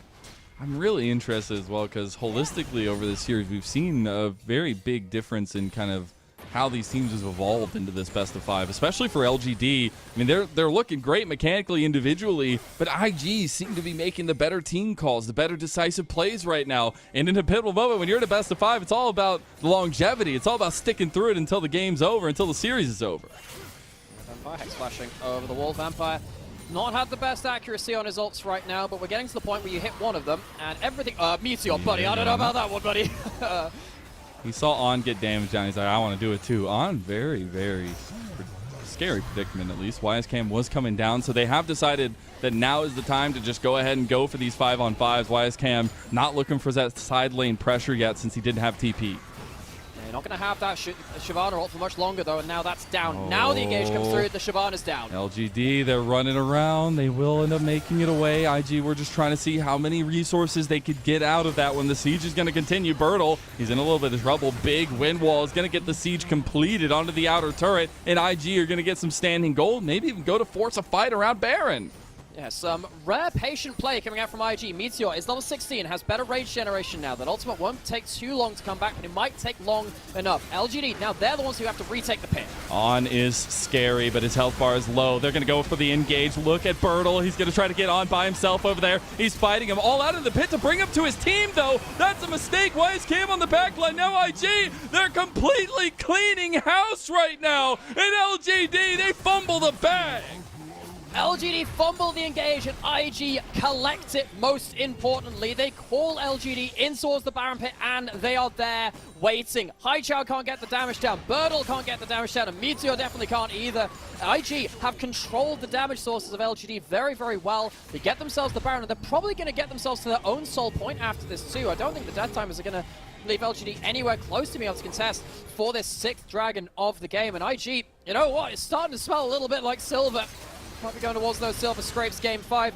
Junjiao goes in, but you've got the wind wall already down. That brags out some kind of gold. Xiaoye just gets massively burst Meteor out. didn't have rage. Positioning alongside Haichao as well just wasn't enough, and as we pointed out before, you didn't have that ultimate from Shyvana. Used it poorly. I don't think this has been a good advertisement for what Shyvana could do. I don't think Meteor is playing this champion the way it is most powerful. Just snoozing into the 5v5s, playing like artillery is not enough. And now they're currently behind the game slightly, especially against a smaller that's scaling. LGD need more from everyone involved. And isn't it incredible? The 10 pole positions for IG. On and YSKM now having such representative games of the highs we can see of them. They are tag team in bot lane. They are pushing in, doing inhib here as well. And LGD's answer is nowhere even near good enough at this point, as IG have taken full control of the game, and they're also pushing mid lane. This is a huge problem for LGD because they don't actually want to be stuck in the straight 5v5s. I think Arn is too good at that. I think the wind wall gets too much value, and the Shyvana is not going to get enough value herself. The poke is okay, but it's not going to be enough. So IG, they're at a point now where I think they should be expected to get to this point to a game win. They have themselves really good power now with the Maokai ultimate to maybe siege in this last tower. They're going to go for the engage there. They are completely split. Look at LGD. They're going to try to get some damage back on it, but they've already lost the inhib turret now. That is a lot of the engage tools from IG utilized, though, and LGD maybe trying to capitalize on that. They are putting some decent damage onto YSKM. They stave off the mid lane siege as well. So LGD, they're going to be an inhib turret down, and of course 5,000 gold down as well, which is probably more problematic here. Teleport back out onto the map to make sure that the last 30 seconds is Baron buff are not done and wasted. LGD, they do have a lot of damage on Corki. Ezreal, also big damage too, but they need to position well. Xiaoye's positioning has not been good enough in this late game so far, and Haichao has been blocked out by the wind wall. Maybe the Yasuo wind wall could just be its own game-changing enough factor. Questioning the Yasuo pick, we're wondering what kind of impact it can have. Well, the holistic team effort from IG has been the difference maker so far, and they are barreling down this mid lane here. They do not have a wave to clear that one out, though. They're going to try to look for a little bit of damage as well. But it is an IG who are looking to stave themselves off a scary precipice here, as they were down 2-0 to start this series off. And it was looking dire. Now they are the ones delivering the pain. They're the ones under turret here, diving maybe a little bit too far here, as they are now split. YSKM getting low, but they're still going to pick up the kills. Nani under turret. One more shot will do it. Bertle can't get the knockback, but Haichao will take him into his GA. IG want to pop back, though. Look at On. Look at On. He's got damage. Bertle, he's onto him, though, but the execution is going to be enough. IG still have bodies. They still got damage. You got to watch out. Last breath from Nani. It's the difference. And On. Scream your little dragon heart out as IG, they're staving as Haichao, he's finding the damage back, the Corki house right back, but it's the mid lane inhib turret that goes down for IG. IG almost dove too far. They went beyond the turrets and they got a little bit split, but the wind wall and the last breath bring it back into IG's favor. Can't quite get Haichao though. He has his own GA. Both mid laners now down that item. The game still alive though. LGD left just about crawling from that one. That should probably have been the game-ending fight, but IG couldn't quite link up in the way they wanted to. Great Maokai ult, gets a lot of CC chain onto the Shyvana. The Shyvana doesn't really get to do that much, but does manage to flash out, and Bertle manages to separate Vampire out. So that's one of the engaged threats down. Xiaoye, his positioning melee range in the W quad is not really where you want to be. This is where things really start to turn around though. As Yasuo revives, gets the wind wall out. That's the first game change. You don't get all of the auto attacks coming through. And then after that point too, there's of course the knockup coming out after this point, which gets the ultimate onto the Corki. Yes, Nani does end up going down for this eventually, but it gets the GA out, and that's what allows them to kind of go forwards again. I think even with that, they probably just forget about the amount of gold on this Corki, and Haichao shows exactly how much damage he can bring to bear. If he dies there, that's game over. He lives, saves the day. I'd love to see the AoE damage utilization there from On as well. Precisely what they need in that moment to clean up some of those executions. But we cannot stop the action. It's the LPL, damn it, as we are going to both Dragon Soul points for both teams. Coming up in about 35 seconds. Baron is also coming up in sub 30, and we're positioning around mid lane. So I think Infernal Soul, obviously huge for both teams, but the Baron might just be enough for IG to close out the game with their siege. So LGD, they're hovering towards this bot side. They want to go towards that one first. I'm trying to just maybe DPS check Birdle just a little bit. Of course, this Smolder keeps on stacking, keeps getting more value out of that one. Baron spawning just before the Dragon, and IG set up shop there first. They have the vision control. They're not going to be contested on this one. Instead, LGD, they want to go towards the bot side. Instead, Vampire being a bit of a rear guard, making sure that they can spot any movements. It's going to be Baron for Dragon Trade as it stands right now. No teleports from IG to respond. Long-term buff versus short-term buff. You'll take that, I feel like, for LGD, because an Infernal Soul with all this poke is just going to amplify that damage. You just have to hold on, though. This Baron Siege could just be the nail in the coffin that sends us to Silver Scrapes. Could be. So IG, they need to get value out of this Baron over this next 3 minutes. Can they get enough out of it? They'll get themselves some more gold. Gold is getting to the point where it's quite decorative, though. You're already getting towards full build. It's not getting into huge percent stat differences, whereas the Infernal Soul kind of does. When you have that Flame Breath, when you have the Mystic Shots, when you have the Rockets, the amount of long-range poke is absolutely absurd. And yes, the Smolder can put some stuff back, and Arn is an incredible individual player and has had a great year here on IG, but it's still 1v3 in that sense. He's got to be able to push and move in these fights. He's got to become the big dragon he always knew he could be. But it's also awesome that On, in the back of everything, is the one to watch. Nature's Grass coming across. Solar Flare does come through. Mom called as well. Vampire up there in the front, though. He's in trouble. Bertle was going for him, but he does end up getting out. Now, YSCam did take the mid inhib, so that's something that LGD have to reposition for. He's actually looking for a fight there, and he's finding big damage on a Meteor. Xiaoya also getting very low. The siege is going to continue on top and mid. It will do, but I think that with Defender's advantage and Home Guard, LGD will still be able to fight. They might not be able to get this protection to the top lane inhib turret, though. That's going to go down. We may be seeing 3 inhibs down in the space of this Baron buff. Oh, this siege, this moment, IG rising to the occasion. They will not be put down quietly at the round table here in the Knights Rivals stage. They have the siege. They still have Baron up for a while. See if they want to continue, though. Some of that wave clear starting to come online, but the poke is starting to come through. There's the TP coming in, and IG, they're trying to push here. Meteor, he wants to get the poke in. They might have just stayed themselves off as Meteor doing massive damage now as well. YSCam needs to be careful. Well, On, trying to get some damage back down. Now you got to be careful yourself for LGD. Your health bars, they just can't hang. IG, they're continuing, Nightmare. Yeah, YSCam is so strong. Next time he has his W up, he'll play aggressively. That's a teleport onto the last They're minion. trying to save the minions. They just need to do something. Bertle, pretty tanky, can be a body in front of IG. They're trying to keep this turret alive. They're trying to keep the last bastion of defense here. LGD fill this series sweeping out of their hands. Bertle, he's in there, but he's too far. IG fully capitalized on what has been a major weakness for LGD, and On, the man on the dragon, has truly outdone himself now. He's coming alive and he's screaming at the top of his lungs as IG force Silver Scrapes. We get ourselves our first best of 5 in LPL Summer 24, and we get ourselves our first Game 5. Start of the day, we did say, despite the fact that LGD are the highest seed and IG are the lowest seed heading into the Knights Rival stage, this was likely to be a bit closer than we thought. There are advantages for IG to play around. YSCam, a great carry in that top side. Arn, also an incredible carry in that bot lane as well. As you were saying, the tent poles of the gold graph there, with the 2 advantages for them, really came out to play. Arn, massively outvaluing Xiaoya, who I think's positioning really did struggle in that late game. YSCam on that Gwen too, pivotal in how they ended the game. They know the secret to success. It's finding late game scaling. It's finding side lane pressure. See if LGD have any kind of answer, as we're going to be queuing that silver scrapes and go into game number 5.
Hear that sweet, sweet melody, and you know it's time for the greatest competition here on this wonderful, wonderful LPL broadcast. It is our Knights Rival stage, already delivering in the first of 3 best of 5s that we have in stow. And now LGD find themselves on the back foot on a potential reverse sweep by IG when they led so strongly going into this one. I'm Mazel, I'm joined by Nightmare, and I couldn't be more excited to see how this one pans out. So our first time having a Knights Rival stage. And we have ourselves our first Game 5 as well. Oh On my is God. him. That is almost, ladies and gentlemen, and everyone else, 2,000 damage per minute. Almost crested here by Arn. This guy is the banner bearer for IG. Without Arn, you don't have an Invictus Gaming. This guy put the entire team on his backs. Incredible game out of him. It's not the lane dominance. It's about the late game scaling. And you know, from beginning to end of his time, well, of this year of Arn on this roster, Arn has really stood up despite the roster changes, despite changing expectations. This guy is it. Arn is him.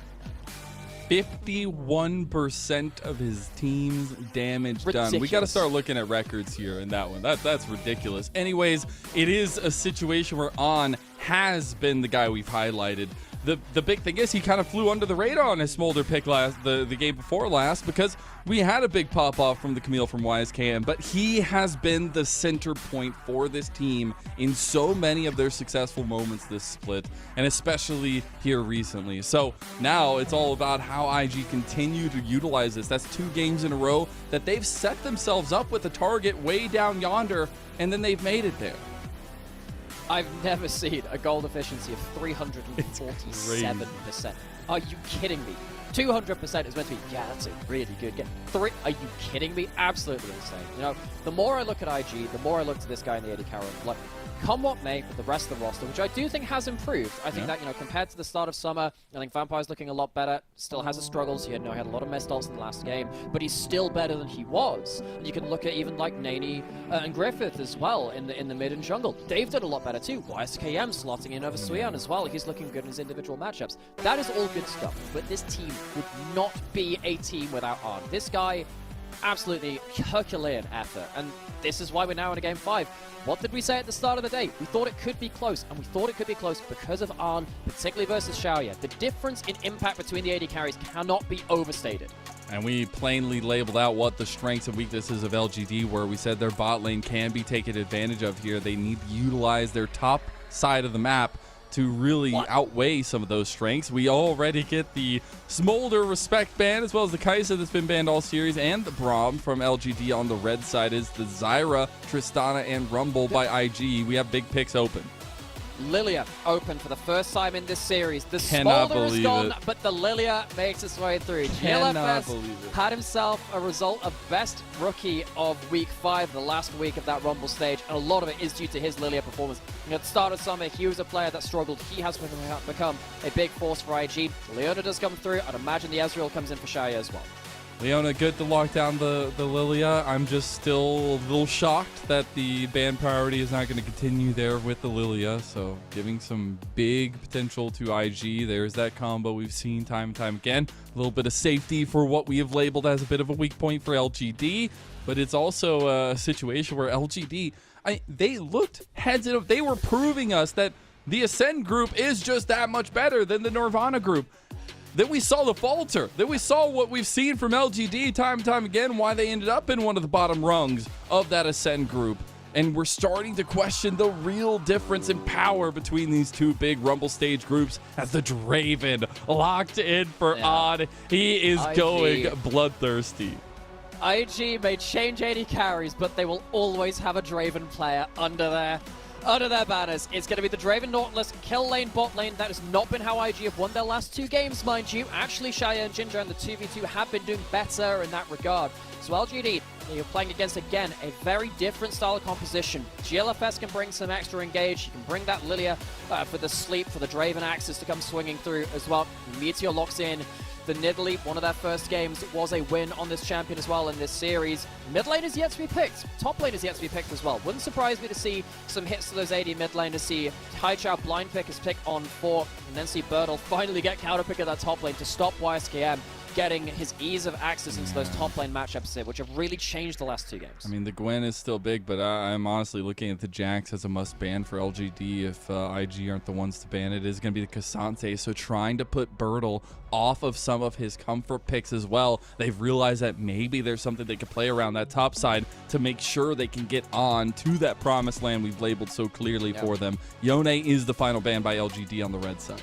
I think Gnar is a good ban here for IG as well. I think Gnar is one of the better blind pickable top laners for Bertle left, or one of the safer ones, the jack of all trades top laners. I think YSKM really wants something that can take over a side lane. There it is, that's that Gnar ban 3. So, do we see the Corki? Do we see something like the Zeri? What does Haichao want to lock in? Probably the Corki is the easiest one to lock in. Give that last pick by Bertle so he knows that matchup and hopefully doesn't have YSKM just running roughshod through his lane. Again, last game he did well in those team fights later on, but he had to claw that game back, and that's not something which LGD really want to put on the table. I mean, LGD have showed us, and like almost every single one of these games, they just really like the poke comps. I mean, they're just consistently going with these, and Haichao, in spite of their loss last game, had a really incredible performance on the Corki. Just a little bit short of it, but going to be pairing that up with even more of that poke with Meteor on that one. And there's the Yasuo. Right, so that is, it was a huge answer in the last game to double AD carry. You can't fire your skill shots, your auto attacks through that wind wall. So even without the best setup, it can be a big factor. This time you have the Nautilus, it's a lot easier with the hook and then with the ult. It means your pick comp is actually very, very good. If the hook lands onto Leona before she presses W, she's not tanky enough, you can kill her even that. YSKM goes towards his Jax. I think he's actually 0-2 in summer on this pick, despite it being one of his best picks overall. Bertle doesn't have the Narb, doesn't have the Cassante, locks in the Poppy, so it is going to be a tank, and it is an okay matchup into that Jax. But it is still a bit of a skill matchup, and YSKM just loves those skill matchups. He absolutely does, and in the past couple games of the series, he's had Bertle's number time and time again. Big thing is now, though, IG actually have more setup, at least a little bit, for Nani on the last breath combos. But I do really like the Poppy to try to separate some of these pieces from IG in the team fights. You are looking at a composition, though, for LGD that seemingly needs to have a bit of an advantage here going into those big moments. Those big moments could be all that's left between elimination and qualification. Loser here will next be seen in 2025.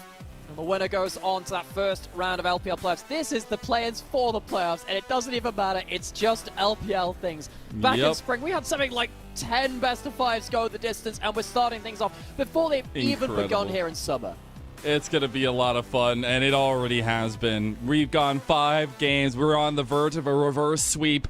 We're on the edge of LGD claiming their first best-of-5 victory in 4 years, claiming their first playoff berth in 4 years. Will they succumb to the 5-year curse, or will IG back down, fall down, and give LGD that spot in that 8th seed in the LPL Gauntlet playoffs? It all comes down to this. Silver Scrapes has sounded in your ears, and the time for competition being decided is now. Game 5 in Shanghai, LGD versus Invictus Gaming. One of these teams is coming away a loser, and one of these teams is coming away a playoff entry. 敌军还有30秒到达战场，碾碎他。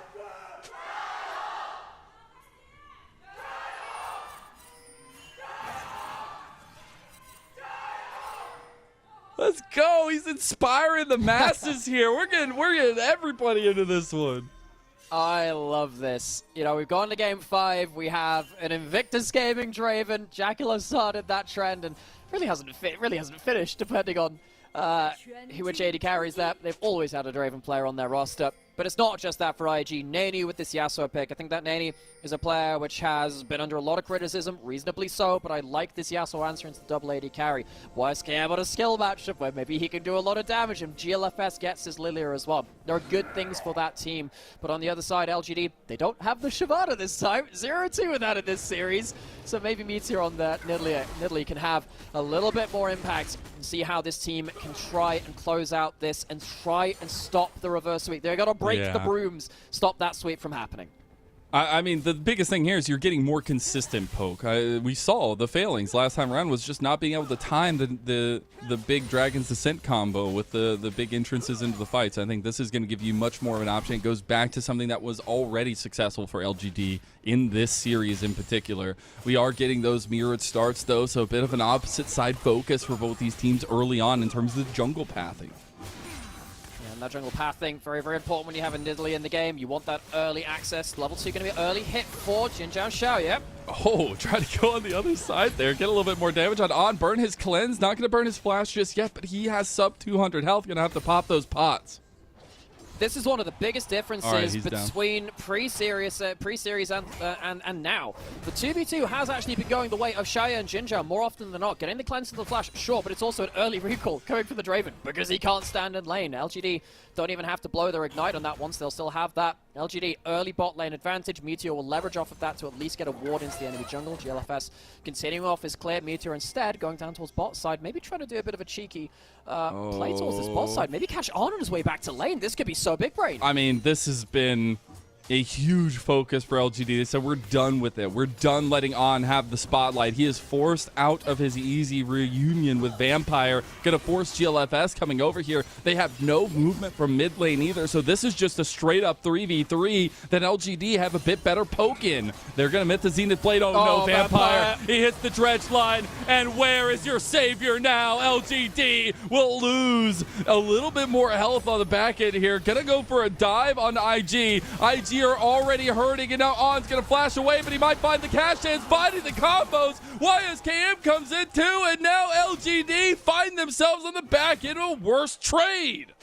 Jinjiao gets aggro with the ignite and doesn't hit his Zenith Blade. He pulls the trigger too early, and that throws the play under the turret. LGD, they almost had a fantastic start down there, but they've just given over that early cash into On. Against all of what was happening in that bot side. LGD, they might just have failed the clutch on this early game as IG take that tower aggro and run away with it. Vampire, yeah, he's had his best moments and he's had his worst moments, and sadly here, this is not towards his upper end of his performance, but this is the next big mistake from him. Jinjiao puts the ignite down now, and he takes double tower aggro, and then he misses himself that Zenith Blade as well. Jinjiao, in a game 5, you must do better than that. That might tell the tale of this bot lane early game. Veterancy needs to be there. That calling, that at least direction. It needs to be a pole position for you. Not only, as we were talking about for IG on a couple of theirs, but now we will have Dragons coming up, a little bit more presence from Meteor on this bottom side. But this is also a situation where Meteor needs to keep the tempo up in his favor as the Nidalee. Absolutely. Nidalee needs to get value. We have had so many jokes over this summer about, oh yeah, only Canyon and Tien, or maybe Kanavi can play this pick. He needs to be getting off the ground early with this. Meteor does still have the bot lane push in, and you can see that he does have himself that longsword first back, but it's not like the F sword in terms of the hard trading or something like that, Vamp Scepter, so he doesn't have control over this bot side, despite the fact that LGD didn't get everything they wanted to from that bot side. Meteor is still here, still taking camps away and getting himself onto the board. Can they go for more down here? I don't really think so. Level 4 Nautilus is a really tanky champion. You don't want to give that one the ability to outplay you under the turret. Instead, Meteor will take the camp and get out. Gonna be getting a nice back off though for himself, as Faded Ashes hadn't been completed just yet for GLFS. A little bit more on the back end of it, but still going to be completing his clear going down towards this bot side. Faded Ashes did get completed by Meteor. GLFS is going to look for maybe a little bit of play on bot side. Does get spotted out on vision as he comes through. Still going to go for it. He's a fast deer and going to look for the swirl seed. Hits it to slow down Jinjiao. Can't get the Zenith Blade, and another mistake, and On capitalizes. So, early lane was going to Xia and Jinjiao, but things have fallen apart for Jinjiao afterwards. GLFS makes his way down towards bot side, and while they have the bot side vision, it's not deep enough, and they pushed up too far to make the most of it. So, early game advantage, going over to IG now. Again, it's fairly small, but it's only 6 minutes into the game, so that means a lot more. Dragon gonna go to the side of IG. And Arn has himself an early advantage now on the Draven. He can snowball with this, and it is Arn. Arn is the heart and soul of IG. If Arn is not doing well, IG are not doing well. He gets himself 2 kills, and he gets himself on the board. Yeah, it's no longer looking at 25, 30 minutes. He's looking to win Jin Zhao. now, and Jin Zhao, you cannot go down 3 times in a row like that. He's trying to get around the corner, but swept up by GLFS, and IG have just now, needing to back off of mid lane, found a ton of success in this early game of a game number 5 pivotal moment. Jin Zhao, 3 big mistakes. In LGD, we had our worries about their bot lane, but for the most part in this series, the bot lane's been doing well. Now the pressure's on. Now it's that game 5. Now it's trying to break the brooms of the reverse sweep. And LGD, this might be the tail of their split. LGD, they stuck into the Ascension group, and yes, they struggled there, but they still made it there. They still come in as the highest seed coming into today's game 2. But even before that, I was worried about what would happen with this matchup for LGD because I thought there would be some weakness in this bot side. I'm glad that there wasn't the case for the most of this series, but now in game 5, might have just reared its head again, and that's going to be a very, very awful omen for LGD fans. It's a series that was so close in your grasp, now seemingly slipping away, but luckily you have the hands of Meteor there, or the paws rather, I guess, on the Cougar. Meteor going to have a big impact on this one as well. Will be sniffed out here, though, does end up getting the Gromp back. Get a little trade at the last breath in mid lane by Nani, get some damage on the High Chow. This trade's going to be a little bit back and forth, though, as the Rocket Barrage has come back into it. And Nani playing with a bit of a nice edge there in mid lane, as jungle scuffles are aplenty. You can see now BF sword in for Arn. Really, really big break point for that Draven. Means the all-ins are going to be really, really dangerous. Does mean he needs to be really careful here. Hook lands, could be in a lot of trouble. Wave crashing though. Vampire won't look for it. Elsewhere on the map, of course, we did have Grubs go to LGD, Dragon go to IG. Alex to that bot side pressure. You see that show here. What he's trying to do there is fire the Q at the landing point of the axe, but Arn's managing to dodge out just about here. Gonna get the engage here as well. They have so much damage now, you can't actually get the damage back down because some of the minions are gonna be blocking it now with the Mystic shots. Does end up sneaking one over there onto On. Not having a lot more mana though. On can't really press forward. You see some of the damage though this BF sword is starting to bring out. It is turning into a 3v3 on bot side in favor of LGD though. Yeah, I think given the fact that there was ult use from Vampire and ignite use from Vampire, that's a winning trade for Xiaoya and Jin Zhao. You didn't have the Solar Flare in from Jin Zhao just yet, and they didn't use any of their flashes. The barriers are lower cooldown. I think that's a better 2v2 than potentially LGD could have hoped for in that particular moment. Means that IG can't explode through there again, but again, just another time where GLFS is down in bot side at the right time again. Almost there to flip it. This has been such a great series to see how IG have managed to build into it. I thought they might come in today with a bit more momentum than people would expect from the 4th place team from the Nirvana group. I thought that they had some threads to pull, and we have now seen that build up into it. Didn't look like it in the first 2 games, but you can see why they're worthy of some respect here from LGD. And I'm still just questioning the let through of the Lilia, right? The comfortability that comes with this champion, the amount of punishment we've seen both of these junglers do on this, not let alone a ton of junglers in the LPL. We'll see if the setup is going to be enough, at least for IG to close this one out here, but we are going to get another contest on this top side of the map as there's another spawn of Grubs. LGD already got the first 3 of the game. So, let's have a think about how the map's going to be set up from this. Ward's put down early from IG, they get there on a good timing. You do have level 6 from Jin Zhao, just leeches off the XP from that mid-wave. Will Vampire have his ult for this fight coming in? Depends how quickly it happens. 25 seconds should be in the question. Bird on this top lane matchup been doing fine, but the first kill to YSKM definitely doesn't help in terms of the individual gold. Doesn't have, well, Birdle doesn't have teleport right now, YSKM does, so he'll need to be in a position to cancel that if he does want to be helping his team in that top side and Grubs as they come up. See if that's actually going to be the play call. YSKM did stop his back in the end. He's going to keep contesting that bot lane, but already bringing On and Vampire down to the Grubs as IG start this one up. Meteor on the backside will be spotted out, and they know he's here. He just needs to get one. This is dangerous. You have the flash. You shouldn't be stood here. Oh, Vampire goes for the flash play, the decisiveness, the last breath, everything falling onto Meteor, and he's turned into a pelt. Nani picks it up, and now you'll get the trade back 3 for 3 in Grubs. Vampire was on a ward. Meteor has flash and he chooses not to use it. He knows that's coming. That was always dangerous. You didn't have the teleport from Birdle, knew he was on vision. That is a huge mistake from Meteor, the player who I've come to trust so much for LGD in this summer. It's been his best split in so long. But Meteor may have just thrown a huge advantage again. Much like Jinjar in the early game, over to IG. These are uncharacteristic mistakes, but it's allowing IG to pick up momentum, and then suddenly it's not going to be about LGD mistakes. It's going to be about the lead from IG and their playmaking after this point. You can't afford to give those over for free. And you're relying on some of this veterancy mixing with some of the newer talent here, trying to make something happen, and it's the veterans that are falling a little bit short here in a pivotal Game 5. We'll see if they can try to pick themselves up by their bootstraps, though, as LGD are going to be contesting around the bot side. Pirtle sniffs out YSKM over his top side turret, and we are getting a collapse right now, at least from the respect that GLFS is giving towards this bot lane play that was potentially available for LGD. So what's the hope here from LGD? Haichao has been losing the early matchup versus the Yasuo in both of the games that we've seen this in the Corki. That's a Zenith Blade. I don't know if they want this. Yeah, I don't know if they do. Xiaoya is the one taking the brunt of damage here. My God! The Whirling Death not going to be enough. The Flash does end up coming out. Swirl Seed also went a little bit wide there, but IG show their fangs here, and it ain't Meteor. It's the Fang Deer GLFS. Once again, the Fang Deer thing, the Water Deer. It always comes back. It always comes back. Comes back to that. Jinjar looking again. Teleport coming in for Birdle. All right, maybe this is where LGD turn it around, and Xiaoya picking up the kills. Huge Birdle coming over. Nice combo there. On. He's going down. They're under turret, though. Nobody can get him. The claws, they don't have distance, but you got that 20-foot leap to follow it up. Meteor gets one. Vampire going down to the sun, and Jin Zhao gets back. LGD, they're back in it.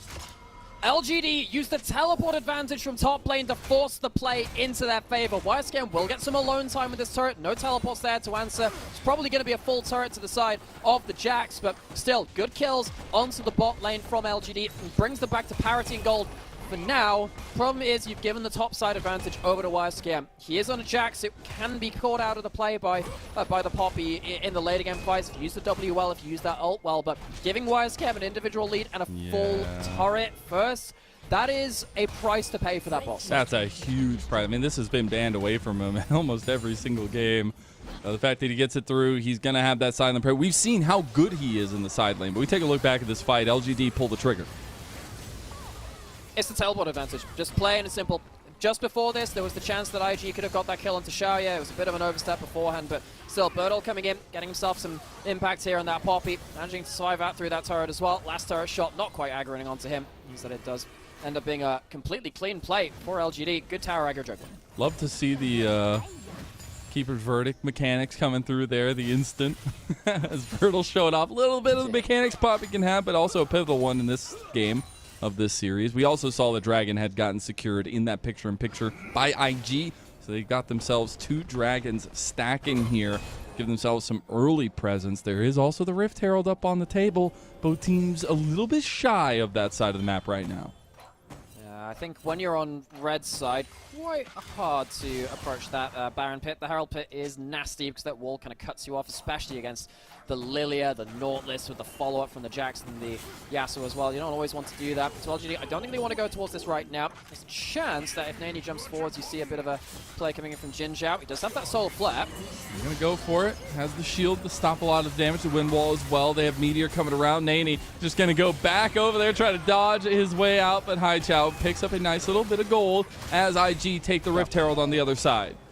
This is the right choice. You weren't going to be able to win that Herald fight, I don't think, not with the terrain, and particularly with YSKM coming up there as well, being very, very powerful. So they do get themselves a kill for Haichao, and he'll get himself a turret here on the bot side as well. That is better than what they would have got around that Herald. IG, they still get the Herald. That's still a bonus for them. But now the question is how they'll use that. I haven't seen the chunks on the mid lane turret right now. I don't think it will kill it in one. I don't think it's been taken low enough. So IG, they have that power point, but it won't be quite as easy to get a return on investment out of that one. Yeah, I'm sure they'll try to save it at least for this next Dragon, give themselves a little bit more ease of access there potentially to get a soul point, because then you get that decision-making power over LGD, who need to be proactive, who actually wanted to be stacking up some of these objectives for themselves, and they haven't been able to. You start forcing their hand. As we are on those first item spikes, though, it's going to be a little bit of a point of power here to think about as we're getting into mid lane scuffle galore. So, we do have, of course, Leon Nidalee is a powerful point of combo. The one item, Meteor has a lot of damage, but on the other side, Lilia is about to hit this point of power, which is actually not the 1 item, but the 1.5 item, because you go towards the Seekers. As soon as you have Flash, Ult, and Seekers, you can run the entire map. You are just such a big threat in terms of your safe engage, so really watch out for GLFS, also known as Griffith, as see whether he can take himself a really big trade and a big team fight here. Has to be very, very careful of how he gets those engages, but can be the big set off of the fireworks for IG. And coming back into this one, IG are using some of this strength YSK has got in the side lane now. Try to lean up towards this tier 2 up here. LGD don't want anything to do with this. They realize that they haven't necessarily gotten the big advantage they would have wanted early. And I think they're going to be relying on a little bit of a later game. I also want to center a little bit on, who has been a pivotal piece, is on the Draven. Draven does have strength later on, obviously, but it's not going to be at the same potential that we've seen them really index into in this series so far. It's not almost 2,000 damage a minute Smolder. It's not quite that. But hey, the Draven has got the early advantage. Draven will definitely be a point of power later on. I'm a little bit worried about LGD's backline access. I think if they go hard onto Arn, it can be quite hard to shut out OSGM or GLFS from a fight. So IG, if they split their carries apart well and they get them into a point where they can respond to and engage onto another carry, that can be big. That's E hitting onto Shay after he's used his... Man, that stuff scares me. He doesn't have a cleanse. He doesn't have that cleanse. He can very much go down to that. Be That very Dream careful Dust about will those get you. seeds. That it will. Don't do Dream Dust, kids. Me too. Again, you can't do that. It's dangerous for you. Yeah, hopefully we'll get some pamphlets out there. We'll get a advisory club. We'll make sure we get the info out there. Make sure you keep everybody away from Dream Dust. But honestly, both teams have been doing a really good job of keeping the Dream Dust away so far this series. It's been a prime ban so far in almost every game except for this one.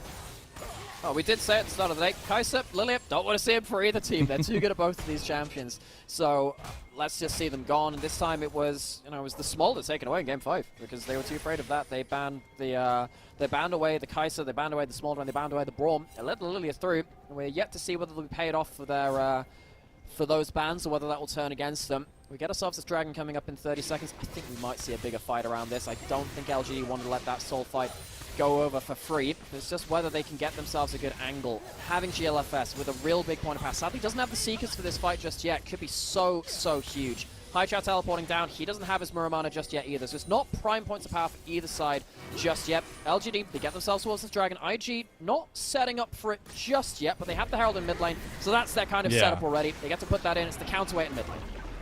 Distraction card effects, as we all know. Oh, they're going the wide way around. Going to try to split off Xiaoyu over here as well. Vampire went for the engage underneath that entire moment. I think now you actually have a little bit of a potential here for LGD to fight this one out. They do, but it's not like they brought up any big ultimates. Meteor needs to be careful. Any hook could lead into that Yasuo ultimate. That could be the game changer. Watch for the Yasuo Nautilus combo. Watch for LGD to see if they can get their carries into the right position. Oh, Haichao gonna get a decent amount of damage onto Nani. They go for it. Jijiao misses it, though. They go for the Solar Flare. They realize he doesn't have any way out. Nani's gone. Meanwhile, big Keeper's Verdict there at LGD. They just clawed themselves back. It's going to be taken by Haichao here, too, so they stop the stacking. Haichao, he's picking up even more, and a triple kill. Haichao gets the damage done. LGD take apart the combination of the Nautilus Yasuo before it can even start firing, and that might just be what breaks this momentum from IG. They get themselves the Dragon, they stop that Soul Point, and they will get themselves a lot of gold in pocket. We did see in the last game, Haichao struggled to play against the Yasuo later into the game because of the wind wall, but right here, Nani is just way too far up. He's actually had a good series so far. We've had some worries about Nani before in terms of him roll swapping into the mid lane. Well, he takes the Yasuo, worked out great in the last game, but he's just not on the same page as the rest of his team coming into this one. Great Keeper's Verdict coming in from Birdle as well. He's one of the few Poppy top players in the LPL. Gets a huge teamfight impact out of this fight. What a fight from LGD and Haichao. I mean, this has felt like a moment that's been coming for a while, and he's just getting paid off now because even last game he was finding some big damage and big moments on the Corki. It's been a consistent moment. He had the incredible game earlier on to the series as well, and see if they can continue to utilize that because Meteor still is going to be a bit worse for wear in a lot of these fights if he can't find the spears. It's much harder to play the Nidalee than the Lilia, and that's the big thing. for long periods of history, we've said similar things about Lee Sin at points where Lee Sin Yeah. doesn't always lose ability to make the huge plays. It's just they're much harder to make. You're not suddenly dealing with people who die to a single combo and you fall off of damage because you don't always go for the assassin build or something like that. Same kind of thing with the Nidalee, right? People get tier 2 boots, people get move speed items, people get shields and they get to stand behind their team fights in full 5-on-5s. Nidalee doesn't want to be diving into 5 units. They want to be sat there and try to get themselves that combo on the split target, split up the fight and be as much of an assassin as you can be without necessarily throwing yourself to the wolves on the other side. So LGD, can they play that one through? It is a bit of a hard composition to play with that Nidalee. Sometimes the Poppy as well can struggle, but right now, Bertle's actually doing a really good job of dealing with YSKM. Oh, this is a little bit of trouble. We've seen YSKM have good side lane strength, but now Bertle seemingly has his number. Going to be followed up with Meteor coming through. YSKM just wants the fight itself. He's trying to get it back. Meteor makes the difference here, though. A lot of damage back. YSKM gets caught in the side lane. That's massive, though, as IG need to try to make a play somewhere else.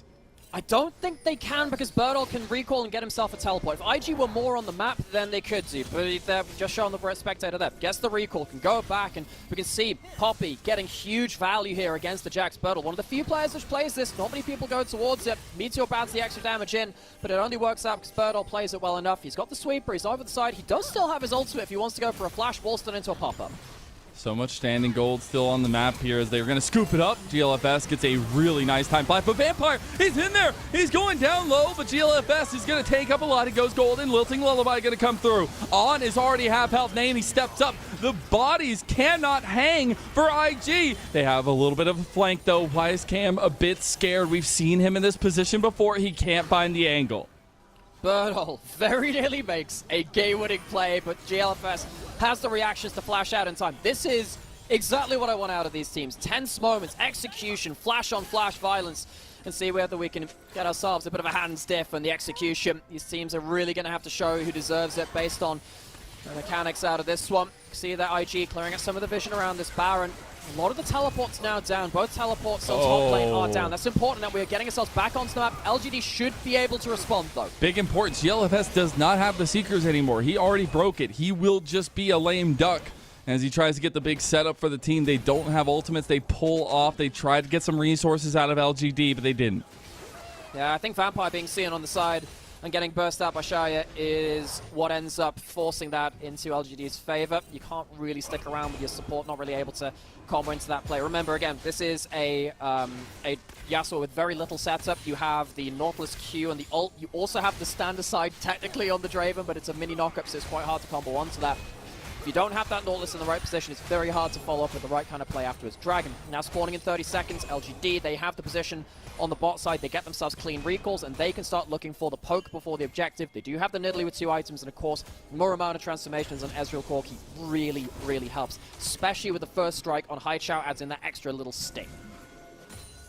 The Knights rivals delivering already in what has been, I feel like, a resurgence in the format for LPL. Both these teams giving it all. It's our first matchup of Ascend versus Nirvana, and we were wondering what exactly we would get in all 5 games. Silver scrapes, and now an extremely contested one going 25 minutes in. Dragon is started up by LGD. They will even this one up as well, 2-2 in that score, and we're starting to get little moves from, I guess that's that last game in game number 4 where we saw very heavily contested mid games.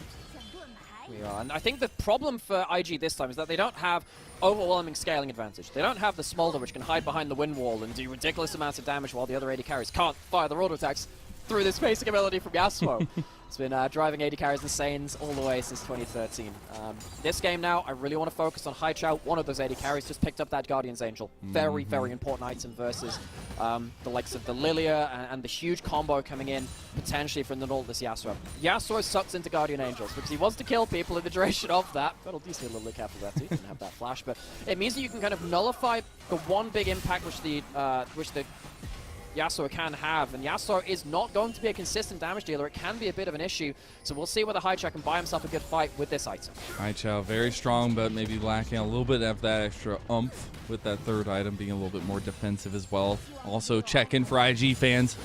GLFS, he has the Zanyas now. He's going to have the big combos. He's going to be okay. It's a big thing. It is a big thing. You also got the Seekers complete for Meteor. Oh, There's just a little bit of puppy up here. YSKM. He's looking for the angle. Nani has come up here. Haichao's just maybe gone to his doom. He's got the GA. Is it going to be popped early? He will end up burning the flash to save that one.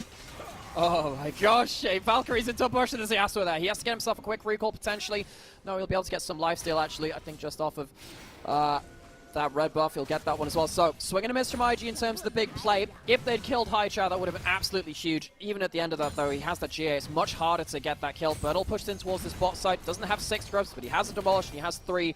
That'll be enough to get some good damage down here on the bot side with the help of the cannon minion. LGD survive the cross map and they get themselves good turret damage. We're really starting to see some of the poke come alive for LGD. They also pick up some more of that side lane gold as well. That's going to be big. Haichao did burn his flash there. And you'll see IG trying to go for an engage in the end. Someone Flare is still up and available, ready to go if they want to try to go for an engage. And that's the biggest thing for On to be careful of. He has cleanse, he has flash, but his positioning is so important in these fights. Much harder for him to deal damage than he has been on previous AD carries. LGD now go towards the Baron. The terrain isn't great for them. IG can pin them against that wall. That is not where they want to be. Shy, a good burst here. Really good damage there. And also, IG are a little bit back on the item completions here. Oh, YSKM, is this it? He goes in. He's tried this time and time again. And time again, it's got a little bit wide. Lilting Lullaby initiated. That's the go button. You got to follow up. There's the Whirling Death coming in. They can't get it now. And here comes the onslaught from LGD. They're poking him down. They're going to take down Nady. And that's one piece to the puzzle. LGD from the brink of a reverse sweep. They're cracking those brooms in that meteor. He's gonna go golden. Vampire is getting low, and the sunset is getting nigh for IG as LGD. They're pushing for the end. It's been 4 long years, Nymera. Is this finally it? LGD in our first best of 5 of the split will take it to 5, but they will not be reverse swept. They are taking the Nexus turret. There's only one thing left. And after those long years, LGD will be our 8th seed in the LPL playoffs.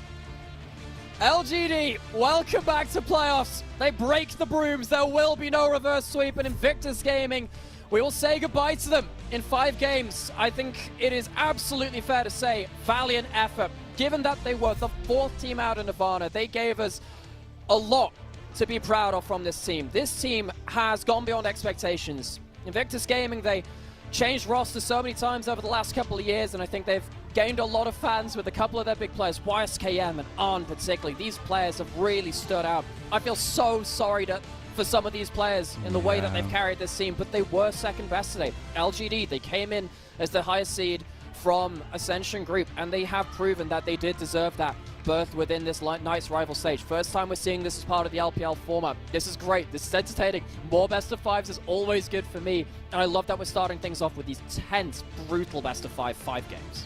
Only 3 may be knighted in the Knights rivals, and we see IG were not enough. It is an LGD who rise to the occasion after all that time. It wasn't easy. You can see some of the distraught looks on their faces, some of the shakes of the head, but it is LGD who have constantly still met the bar. That's the biggest thing. I know you can meme about results-based analysis, but they are able to make it through time and time again. And after such a rocky split, I mean, yes, they'll be slinking through, but the gauntlet still awaits them nonetheless. Yeah, there is so much to take from this series in terms of the emotional highs and lows. We thought it was going to be a quick day at the office, 3-0. First 2 games are massively in LGD's favor. Real credit to IG. And sadly, now their last series of the year. We will not be seeing them again up until 2025, unless you're a fan of the Demacia Cup, which you should actually go watch as well. It's a very entertaining tournament. But, you know, there are a lot of names on IG, which I really want to shout out. But, of course, first and foremost is On, for me, it still is right up there in the upper echelons of so important to his team. Yeah. This team would not have gotten here without On. His smolder gameplay in the last 2 games was absolutely pivotal. And, you know, even players like Griffith, Nani, Vampire, who are more new to this roster, they've shown a lot of growth too. I hope that we see a lot of these players again. It's always a little bit hard when you have some other stuff around there. I want to see that growth again, because this team has ended up growing a lot of players, like the one name we haven't shown as well, YSKM there, of course, in that top lane. It'll be sad not to see him on his carries again. I'm just glad that we got to see some of the highs of IG. They've had a rough time of it, right? They were the last seed coming into this one, but the fact that we got to see YSKM pop off in his side lane plays, his Camille, like, those mechanics were incredible. Like, that is just dirty stuff right there. And I think being able to see some of those moments, even if it is bidding them adieu, you feel like it's a comfortable goodbye in a lot of ways. And it does feel bad for one of the most storied organizations to come down to a 2025 meetup later on. But it is something where this gauntlet just got that much harder with the Knights Rivals stage added on to our already very tough gauntlet of the LPL playoffs. So glad to see these teams actually get an opportunity to fight for this in our first best of fives. Yeah. Look, for me, League of Legends was it absolutely flourishes in best of fives. Yeah, if this was a best absolutely. of 3, you wouldn't get any of this. I think best of 5s are the way this game absolutely flourishes the most, and I'm glad that we got to see it through here. If this was a best of 1, if it was a best of 3, you would not be able to determine what could have happened to this degree here. But you know, we focused a lot on IG, and we have to give them that send off, and you know, we will see them, of course, now in 2025. But LGD, this team missed out in spring. They were a team which I had a lot of positives to say towards Birdle when he's playing towards the Lethality Aatrox, but honestly, they kind of struggled around that. Meteor, I think, is pivotal towards this team.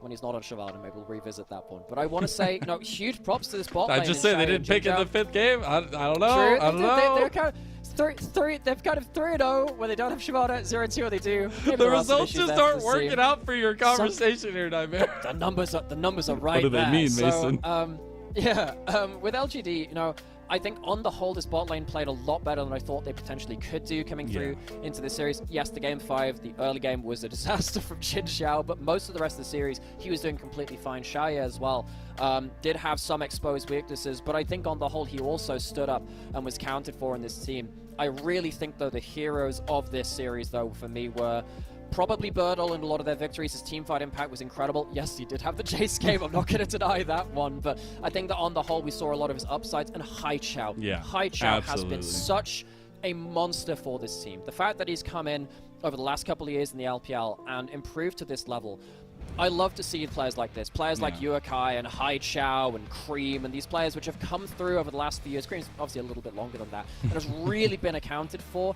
I love to see the new era of talent. I love to be here at this start of their development. Yeah, it's been really cool to watch. I mean, obviously, Xiaoya in his rookie year, at least, really big moments. But yeah, I mean, Haichao deserves so much praise. He's been in the LG development and been a piece they've been trying to work through, trying to make sure is set up for success.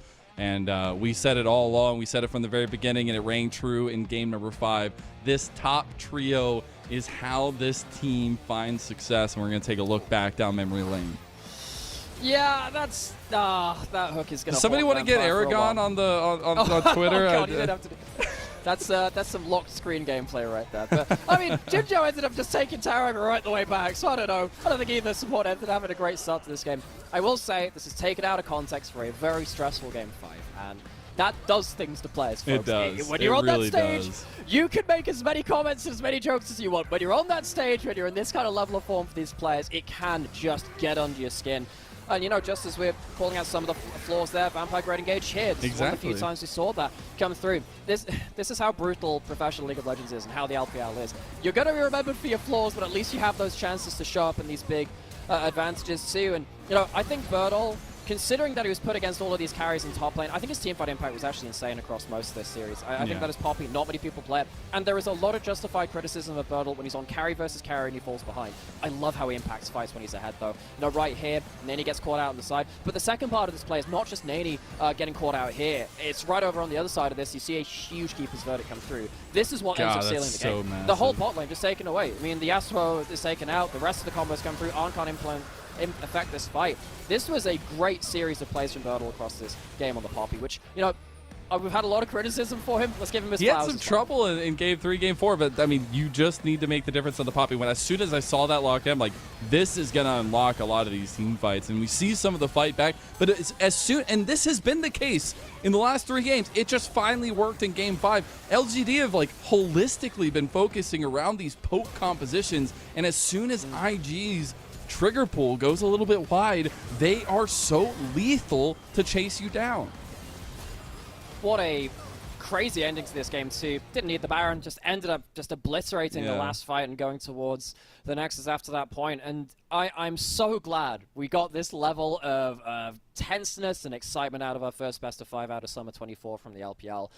Hopefully, that is an omen of good things to come as well. I think LPL playoffs is one of the great events in League Esports. I think LPL's playoffs is so entertaining. You get to see so many teams put right over the coals, and they are found whether they're worthy of forging or not. And LGD will be the team to go forward from this. Which, is maybe a little bit of a shocker. Again, we said they hadn't made playoffs in 4 years. They hadn't even had a best of 5. I mean, this Knight's rival stage unlocked a little bit of that potential for them. Imagine if we were still in the other style of format and things like that, and things that are a little bit different. And I think that's why I am really glad that this is kind of the culmination of this first one, because it was an Ascend versus Nirvana matchup. It's something we've been all kind of building up towards. We've been trying to figure out, is there going to be this massive difference between the groups as well? And we saw there's not that much of a difference here. IG were able to wake up in the series and find a lot of those map movements that we thought maybe was lost to them.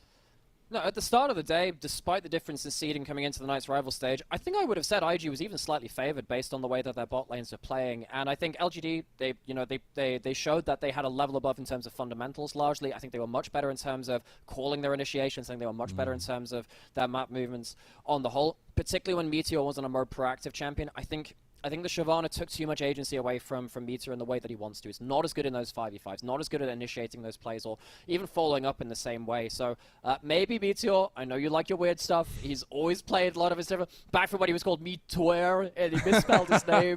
But, maybe we just leave the Shyvana and go back towards the Nidalee. Yeah. You've actually earned the Nidalee pass. You know what? I don't say that about many people, but he did it. True. Let's go ahead and give our final MVP for this one, as we will be crowning over to Bertle. Picks up his second here, and that's pretty massive, as the impact maybe not felt by the scoreline. Yeah. Now, Bertle's had a weird old career, he went to Worlds from teams in the LCK. He was subject to the worst CS difference in Worlds history versus Ala. He's had his ups and he's had his downs. I think here in the LPL, the same can be said. In Spring, I loved his lethality Aatrox. He was an incredible player of that. Summer, he struggled to reinvent his style again, but I think the more he's gone on to tanks, the more he's been able to impact team fights. And his Poppy has had ridiculous mid to late game value. His Keeper's Verdict's incredible. The way that he shut down YSKM, one of our most proficient carry players, when he had the tanks instead of the carries, I think that is a blueprint for how Bertle should play. I don't want to see the Jace. I think we've seen enough of that. Give me this Poppy. This Poppy was absolutely incredible. Love the way he played it. Absolutely deserved MVP. Really, really awesome stuff. Also, we got to see what happens when Lilia isn't necessarily always there. True. So some things to learn, some things to look at, and LGD, they still have a hell of a mountain to climb in front of them, as the gauntlet is no easy part, and they'll be starting in the first round. But the fact that they're even there is the biggest namesake. As we're going to take a look down at what happened today, and it was a momentous occasion for LGD for the first time in 4 years, making it to the LPL postseason, and they broke that 5-year curse that seemingly haunted them for the last 10 years.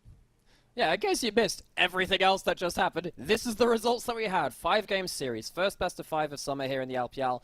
And it goes to 5 games. Back in Spring, we had, 10 of them. So we're kind of used to that. And now we've added an extra 3 best of... Aren't you lucky? There's an extra 3 best of 5s before. There's an extra 3 or 4 after should be the finals thankful as well. Because we have the regional finals as well after our finals too. Folks, get ready for so many LPL Game 5s. We have so many coming up. And tomorrow we have the second of our Knights rivals, the newest part of our format coming here to the LPL. This will determine another one of our playoffs contenders, Ninjas in Pajamas versus Rare Atom. It's going to be a fun one. I mean, NIP have shown little to no life in recency, and they need to find a way to pick it up. Maybe a little bit of that rest recuperation can do it, or RA going to find themselves in the playoffs. But Can Rookie make Worlds? That's the biggest conference. Like, it's literally do or die for that. So, first best of 5, first 5 games, IG going home, LGD going forwards, but not without a bloody nose and some teeth probably cracked after that one. It was a great best of 5. Glad to be joined with it by you, Mizel. Oh, it's always a pleasure, my friend. Knights rivals already delivering, and we'll see you all again tomorrow. Same time, same place, and same competition. We'll see you on Summoner's Rift.